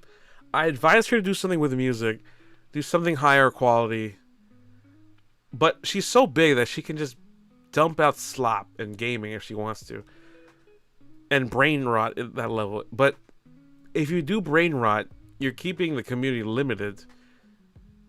We have to go higher level in terms of our ideas here. But that's the kind of VTuber she is. She's a great passive leader, I'll say. Like, there's some leaders that you don't know that they're leading, but they're passively leading. And I see I see Samiko Saba as one of those people. But they don't exactly know the direction right now that they're headed. But I think once they figure it out, once they have the crew, and if there's a possibility that all the Hollow Myth members actually graduate and join forces with her, you're going to see some really big moves in the future. I genuinely think so. But that's only speculation towards now. But the numbers dictate that there will be stagnation within corporate. And that's when the downfall will happen. That's how we saw all these small corporate companies not lasting. Only the big waves are lasting, but they're hemorrhaging money. And for sure, they're going to go down. And I think in late 2026 is the borderline where it's all going to happen, based on all these predictions. So aren't corporations the only way to get big? That's a fucking lie. That's a lie. There's other things to do. It's not just corporal stuff. There's Street Kid. There's Nomad. There's many other classes you can take in the world of, Earth and humanity and the scene. That's a lie, though. Corporations stagnate artists on purpose to keep control. That's all been about. It's all been about control. Indie Hawaii creators with online discoverability and collectives can grow faster than any label deal. That's the truth. Just like they did in the 1980s. Corpse is yesterday. Indies and Hawaii is tomorrow. You have to understand that. Oh, whoops.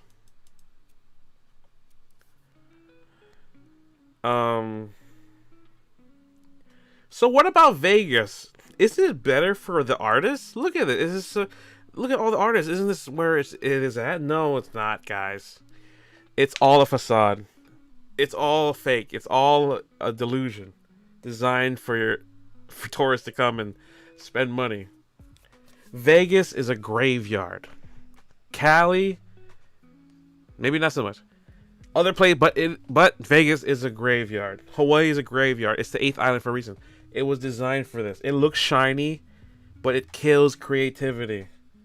It kills creativity. Bruno Mars didn't stay in Vegas lounges. Technically, he went global. Then he went back with with stadium performances.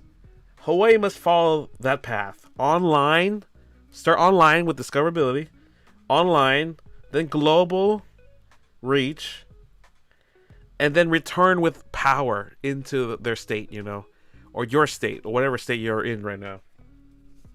Once you go online, go global, then you can return your state with power and leverage and command something. Unlike Bruno Mars, who used that power and left the mainland and actually is a slave to the mainland now. Actually, I also want to show this. The reason I show this is because this is not the real Beatles. This is a cover band. But this is what everyone wants now. Majority of the time, they hire cover band artists.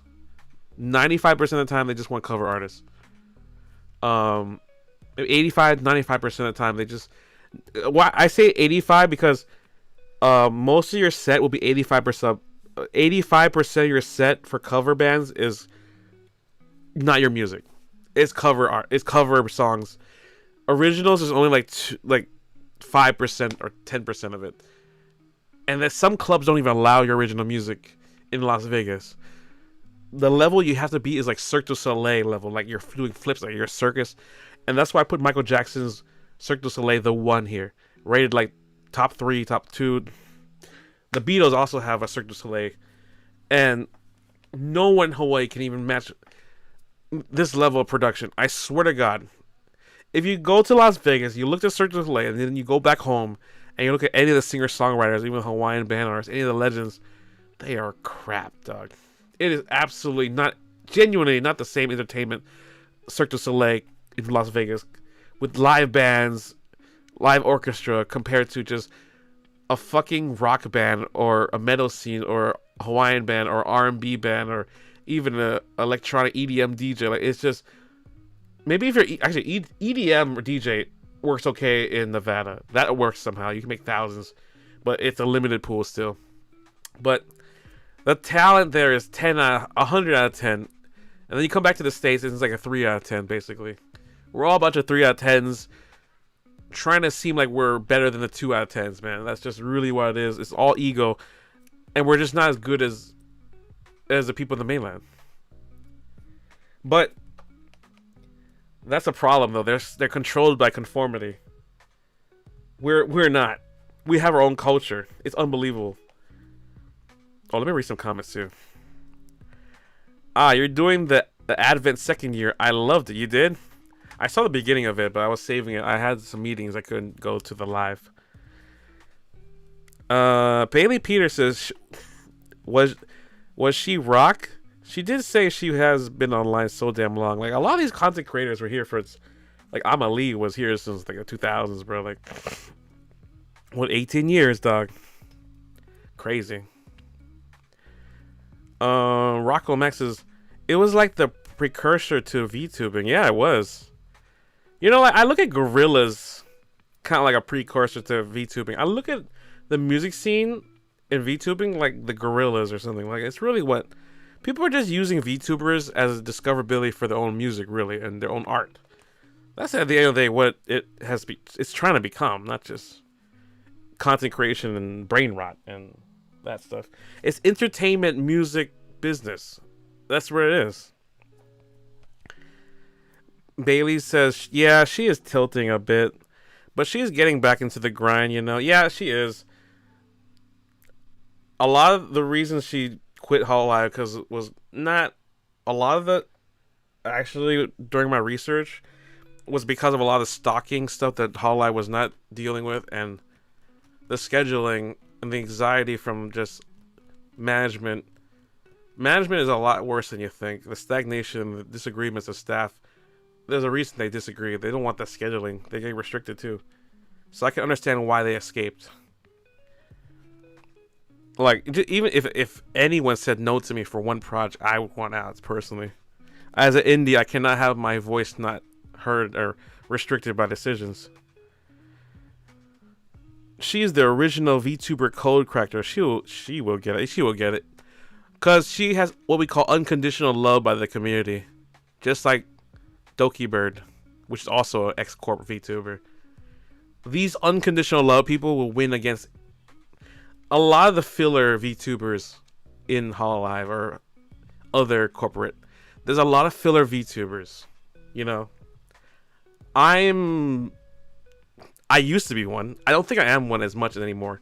We do have filler episodes though, but now I become the chosen headliner in Hawaii. Like, genuinely, like, if you actually research Hawaii VTubers, the reason I say I'm the Hawaii's best and Hawaii's favorite is genuinely because there's literally a scarcity of VTubers here that is no one else is here. No, they've graduated or are not here. I say that factually, and like the team has found out, like, there's no one here that I'm literally the best. There's a lesson to this too. Sometimes you just show up and you do a good job, you already are the best. Because other people haven't gone to the audition, they're too scared. Some people just haven't appeared in the audition or the event. And because you turned up, you're number one. That's how I won auditions. I've won shows and auditions. I've won singing competitions because literally there's only 2 or 3 people were there. Like, they used online. The people wanted to come. Like, there was like 50 applicants, but then when you at the end of the day they were too scared to arrive, and then you only get 3 or 7 people, and then you just kill it because your confidence brings you there. Sometimes it's just your confidence outweighs all the skill and talents and expertise of somebody else. So at the end of the day, just show up, man. You'd be surprised. You can kill it and you win just for showing up and participating.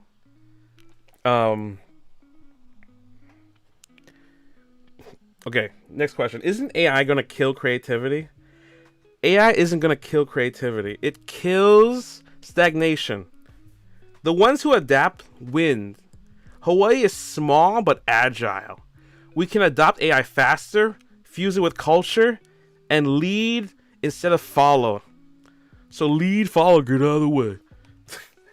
AI is a tool and not a death sentence. Just like a Texas Instrument, it is used to break like the stagnation of like the mind, blank. It is used to kind of maybe inspire. Maybe you can learn, because AI is a collective of all the best work stolen, copyrighted from humanity. If you can equal or use its ideas and create your own vision. Because everything is not original anymore. Everything is a copy, a derivative, a copy within a copy within a copy with a copy. Your inspirations and your perfection and your strategy just have to be better than someone else's standard. Like at a restaurant or as a content creator. So yeah, use it as a tool, not as a death sentence. So, question 6. What makes Hawaii better than the mainland? What makes Hawaii better than the mainland, yo? Hawaii has culture, authenticity, and fusion. This fusion between East, West, the East of Japan and Southeast Asia, and the West of California, the mainland, New York, Texas, Nashville, everything like that, and the Pacific islands like Hawaii, Guam, New Zealand, Australia, all that stuff. The mainland has quantity, the quantity of artists, all these saturated people, the same motherfuckers you see in your feed, the boring failures of content creators. But in this AI era, quality plus identity will win. Not the quality and quantity. Quality and identity will separate and will make us win. Hawaii doesn't need to copy the trends at all, because we'll just be a shitty copy. What we need to do is become the trend. We are waiting to become the trendsetters. We are the trend waiting to go global. We've been copied so many times with great success all the time in every decade. So now's the time we use it against them and actually be proud of what we have here compared to what they have. Bailey says, Saba, in my opinion, has always struggled with anxiety. She needs a true friend. Being the most popular in the world, that's true. She didn't even want to be, this was given to her. This was kind of thrown in her side, Bailey Peters says, the top is a very lonely place. It is very lonely. Like, you see me, this is why I'm so lonely too. Like, the more I'm not even that big of an indie VTuber, but the more subscribers I get, the more viewers I get. Like, I'm at 575,000 now. That's not even that much. It's not like crazy viral, but my friends and the homies are looking at me like different. The normies who don't do content creation look at me like I changed. Like, I'm not. They treat me different. They get jealous. They generally get jealous. They start digging at you. They don't. The more you get up in the world, they don't compliment. They start to project their own failures, or they get scared, man, because they can't control you anymore. They thought you were lower than them. But even like small successes, even if you're trying to be like a small local, like they try not to. You're a rival now. You're not that small kid anymore, you know. But that's when you have to separate yourself from the conformative group that actually doesn't have the answers. Even though you want to be part of that clique, they're gonna be level 1 and you're gonna be level 10. You just gotta separate yourselves. Trust in your answers, because they're in the old 80s system. You're in the future. You're like Cyberpunk 2077. You're gonna be crazy to everybody. Everyone's gonna doubt you 100%. Even your family, even your friends. But one day, once you make it, and once you show them the message and show them, even if you're not making the big bucks, one day history will turn and you will be the right one. And then you just drink the sweet nectar of like, I told you so, and victory, and then you'll see. And trust me, this history repeats itself. We can predict history again. We can follow the history book. This has been done so many times. The formula has been done. The recipe has been done. So we'll see. I'm cooking so hard. I'm sweating right now. I'm not joking. I'm actually sweating. Why am I sweating right now? Fuck, it's hot. I'm cooking so hard.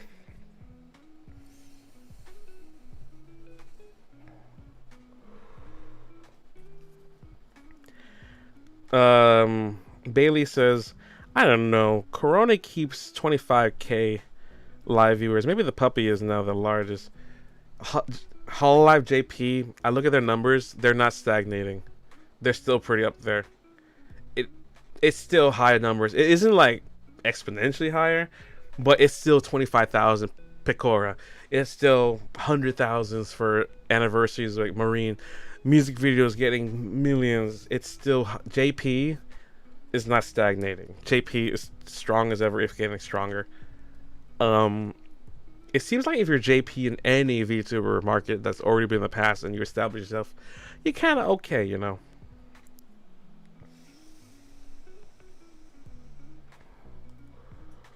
I don't know. Bailey says killing it. I know they definitely killing it. I was killing it so much I'm fucking sweaty. Dude, 8-bit tacos. I'm cooking. Am I cooking? Holy shit. I'm actually sweating right now. Like, the whole body's like, oh my god. JP supremacy. Yeah, JP supremacy. I think because, listen, VTubing started from JP. I can totally understand why it's the biggest. The English division of Western VTuber is a derivative of all this. Matt Meatus, hey Matt, how you doing? Sweaty Ron, like my whole body is literally sweating right now. I don't know why. I've been presenting with so much energy and power and passion, like genuine anger and some of the and anger, but genuine like emotional feeling that my body is really feeling. Like I'm genuinely a layer of sweat. I don't know where it came from. It's like when you have fight or flight, and then your anxiety is just like up there. I am so feeling this presentation today. I am so into my presentation today.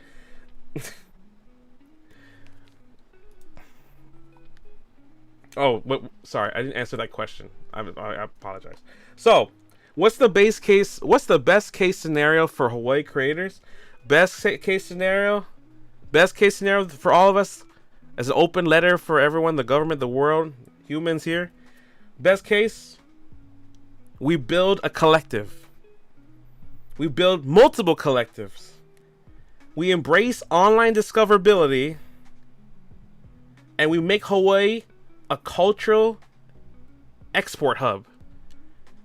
We export our culture everywhere with animation, fiction, franchises, merchandise, fashion scene, food, content creators, you name it. We are it. We're a bridge. We're Anime Expo times a million. You know, imagine if like VTubers, DJs, and like artists were like uniting together, kind of like they did in the 1980s with Big Mountain Apple, and then we reached like millions online together collectively, and all this channel like was together. Doesn't that sound like Hololive already? Like reaching millions online while still rooted in like this island identity that we've created. And then Hawaii becomes the main global stage that everyone wants to go to. We become the desirable place that people fly to. The mainland like brings their best to us in paradise, and we start to network, and we have the best of the best all the time here. But, you know, we can only dream. That's the best case scenario if you're with me. And you know what's the worst case scenario? This is a funny picture. Worst case scenario, guys. Worst case scenario. We stagnate. We stagnate. We have what we call in the marketing world dead years. Dead years are absolutely nothing. Majority of my homies have dead years. Most of the people in the corporate in your dead end job have dead years. You probably live in the same routine right now. You're probably in the dead years too. I'm sorry. It's just the pandemic created this way. You can't. We've all been struggling. You haven't found your way out. Worst case, we stagnate. All Hawaii local artists, they flee to Las Vegas, to Cali, to the mainland. You know, Nashville, wherever they dream. Maybe Japan. All our young people flee, the artists flee, we stagnate, the corporations, they all take over, stagnating us crazy, limiting the market share, limiting the community reach. The AI then buries the late adopters, man. Like, friggin' the AI buries everybody. I'm talking after 2026, worst case scenario, all the late adopters, all my homies who said, oh shit, Ron Swex was correct, man. He was honestly 100% of the dot prophecy, like Jesus. Like, oh my god, it's those AI will bury those late adopters already.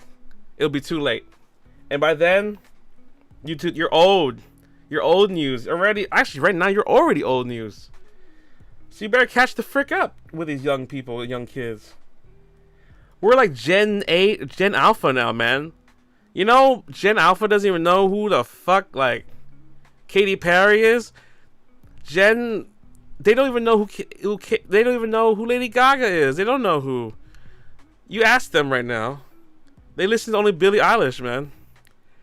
They don't know who the fuck Michael Jackson. They don't really. They've kind of heard him. They don't know who like Bruno Mars is. They never heard that name. It's crazy, you know that?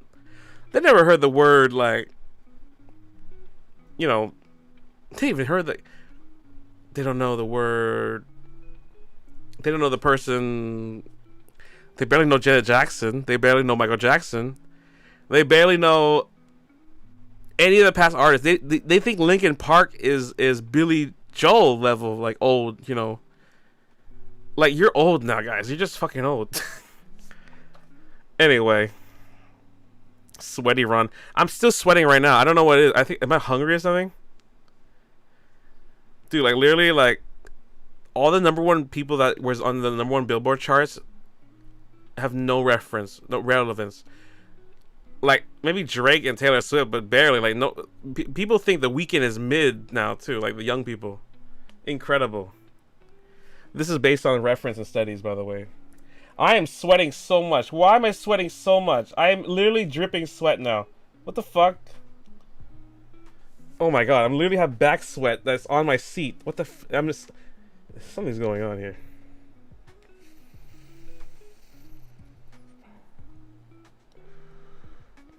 Bailey says, my dream is to have a story writing channel.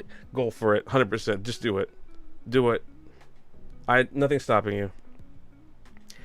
As a kid, someone told me become famous, then become a writer. That's true. Famous people have a ghostwriter, and it's based on popularity and how much people buy your books, so it's all a numbers game. So sadly, but I wouldn't let that discourage you. Look at J.K. Rowling. That could be you.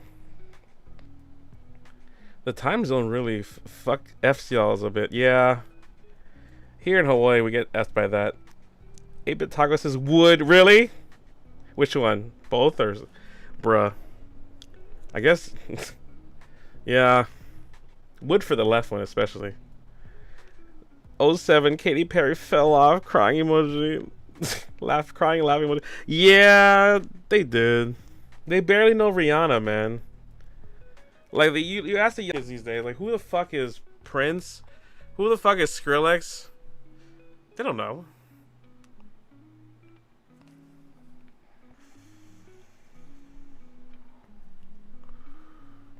Bailey Peters says 33 videos over 18 million viewers. Okay, never mind. Saba is still queen roster. Possibly, yeah. But you have to understand that. Listen. Gargro used to be the biggest thing, right? But then she graduated. Look at all those intellectual property videos, everything. Gone. It's gone. Now that she is indie, she's okay. Honestly, she's set for life. But even at this level, she still needs to continue to grow. At her level, she needs to be legendary still. You know?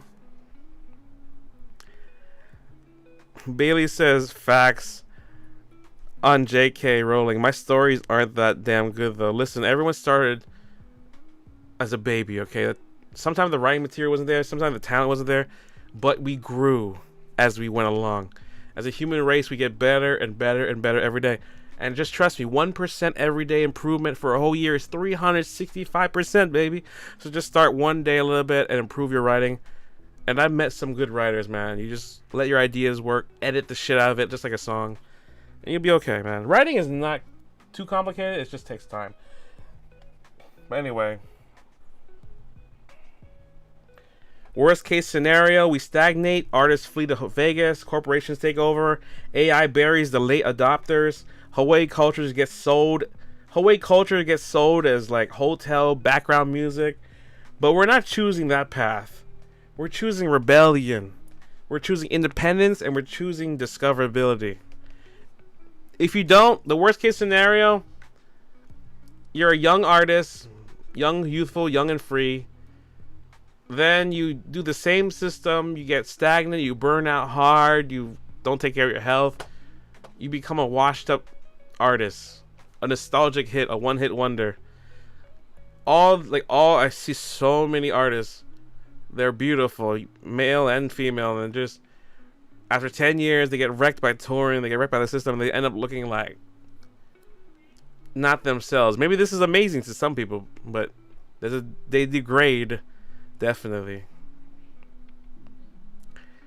Hi, Ron. I'm back. Hey, what's up? I'm back. Welcome back. 8-Bit Talk says both. Wow. Okay, cool. Nice. All right. Hi, chat. Nice. My stomach is growling. I think I'm hungry. Ash is great. Yeah. Sucks she had to leave that behind. Yeah. That's what the problem with intellectual property. And the Mume song is gone. Damn, yeah. Bailey Peters says that is great advice. I appreciate that, sir. Yeah. I appreciate it too. I'm glad you're listening. See, for women, they have a biological clock with age, and once you're 25, you sort of can't really do music anymore. Even as an idol, the idol range is 15 to like 22. Like, you have a limited time span, and there's a biological clock for everybody. Guys we age more like wine. Girls age like milk. So by the time you're 18, you have an amazing, but it starts to go down and you degrade. So I recommend you hit hard as much as you can young. Do everything you can to adjust within the online discoverability as much as you can this year, or you're gonna get stagnant. You will realize, and you can't escape the stagnation circle. And once you do it, time will pass, and you will become this old lady and you'll get grumpy, and you've seen how all the old aunties are. They're not happy. One of the most depressive people are single ladies, boss girls. The most antidepressants taken are middle-aged 50-year-old ladies who are single, have nobody, and they're cat ladies, bro. That's for real. Like, it's because they worked the career route, but they had all the money, but they have no relationship, they're empty inside, basically. So it's something to think about.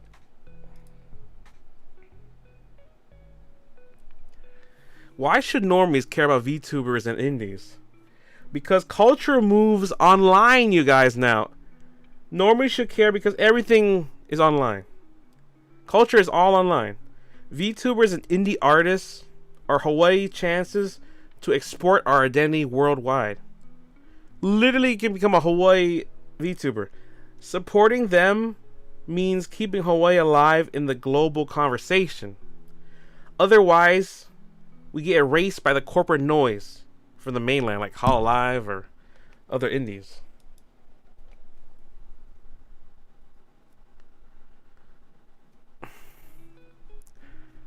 Isn't Herb like 36? Holy fucking shit, is she?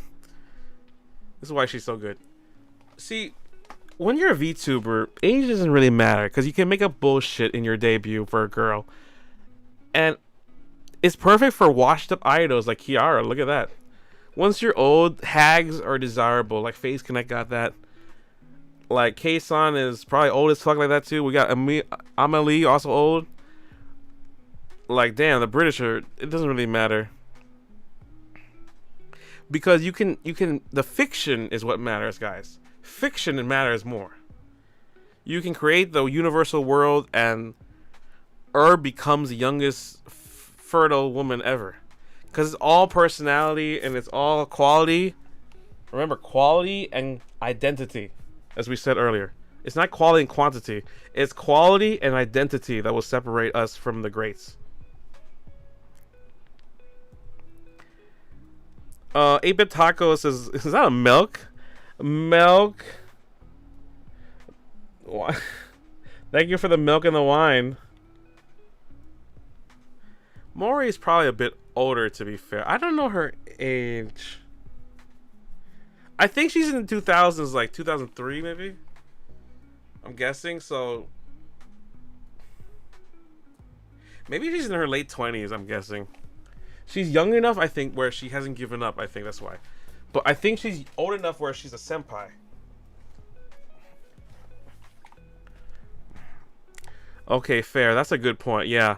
You have to realize a lot of what I'm saying is right. They all connect. I might seem crazy. I have a certain point here, a certain message I'm trying to get over. And if you can understand it, or some parts of it, you'll go far, man. You'll go far. 8-Bit Taco says Maury is late 20s. Oh, nice. That's pretty good. Hell yeah. Sounds about right. She's very mature and a very good leader for her age. So, the final question I have. This is the last question and the final slide before I move on and I end the stream. So, guys. So, I'm going to ask the same questions I asked in the beginning of this TED Talk, this SWEX Talk.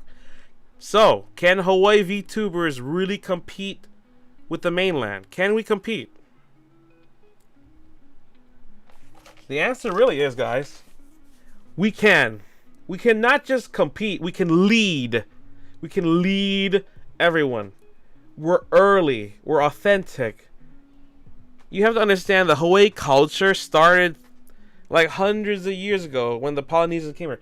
We have history beyond Hololive from 2016. You have to understand that. We can be authentic and real. And literally, like, if we can make a love live kind of like in Hawaii, oh my god. Like, they're glorifying us in like a Dragon Yakuza. Like, if we can make more franchises that support like this, we can bring a humongous wave instantly if we do stuff like this. We're early, we're authentic, and we're unfiltered by corporations in the mainland. If we unite as a scene, Hawaii VTubers will set the standard for indie rebellion. This isn't a competition. It's literally our destiny. So with your support as a group, as a collective, as the Triple R, Ron's Royal Ringos, you can help me become #1, inspire Hawaii scene, and cause a change reaction and change that the world will have to pay attention, and we can lead, and they will get out of the way, and they'll follow and get out of the way. Lead, follow, and get out of the way, you know? And there you go. This has been a Ron Swex presentation. And hopefully you learned a lot and you realize Hawaii can compete with the mainland stage, even if we're a tiny state. Because it was always about quality, identity, the community, and the collective. The scene will follow through. And then they'll follow you. The money will come. And remember, guys, a lot of the VTubers you heard came from Hawaii. They just can't say it.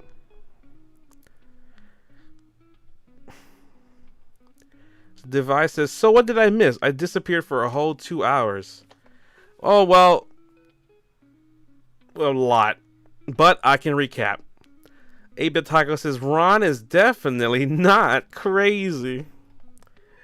Is that a Pinocchio?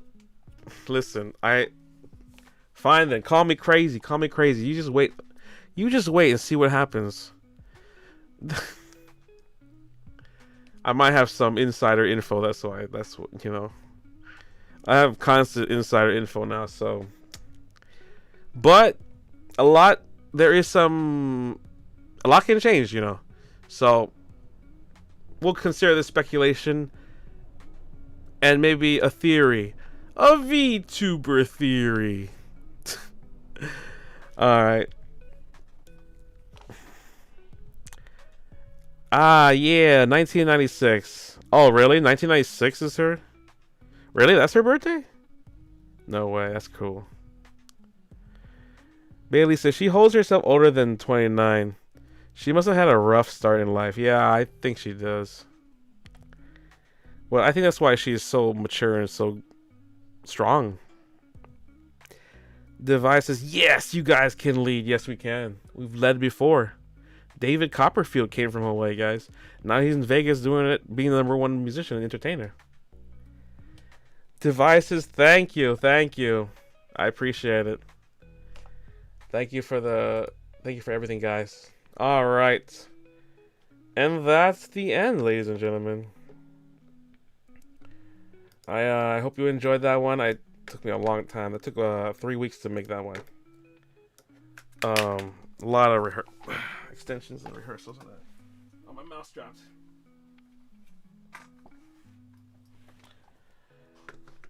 Okay, I'm really exhausted, guys. I'm actually really hungry and exhausted. Like, I'm really tired too. We have another Hololive React stream. I might eat something in an hour and come back and then do the React stream. We might do that for like 2 hours and then head to bed.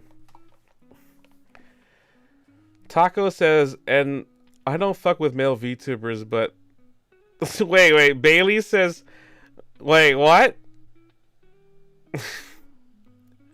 Bailey says, Taco, and I don't F with male VTubers, but that Ron dude is feminine enough. What? I'm feminine? Come on. I didn't expect that to come from you, Bailey, but okay. Thank you. Great. Almost like a femboy level feminine, I guess. Alright. Real Bailey. What do you mean, real Bailey? I don't fuck with male VTubers or Ron. This Ron dude is feminine. Am I feminine enough that I'm just a girl VTuber on their screen? Am I just like a flat-chested male like feminine VTuber or something? Femboy level shit. Funny that. 8-Bit Taco says real Abe Haley. What do you mean real? The presentation. Devices. The presentation was so peak. Thank you. Thank you, Divine, for saying that. I appreciate it. That makes my day just hearing that kind of stuff. I'm glad you think the presentation was peak. That's the comments I go for. That's why I work hard. 8-Bit Taco says Ron is hella submissive. No, I'm not. I'm not hella submissive. I am hella... okay, fine. I might be, but... I'm a professional submissive, okay? I use it for the enlightenment of humanity. To benefit you in every way possible. Every inch possible. Anyway, moving on. Bailey's like laughing emoji. Ah, come on. Anyway, let's recap all this. Holy fuck. Did you like my 67 slides? Oh my god.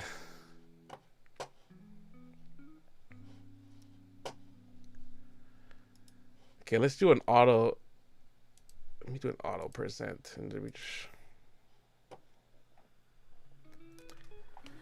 Alright, well, I'm glad you guys like the stream. 8-Bit Taco says, sure, Ron. Sure, whatever you say. What? Yeah, thanks, man. Don't doubt me. Okay, I'm not gonna deny that the submissive thing is probably true. I don't know. I can't probably dictate that. You guys probably know or determine that. Like, it's like you can't really. People tell you're an asshole. You can't really say you're not an asshole. You know. So like that. But yeah. Anyway, we're gonna use that to our advantage, I guess. Whatever that means. 8-Bit Taco says it's facts at this point. Why? What evidence do you have to say that it's facts, huh? Oh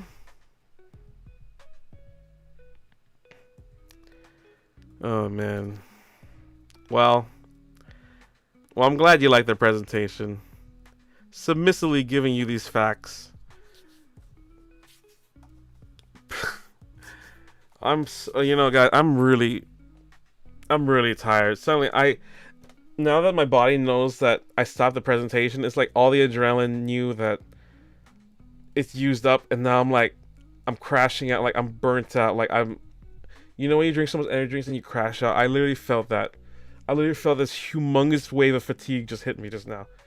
I think my body realized it just, unless I'm being submissive to the fatigue or to you guys, I am really winded suddenly. Like, holy fuck.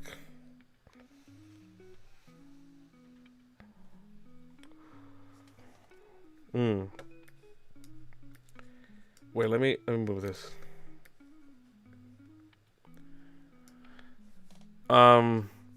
Device says my favorite slide in this presentation is the VTuber profit slide. Is it? Do you like to see the profits of how good we're doing? This one? Yeah, this one's pretty good. We did pretty good explanation here. We actually was able to detailedly get the facts without just saying, "Oh, we're doing good." No one talks about the numbers, man. People are scared, but it's really important. We have to talk about it. It's literally what makes our industry run. Money and the revenue.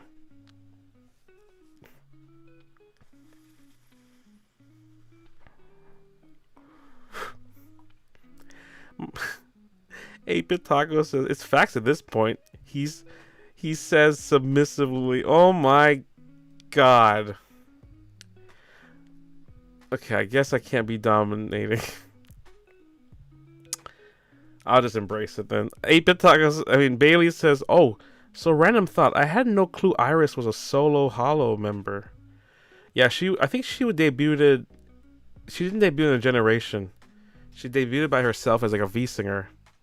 They're trying to promote her like her own thing, like she was like soothsayer or some shit. Didn't work out so well, sadly. But they put her into another thing. Bailey Peters says, "Do the react a different day. It's no worries." You sure? You guys sure about that? Yeah, maybe I should. This presentation took a lot more energy than I thought. It's different than like doing games and like you're chill. This one took a lot of energy on me. Like teachers do like 1 hour presentations and they get tired. Like I just did a 4 hours and 41-minute presentation, hard energy, and I think that actually winded the fuck out of me. Most TED Talks are literally like less than 45 minutes or 20 minutes. I just did fucking 4 hours and 45 minutes for you guys. All of my expense. Just to entertain you guys.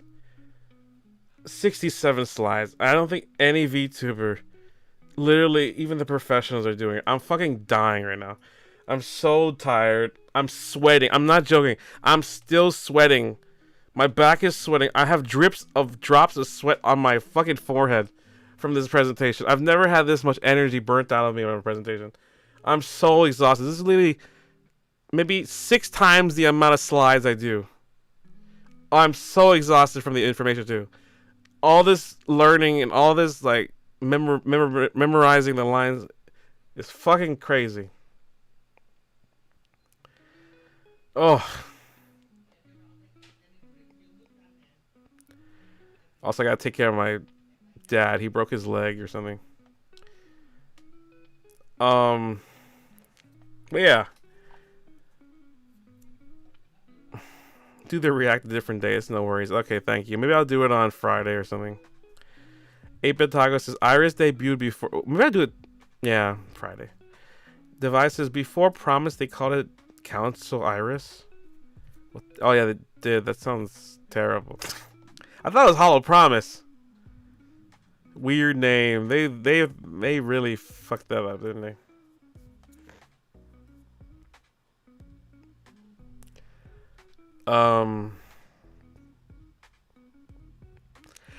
Hey, what's up, Mamina? Thank you for staying this long as you did. I appreciate it. I guess it's time to go to sleep, LOL. I think it is time to go to sleep, I guess. It is 8:45 p.m. Perfect time to sleep. I'm going to eat something and head to bed. Bailey Peters says, I saw it said Hope and she was the only member. Was odd to me. It was kind of odd. 8-Bit Taco says, I can't wait for the 100 slide presentation. Bro, I'm waiting for the 200 slide presentation. She debuted before Mume. That is insane. Dude, I know. She was actually pretty pivotal. I heard Iris was originally from Hawaii. Cry High told me that. I'm not sure if I can say that, but there you go. Allegedly, of course. Device says the original council member are Crony, Mume, Bay, Sana, and Fauna.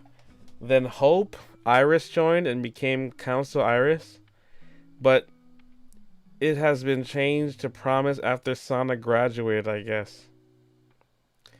Yeah, literally we only have like 2 Hollow Council members. This is crazy. Yeah, only Bay and Crony. This is fucking insane. Everyone graduated. What the hell is with the second generations graduating? Promise came after Sana graduated, yeah.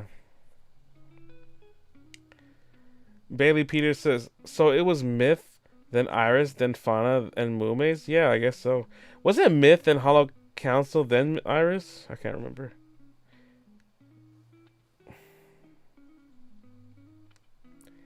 Damn, she is EN Senpai with the tax. She is. The freaking lore changed everything, bro.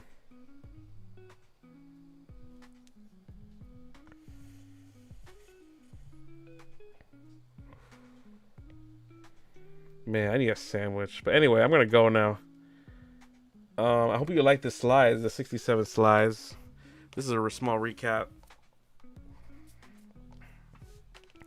Iris did come after Myth. Yeah, it has to be. Myth always was first, guys. If not, we would look at her up like Sora or some shit. Devices for real. My favorite lore, I think, started with like Council. That's when it started to like get pretty crazy. That's when like Iniji Sanji had pretty good lore too, man.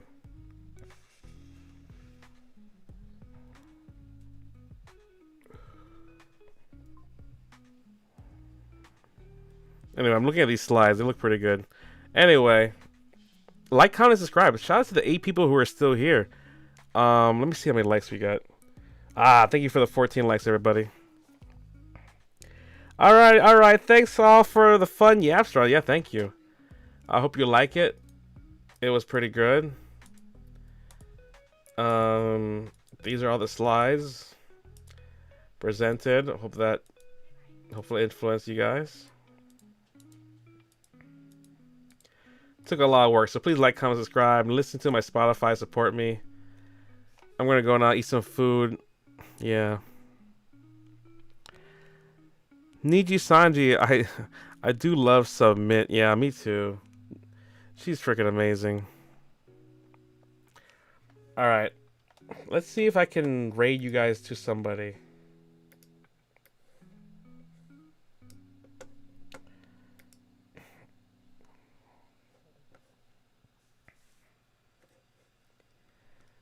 Alright.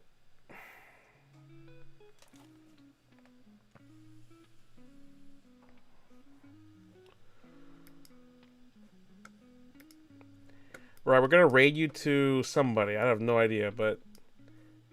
Oh, fuck.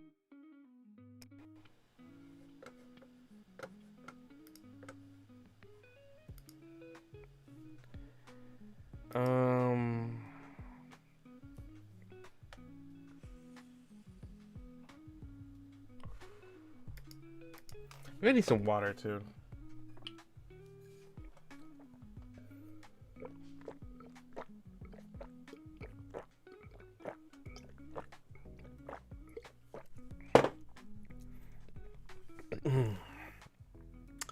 Sub time. Yeah, it's Subway time. I can't wait to... Oh, fuck. They're closed in like 10 minutes.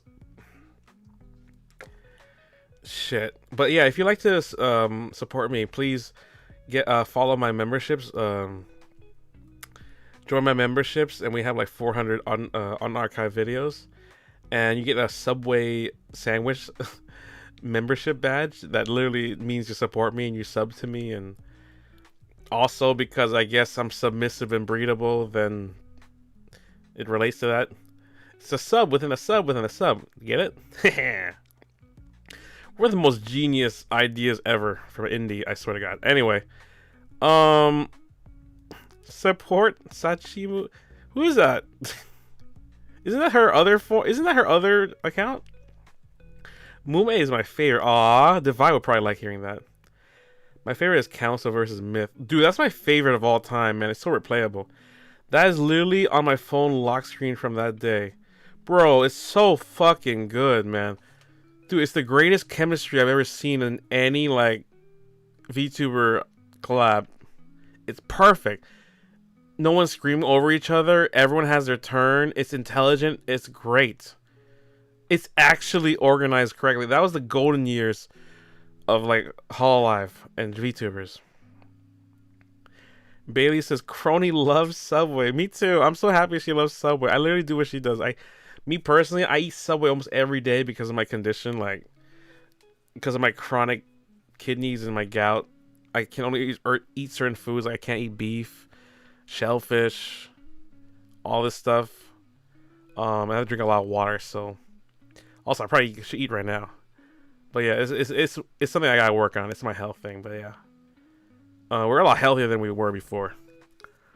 But Subway is the only food that does not prevent me from getting a gout attack, which is like liquidized acid crystals that stab every inch of your ligaments and destroys your bones and joints and muscles. So it's all inside your. It's like concrete that builds into your ligaments and ankles, and it's terrible.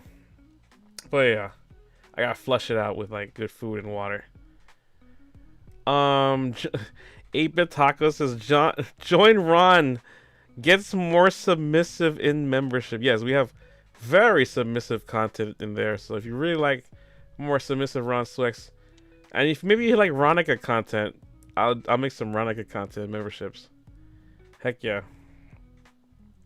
But yeah, join my memberships, y'all. Support local music. Support Ron Swex. It's gonna be awesome.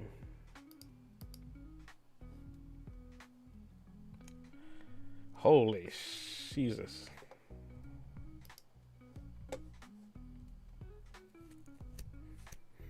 Alright, I'm gonna go now. Thank you for everyone coming here today. It was a really good stream slide. I'm probably gonna get zippies or something here. We'll figure it out. Alright guys, thank you for coming to the stream. Look who's leaving today. It's your favorite digital best friend companion, Ron Swex. And I'm gonna redirect you guys to somebody. Let's see. Who should I redirect you to?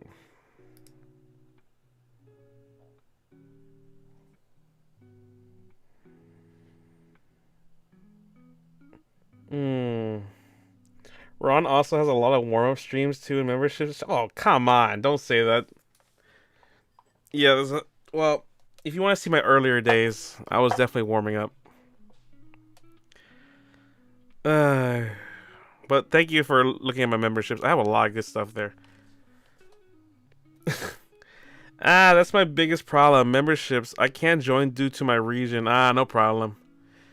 You can always get a VPN or something. But either way, I appreciate you staying here. I like the community just staying here.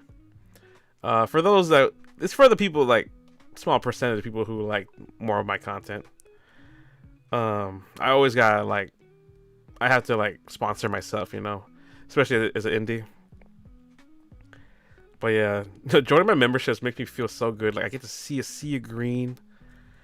And also, we're gonna make more content on the memberships. We're doing a lot of music streams on there that you don't see here. Like, a lot of non-geek. You can learn a lot of techniques from me. And one day we're gonna make a course and presentation on all this, probably, hopefully. 8-Bit Taco's like, goodbye, thank you. Bailey Peter says, I can't join due to being poor. No problem. If you're poor, I totally understand. I try my best though, even if you're poor. I put like $9.99 for the Swexy folks. That's the cheapest membership you can go. So if you want, you can get that, and you can do, or you can do gifted memberships. If anyone's poor, wait for gifted memberships. It might come around sometimes. Like, it's rare, but when it comes around, you might be lucky and you might receive one for a month. But yeah. Anyway, who should I raid today?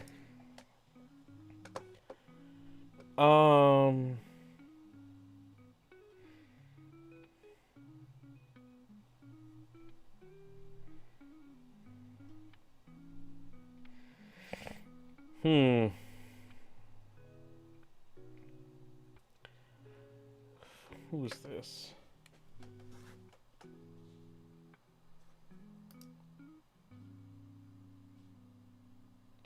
Oh fuck, am I gonna raid you to Niji Sanji? My bad. I was gonna raid you to a random Niji Sanji guy, but who is this one? Oh, maybe we'll raid you to Via Lore. Let's redirect you to...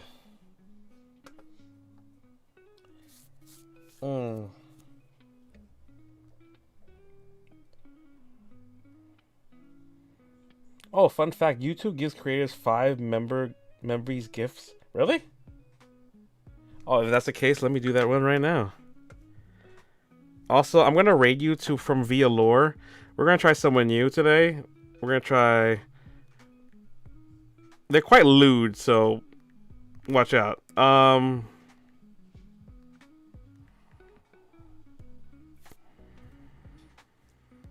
Wow, she only has 8,000 subs, but that will have to do. Apple raid.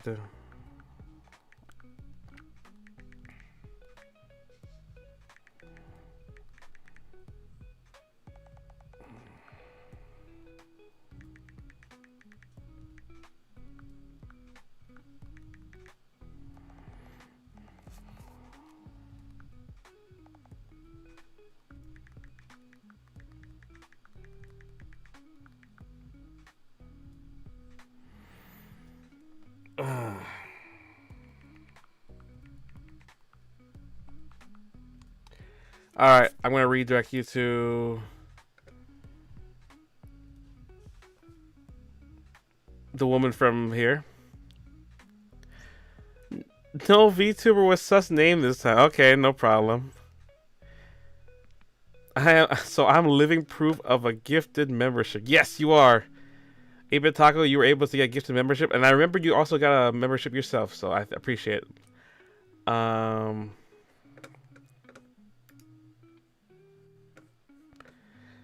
Okay.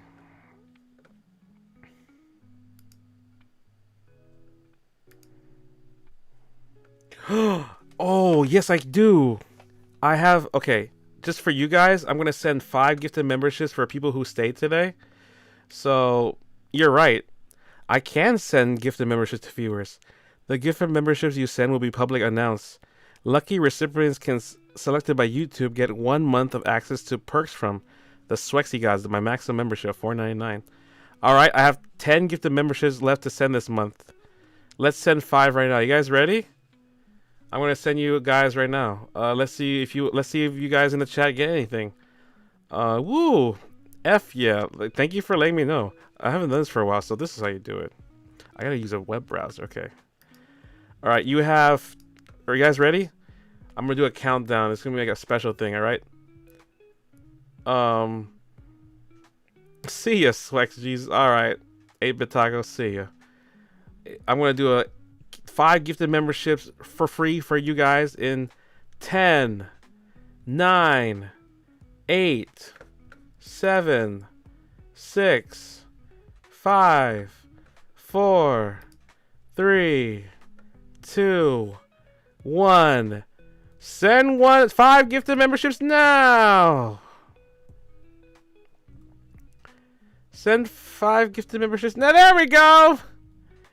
Oh my god, you got the first! Bailey Peters, you received a gift of memberships like Ron Swex. Congratulations, Foundation Nation, you received a gift. Oh my god, Sleepy Ash, you got gifted. Oh my god, nice. The K-Pop Mimiku got it too. Oh my god, it's all the good people. Oh, nice. The Apple Geek, congratulations. Yeah, congratulations, Bailey. You did it. You're in. Oh my god, sweet. Foundation Nation has become a member. Nice. Oh, you were so lucky. So smart for you to say that. Oh, congratulations. Now you can use the emojis. Congratulations. You have the emojis. Sleepy Ash. I can't believe Sleepy Ash is a member. Congratulations. Oh, man. That's freaking awesome. The K-Pop Mimiku has become a member. Yo, they're going to be so happy. They've been waiting. These people have been waiting for a long time. All right, we'll wait the next time for next stream for our next gifted. The Apple Geek has become a member. Congratulations. Thank you. Paley Peters, thank you for the emoji. Congratulations, Bailey. I'm green, you green. And look at your membership emoji badge. You have a Subway bread sandwich for the level 1. Hell yeah. Congratulations, sister. Peak stream. That's right, Devi. This is hella peak stream. I like the fact that Bailey wanted it and she was the first person to get it. Thank you, Gemini AI, for that one. Oh, man. Congratulations, everyone. I'm so sorry, Devi, you couldn't get it. Maybe next time. I appreciate you staying here and showing me so much support, though. If anyone wants me, I'll be on the Discord. I'm trying to find a day. Maybe tomorrow we'll do a movie day and we'll watch something on. I never done it before, or I'll be on the voice call. We'll figure out. But if I have time tomorrow, maybe for an hour or 2 or 4, we'll watch some movies together and we'll get that list down. I kind of want to. I don't know. We'll figure it out. I kind of want to watch Idiocracy, but yeah, we'll do what we do. We'll maybe do a movie marathon. Kind of want to watch Back to the Future and everything too. Congratulations, everyone. Yeah, congratulations. Thank Devi. Devi says, maybe I can't get it forever until I change my region. Maybe it doesn't give you a gift memberships. That's what I'm worried about. Maybe you could have gotten today if you change your VPN or area. Maybe that's why. Interesting. But congrats to everyone. Bailey Peters says, I freaking love Back to the Future. You do, Bailey Peters? Holy shit, let's go. Oh, my neck. All right. I love Back to the Future too. I watched it like 300 times on VHS. Great show. Bailey Peters says, I was a bit sad that Moomays didn't get it. Yeah, me too. I'm sorry, Devi. But we'll probably get it next time. I'll find a way. But yeah, I'm going to redirect you to a Via Lore. Please say Apple Raid or say hello like Ron Swex, Ron Ringles Raid, Triple R. Just hype it up a bit. Then you can go like after a minute or two. I might stay for 5 minutes. And what I'm trying to do is raid people I haven't raided before and grab a list of people and they see my name and maybe in the future we collab. Or just to get a good first impression, you know. Just to feel like I'm a corporate idol VTuber, like, you know, raiding like another VTuber I know. But, you know, I'm indie. Well, I'm really just trying to establish my name. Like, the chat sees it a little bit. The VTuber I raid sees it. And, you know, you get a little banter. I'm just trying to get a response from them, really. And then, like, that's it. Like, that's my only opportunity. Like, I try to get one at a time. Like, I try not to do it twice, like raids, with that one VTuber, unless really desperate.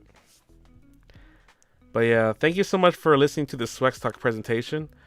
I hope you learned a lot about Hawaii's culture, and the fact that we can compete with the mainland is amazing. And I think you maybe you overestimated the mainland and underestimated us. So thank you for listening for 5 hours straight, basically 5 hours and 5 minutes. I appreciate it with all my heart. I am the Oshiest of Oshis raid. That's right, Bailey Peters. I love that you guys are calling me the Oshiest of Oshis. The Prime Oshi. That's so fucking cool. Thank you guys. I love all of y'all, man. You guys are so cool. The greatest supporters ever. I wish my homies could see this. Device says, let's make triple R raid. Yeah, let's do a triple R raid.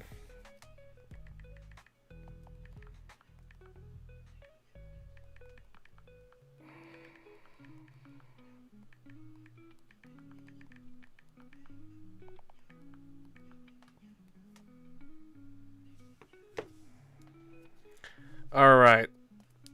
Cheers, Triple R. Yeah, my Triple R superstars. How you doing?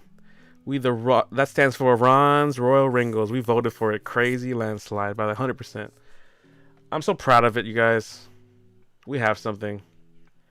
Cheers, y'all. Cheers, Divide. Cheers, Bailey Peters. Cheers, Exo. Cheers, Matt Maida. Thank you so much for the help. And shout out to everyone who have gifted memberships. Foundation Nation, Sleepy Ash, K-Pop Mimiku, Apple Geek, amazing. Shout out for everyone who stayed this late. I appreciate it. 8-Bit Taco, thank you. I'm gonna go now. So tired. Alright, we're gonna raid you now. Alright, look who's leaving today. It's your favorite Oshiest of Oshis. Hawaii's favorite island VTuber, male VTuber of all time. Hawaii's favorite Apple DJ, sound engineer, Angel Speed Demon, first generation Swexy project, king of all Hawaii VTubers, and yeah, the greatest presenter of all time in Hawaii. Let's go. It's Ron Swex. I have to glaze myself and hype myself because that's the only winner's mindset to actually get the confidence going and actually, you know, present strongly. Anyway, see you, Ron. Goodbye, Divide. Thank you for coming. Thank you, everybody. I'm gonna eat my grub now. Like, comment, subscribe on your way out. Please check out my Spotify. Like, follow my Spotify. I'm gonna have a lot of content and music released very soon. We have some big stuff in Apple Music and Spotify, so please, if you can support me, we have about 5,000 monthly listeners, 5,100, and we're gonna be releasing a lot more soon. I'm bringing back my music career. Hopefully it does something. But yeah, we're improving our portfolio, so check it out. We'll see you around. Thank you so much for coming to this SWEX Talk presentation. Look who's leaving today. Thank you, chat. Thank you, Ron's Royal Ringles. Thank you, Triple R. I'll see you around. Look who's leaving today. It's Ron Swex. I'm gonna raid you to via lore. Be nice, okay? Atsu Swexy, bye bye. Atsu Swexy. Oh, I spelled it wrong. Atsu Swexy. Bye bye.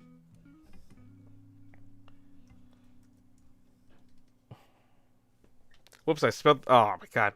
Anyway, see ya, Ron. Goodbye, people. Goodbye on Twitch and YouTube. I'll see you in the next stream. I'm gonna raid you now to via lore.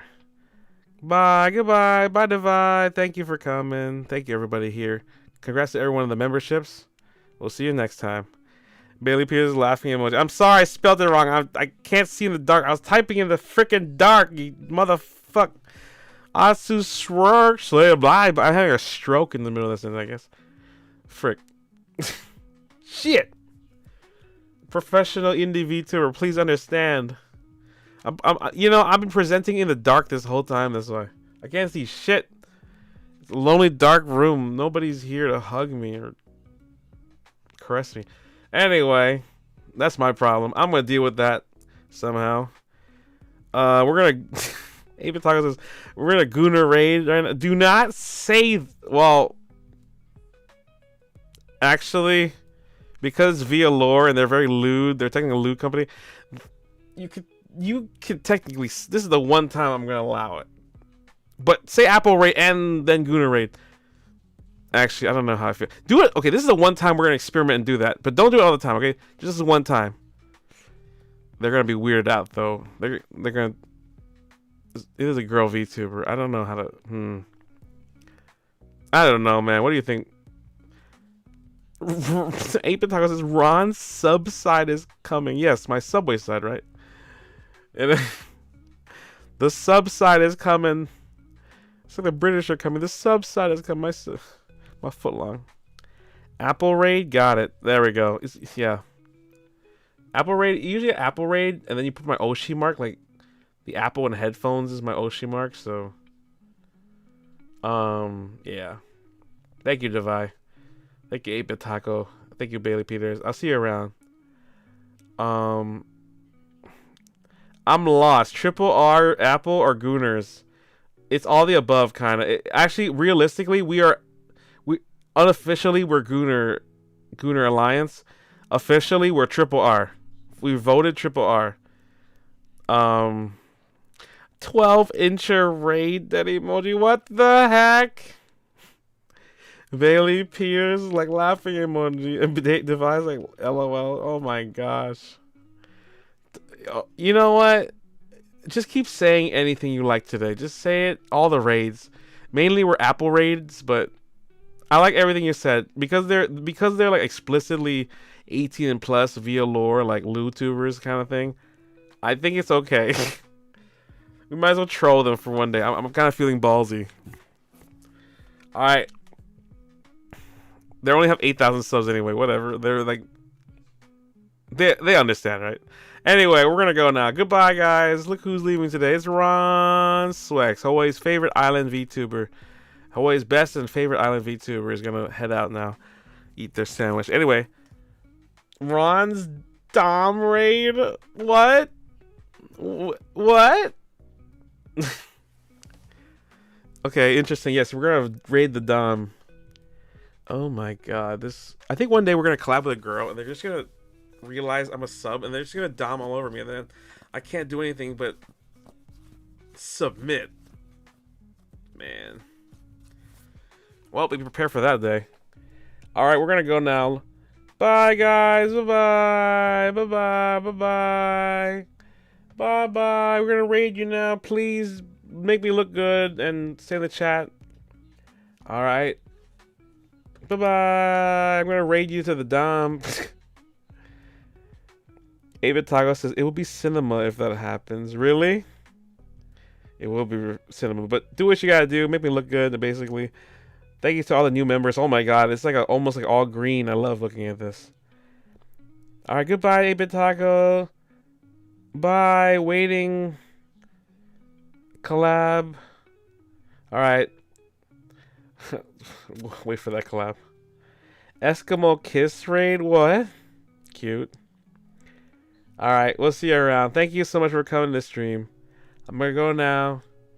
Look who's leaving today. It's Ron Swex, your favorite best friend, digital best friend companion that you secretly wanna date or something. Anyway, bye bye, bye bye, bye bye, bye bye, bye bye. Thank you for coming to stream. I'm gonna leave in 5, 4, 3. We're gonna raid in 5, 4. What is this? Slong Slurper raid? What? Smug emoji? Okay, that's cute. No, that's not cute. Wait, what? Moving on. I'll see you on the next Slong Slurper raid. It was nice looting with you today with the presentation. I'll see you around. I gotta go eat. I'm losing it. Alright, bye-bye. Thank you.